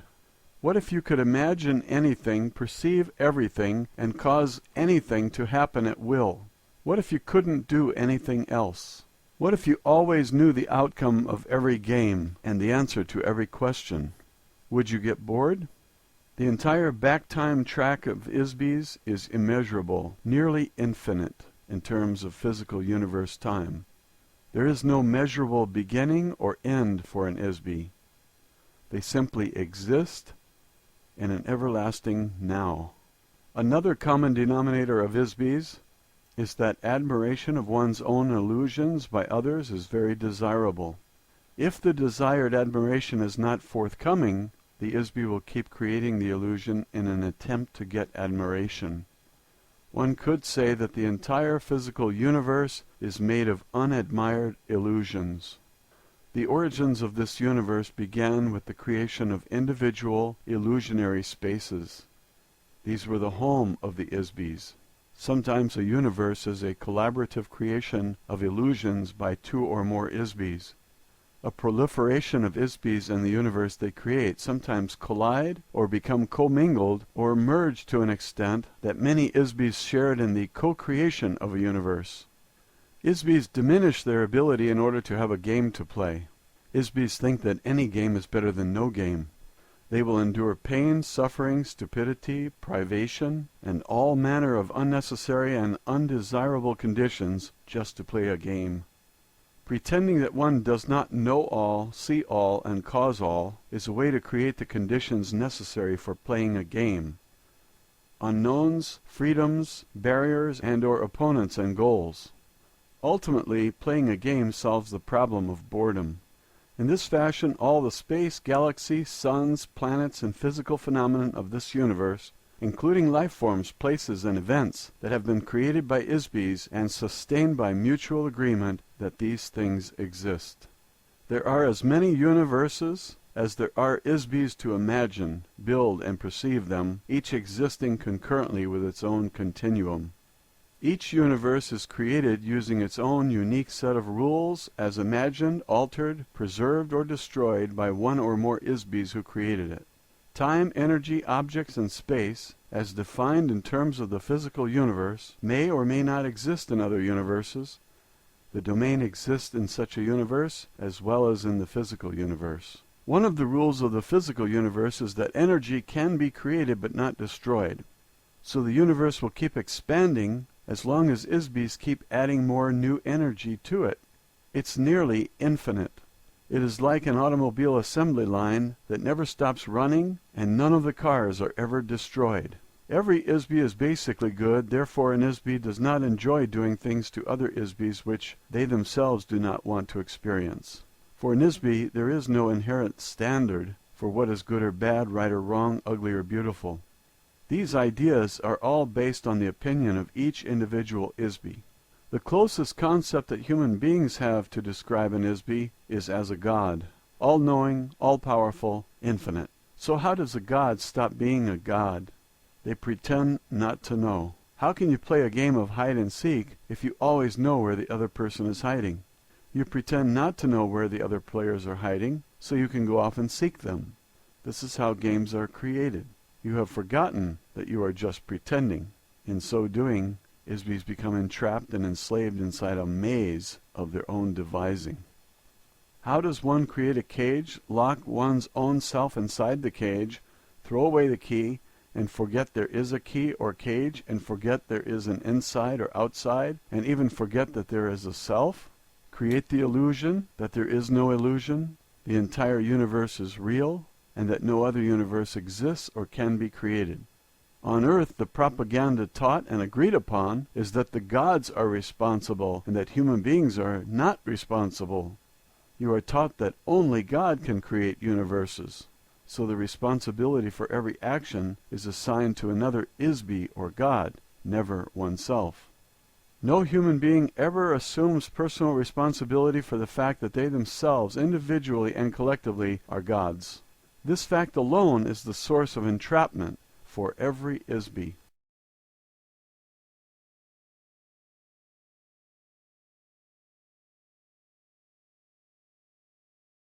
Roswell, Alien Interview, Chapter 13, A Lesson in the Future. Matilda O'Donnell McElroy, personal note.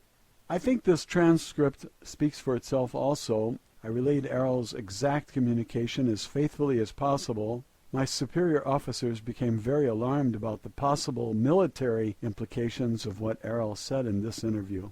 Official transcript of interview, top secret. Official transcript of the U.S. Army Air Force. Roswell Army Airfield, 509th Bomb Group. Subject, Alien Interview, July 31st, 1947, first session. It is my personal belief that the truth should not be sacrificed on the altar of political, religious, or economic expediency.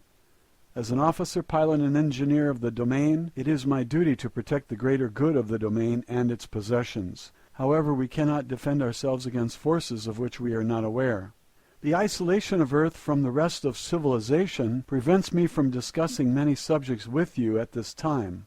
Security and protocol prevent me from revealing any but the broadest general statements about the plans and activities of the domain. However, I can give you some information that you might find useful. I must return to my assigned duties on the space station now.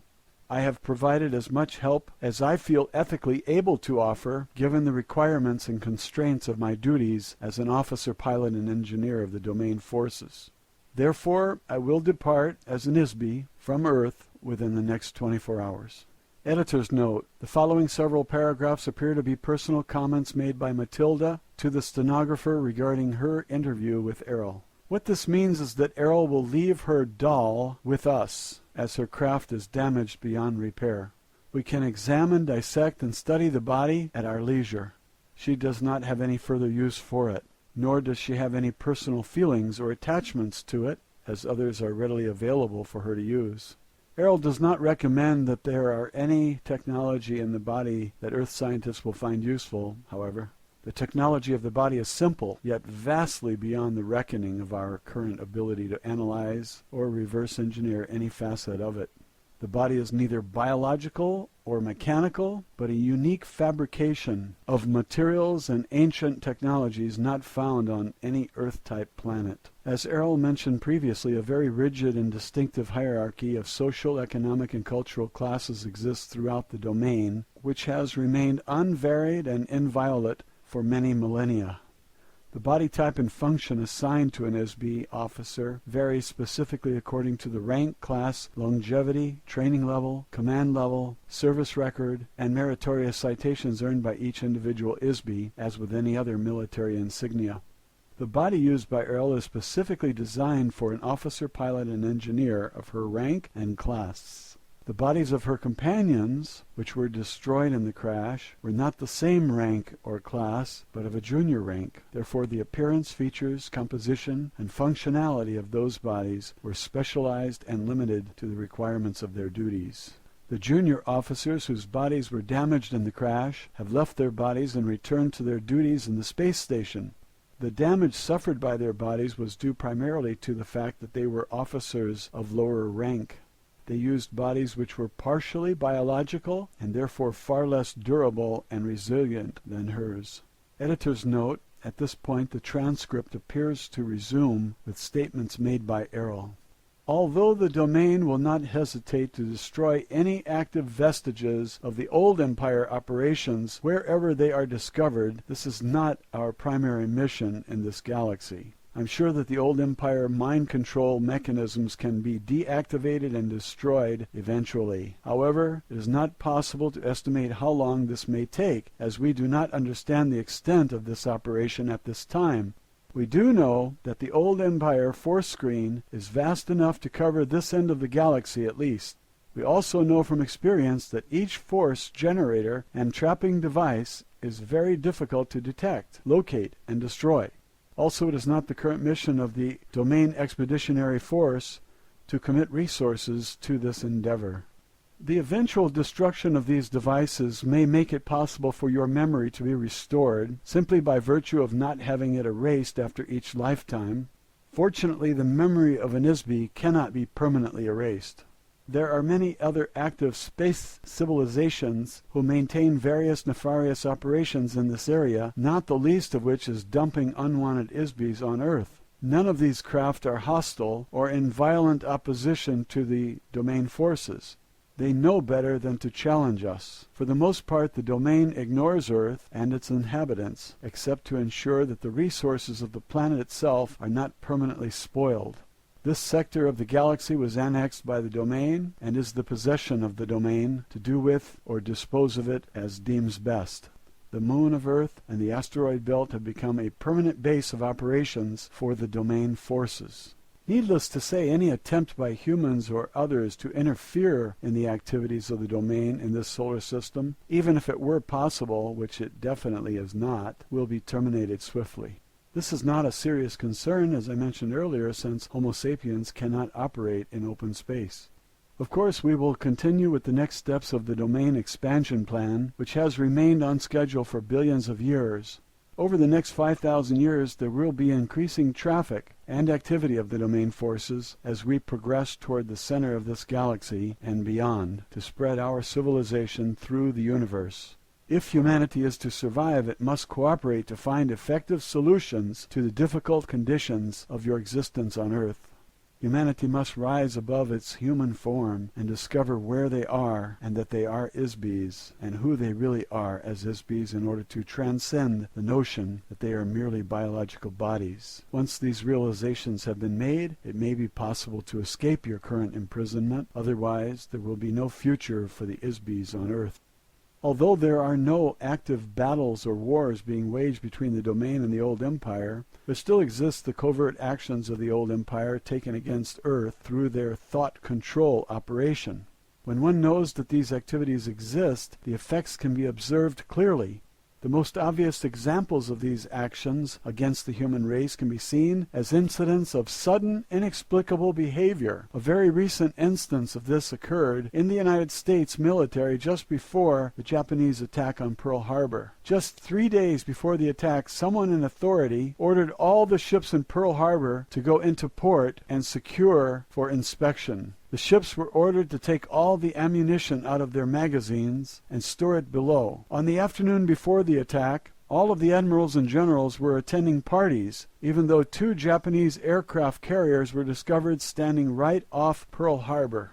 The obvious action to take would have been to contact Pearl Harbor by telephone to warn them of the danger of a fight starting and to put the ammunition back and order the ships to get out of port into the open sea. About 6 hours before the Japanese attack began, a U.S. Navy ship sank a small Japanese submarine right outside the harbor. Instead of contacting Pearl Harbor by telephone to report the incident, a warning message was put into top-secret code, which took about 2 hours to encode. Then it took another 2 hours to decode. The word of warning to Pearl Harbor did not arrive until 10 a.m. Pearl Harbor time, Sunday, 2 hours after the Japanese attack destroyed the U.S. fleet. How do things like this happen?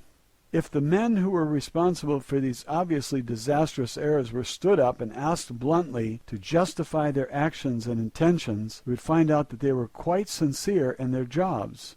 Ordinarily, they do the very best they can do for people and nations.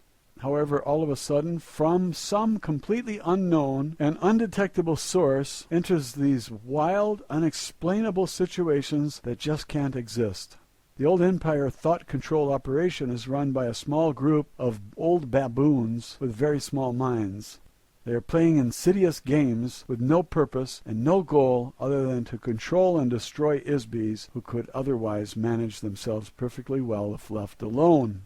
These types of artificially created incidents are being forced upon the human race by the operations of the mind-control prison system.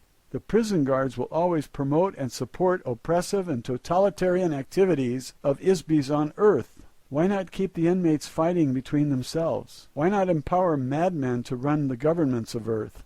The men who run the criminal governments of Earth mirror the commands given them by covert thought controllers of the old empire. The human race will continue to shadowbox with this for a long as it remains the human race. Until then, the Isbis on Earth will continue to live a series of consecutive lives over and over and over.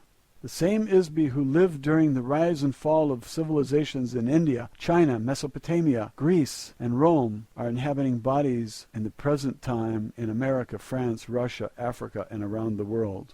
In between each lifetime, an Isbi is sent back again to begin all over, as though the new life was the only life they had ever lived. They begin anew in pain, in misery, and mystery. Some Isbis have been transported to Earth more recently than others. Some Isbis have been on Earth only a few hundred years, so they have no personal experience with the earlier civilizations of Earth. They have no experiences of having lived on Earth, so could not remember a previous existence here, even if their memory was restored. They might, however, remember lives they lived elsewhere, on other planets, and in other times. Others have been here since the first days of Lemuria. In any case, the Isbies of Earth are here forever until they can break the amnesia cycle, conquer the electronic traps set up by their captors, and free themselves. Because the domain has 3,000 of their own Isbies in captivity on Earth also, they have an interest in solving this problem. This problem has never been encountered or effectively solved before in the universe as far as they know. They will continue their efforts to free those Isbies from Earth where and when it is possible, but it will require time to develop an unprecedented technology and the diligence to do so. Editor's note: the following statement is a comment by Matilda. I think that it is Errol's sincere desire, as one Isbie to another, that the rest of our eternity will be as pleasant as possible.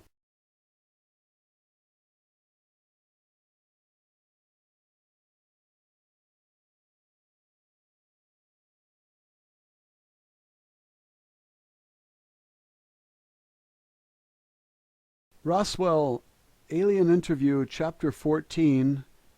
Errol reviews the interview transcripts. Matilda O'Donnell McElroy, personal note.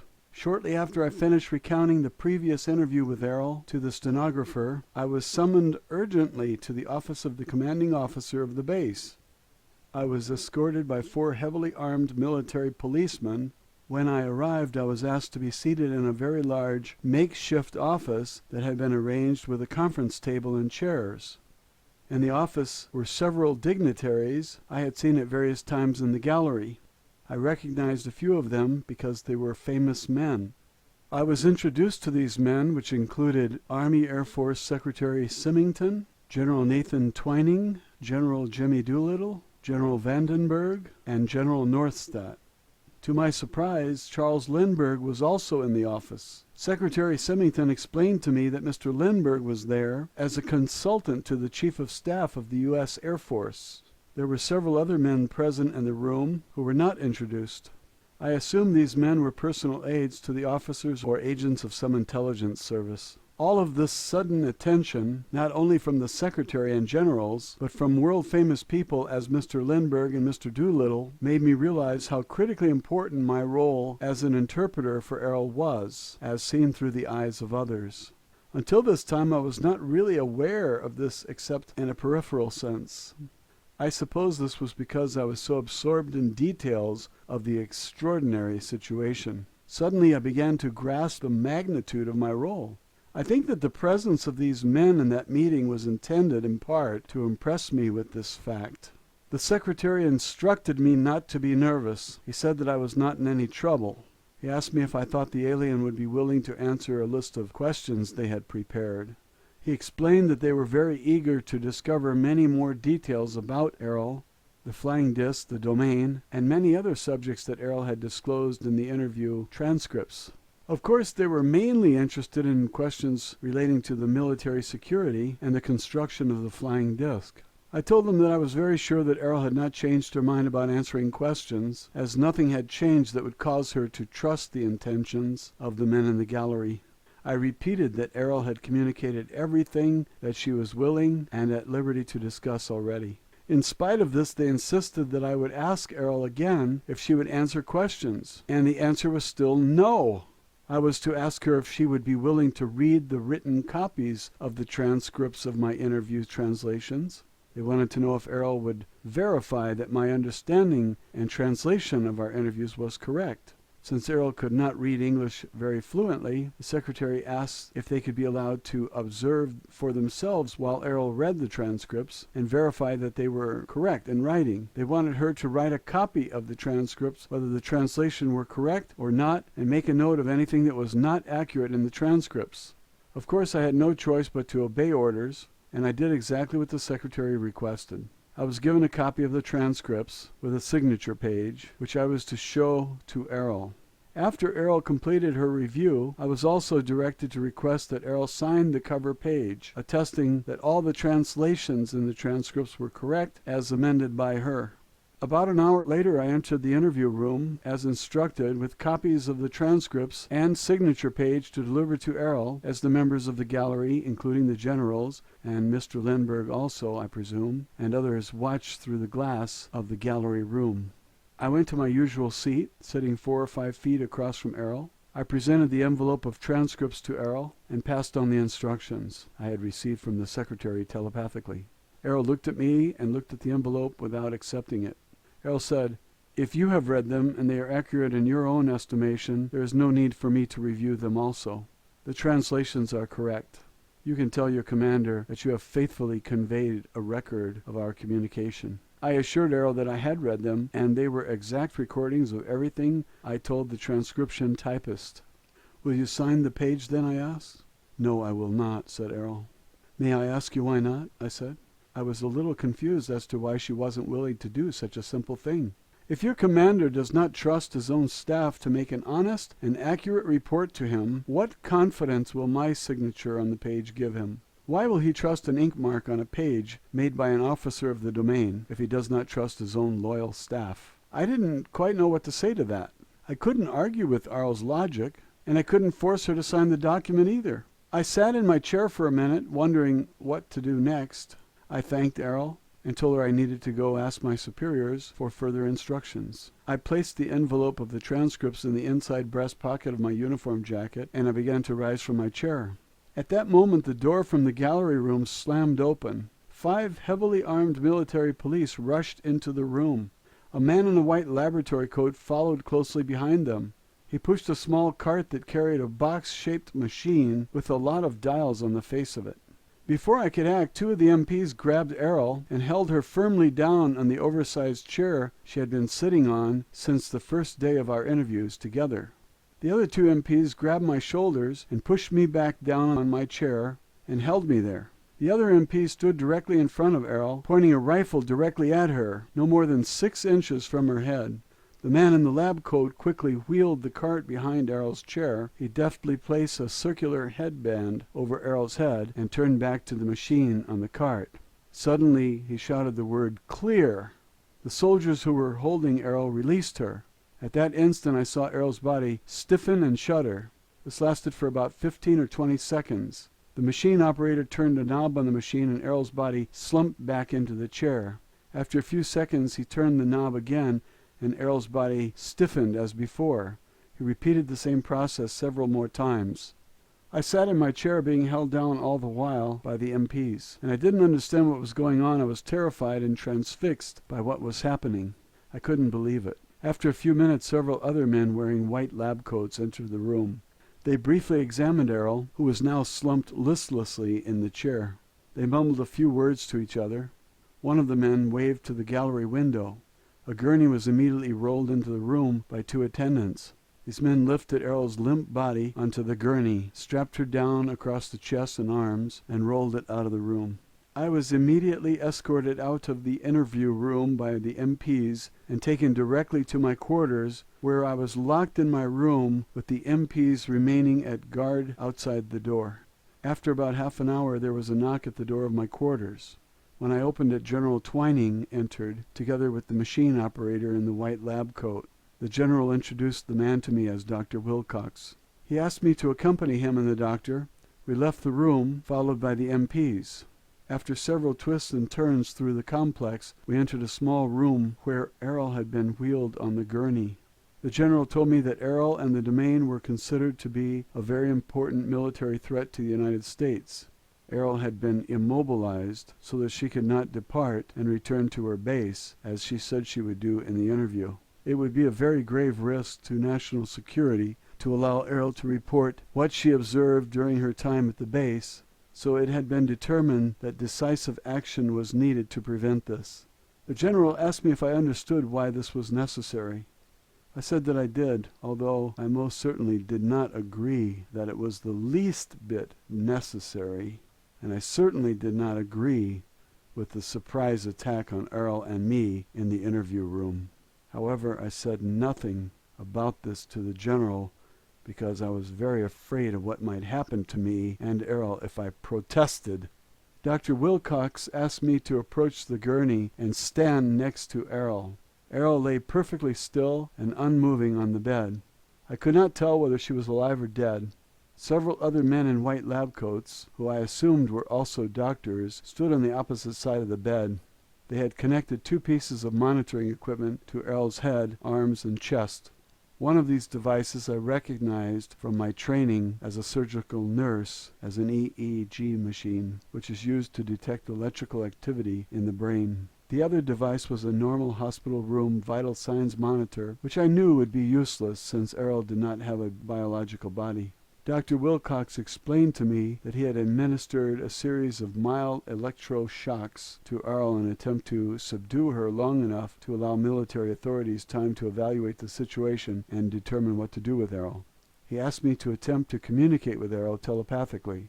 I tried for several minutes but couldn't sense any communication from Errol. I couldn't even sense whether Errol was present in the body any longer. "I think you must have killed her," I said to the doctor. Dr. Wilcox told me that they would keep Errol under observation and I would be asked to return later to establish communication with Errol again.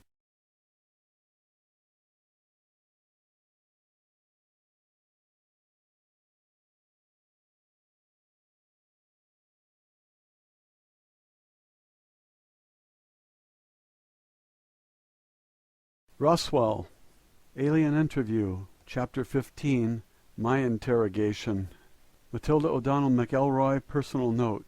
The next morning I was escorted from my quarters under guard of 4 MPs to the interview room. Errol's overstuffed chair had been removed from the room and replaced by a small desk and several office chairs. I was asked to sit down and wait to be interviewed. After a few minutes, Dr. Wilcox came into the office together with another man wearing a plain business suit. The man introduced himself as John Reed. Dr. Wilcox explained to me that Mr. Reed had been flown in from Chicago at the request of my superior officers to conduct a lie detector test on me. My surprise at this statement was so obvious that Dr. Wilcox noticed that I was obviously taken aback and insulted at the insinuation that I had ever lied about anything. Nonetheless, Mr. Reed began to set up his polygraph device on the desk next to my chair while Dr. Wilcox continued to explain in a calm voice that the test was being administered for my own protection. Since all the interviews with the alien had been conducted telepathically, and that Errol had decided to read and attest that the typed transcripts were accurate, that the truth and accuracy of the statements contained in the transcripts depended entirely upon my personal word alone. There was no other reliable way to test the accuracy of the transcripts without submitting me to a battery of tests and psychological examinations to determine, in the opinion of experts, meaning himself, whether the transcripts should be taken seriously or not. The tone of his voice said very clearly, or dismissed as the delusional ranting of a mere woman. Mr. Reed proceeded to strap a rubber tube around my chest, as well as an ordinary blood pressure cutoff around my upper arm. Then he placed electrodes on the fingers and surfaces of my hands. He explained that he would be very objective during the interview because he had been thoroughly trained in scientific interrogation. This training was supposed to make his interrogation free of human error. Mr. Reed explained to me that in response to the questions he and Dr. Wilcox were going to ask me, that actual physiological changes would be transmitted through a small panel unit. The readings would then be tracked on moving graph paper, which he placed beside the machine on the desk. The parallel graphs on the paper would then be correlated and interpreted by Mr. Reed with the expert assistance of Dr. Wilcox to determine whether or not I was lying. Both Mr. Reed and Dr. Wilcox asked me a series of innocuous questions to begin, which advanced into a more pointed interrogation about my interviews with Errol. Here's what I remember about the questions. "What is your name?" "Matilda O'Donnell," I replied. "What is your date of birth?" "June 12, 1924, I said. "What is your age?" 23. "Where were you born?" "Los Angeles, California," I said, and so on and so forth. "Are you able to communicate by telepathy?" "No, I have never been able to do this with anyone except Errol," I said. "Were any of the statements you made to the stenographer falsified?" "No," I answered. "Have you intentionally or unintentionally imagined or fabricated any of the communication you claim to have had with the alien?" "No, of course not," I said. "Are you intentionally attempting to deceive anyone?" "No." Are you attempting to obstruct this test? No. What color are your eyes? Blue. Are you Catholic? Yes. Would you tell the same stories to your parish priest in a Catholic church confessional that you told the stenographer here at the base? Yes. Are you trying to hide anything from us? No, nothing. Do you believe everything the alien communicated to you? Yes. Do you consider yourself to be a gullible person? No. The questions continued in this manner for more than an hour. Finally, I was unhooked from the polygraph machine and allowed to return to my quarters, still under guard by the MPs. Later in the afternoon, I returned to the interview room. This time the desk was replaced by a hospital gurney. Dr. Wilcox was accompanied by a staff nurse this time. He asked me to lie down on the gurney. He said that he had been requested to ask me the same series of questions that I answered for the lie detector test. This time, however, I would respond to the questions under the influence of a truth serum known as sodium pentothal.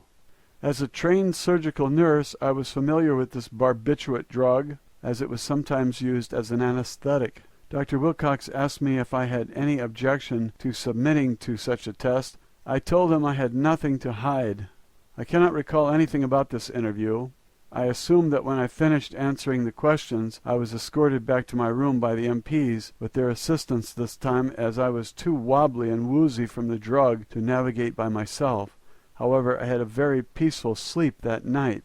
Apparently neither of these interrogations yielded any suspicious results, as I was not asked any more questions after that. Thankfully, I was left alone during the rest of my time at the base.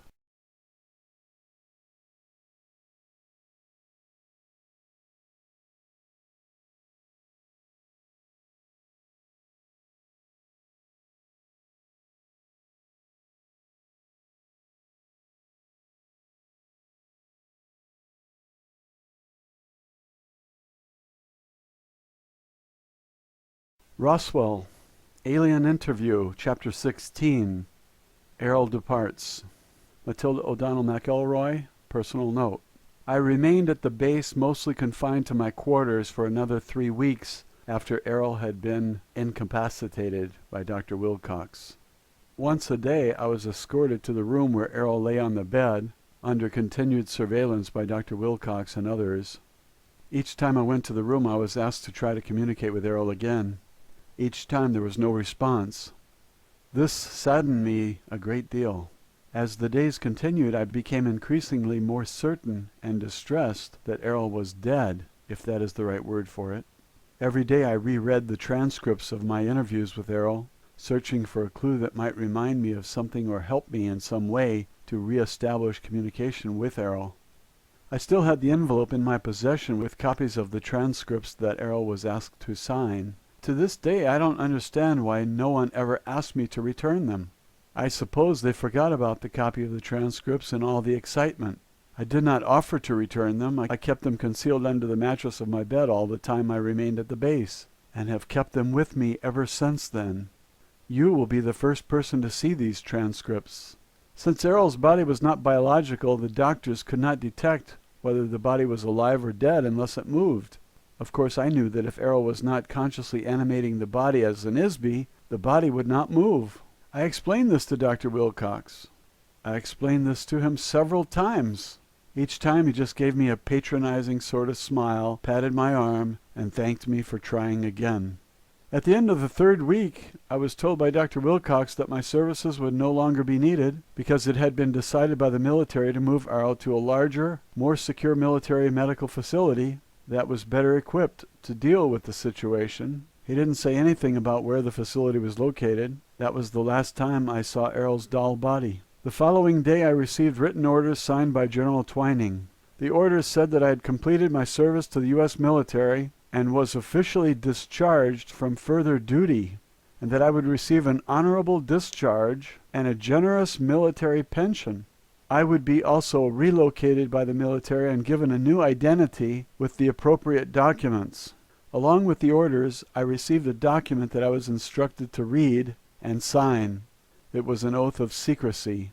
The language of the document was full of legalese, but the point was very clearly made that I was to never, ever discuss anything whatsoever with anyone about anything whatsoever that I had seen, heard, or experienced during my service in the military under pain of death as an act of treason against the United States of America. As it turned out, I was placed into a federal government witness protection program, except that I would be protected from the government by the government. In other words, as long as I stayed quiet, I could stay alive.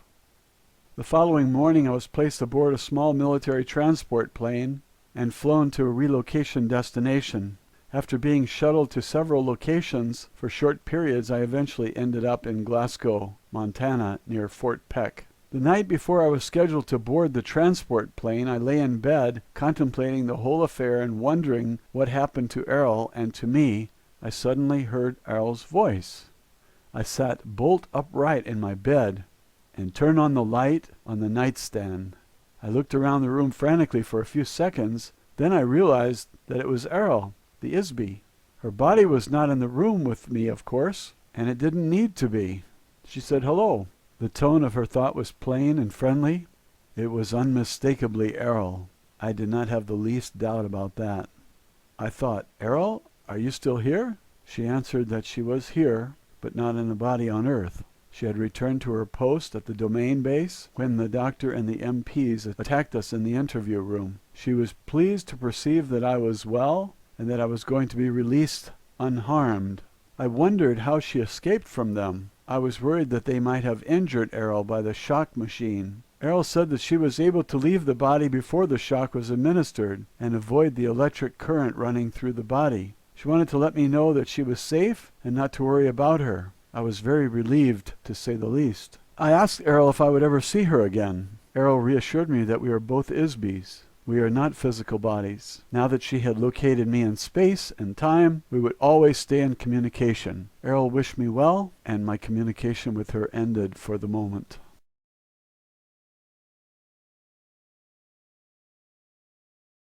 Roswell, alien interview, postscript from Mrs. McElroy. Editor's note: the following message was enclosed in a separate envelope marked "Read me last," together with the original letter, the transcripts, and the other notes of explanation I received in the envelope from Mrs. McElroy.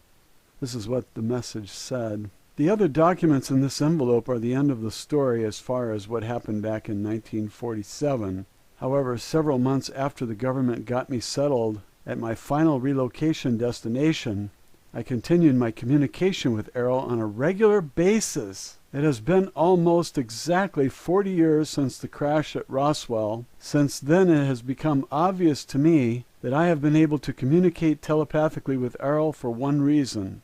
I am one of the 3,000 members of the Lost Battalion.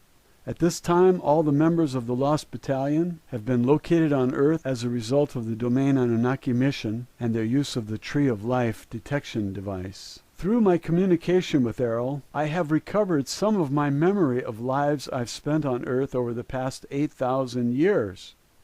Most of these memories are not especially important compared to the long backtrack of events, but it has been a necessary stepping stone to regaining my awareness and ability as an Isby.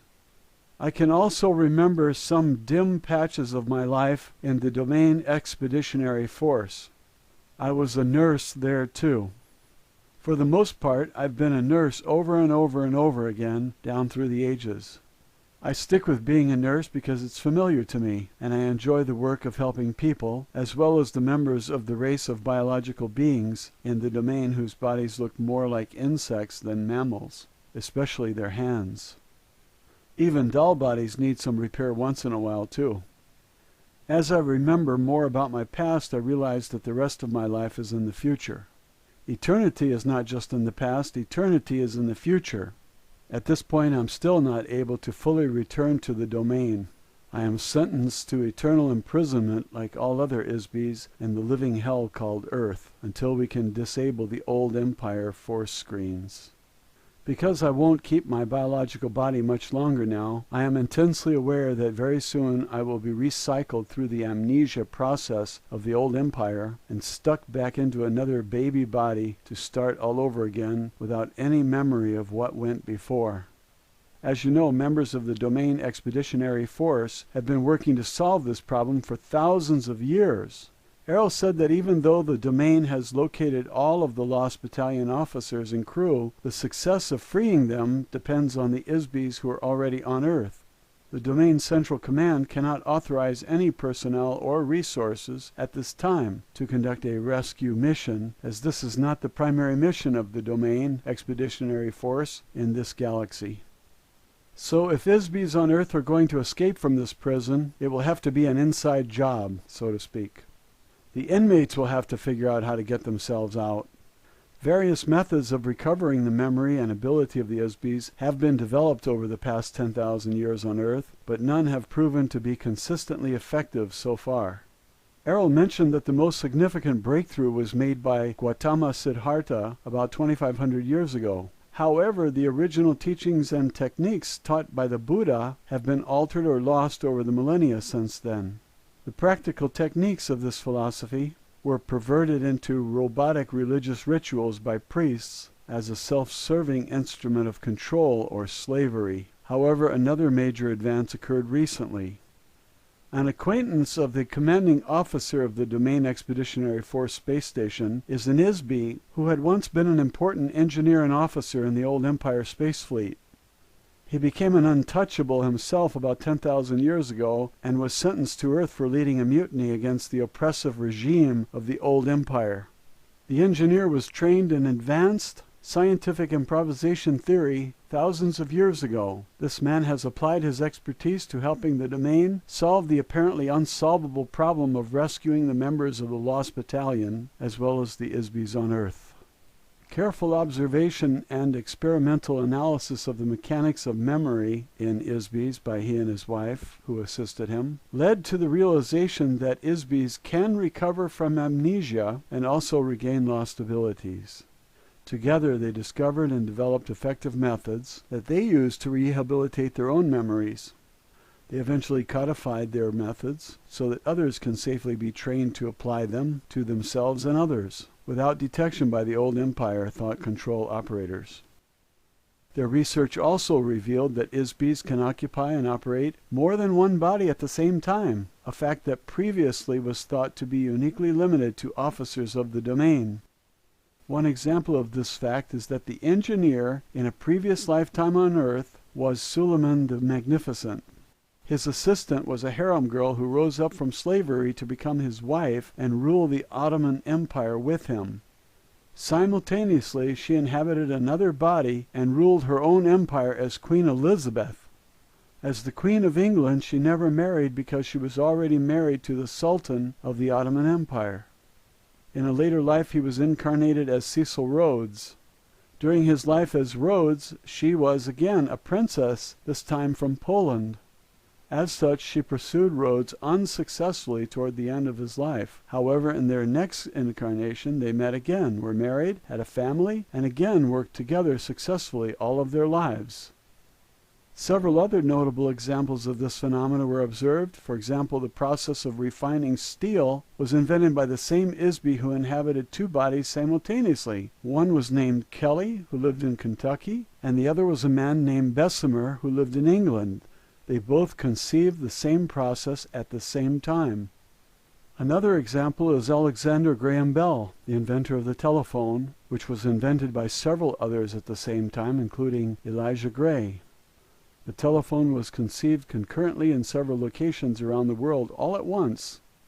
This was a single ISB of such tremendous energy and ability that he was able to operate several bodies in several different locations while conducting complex research work.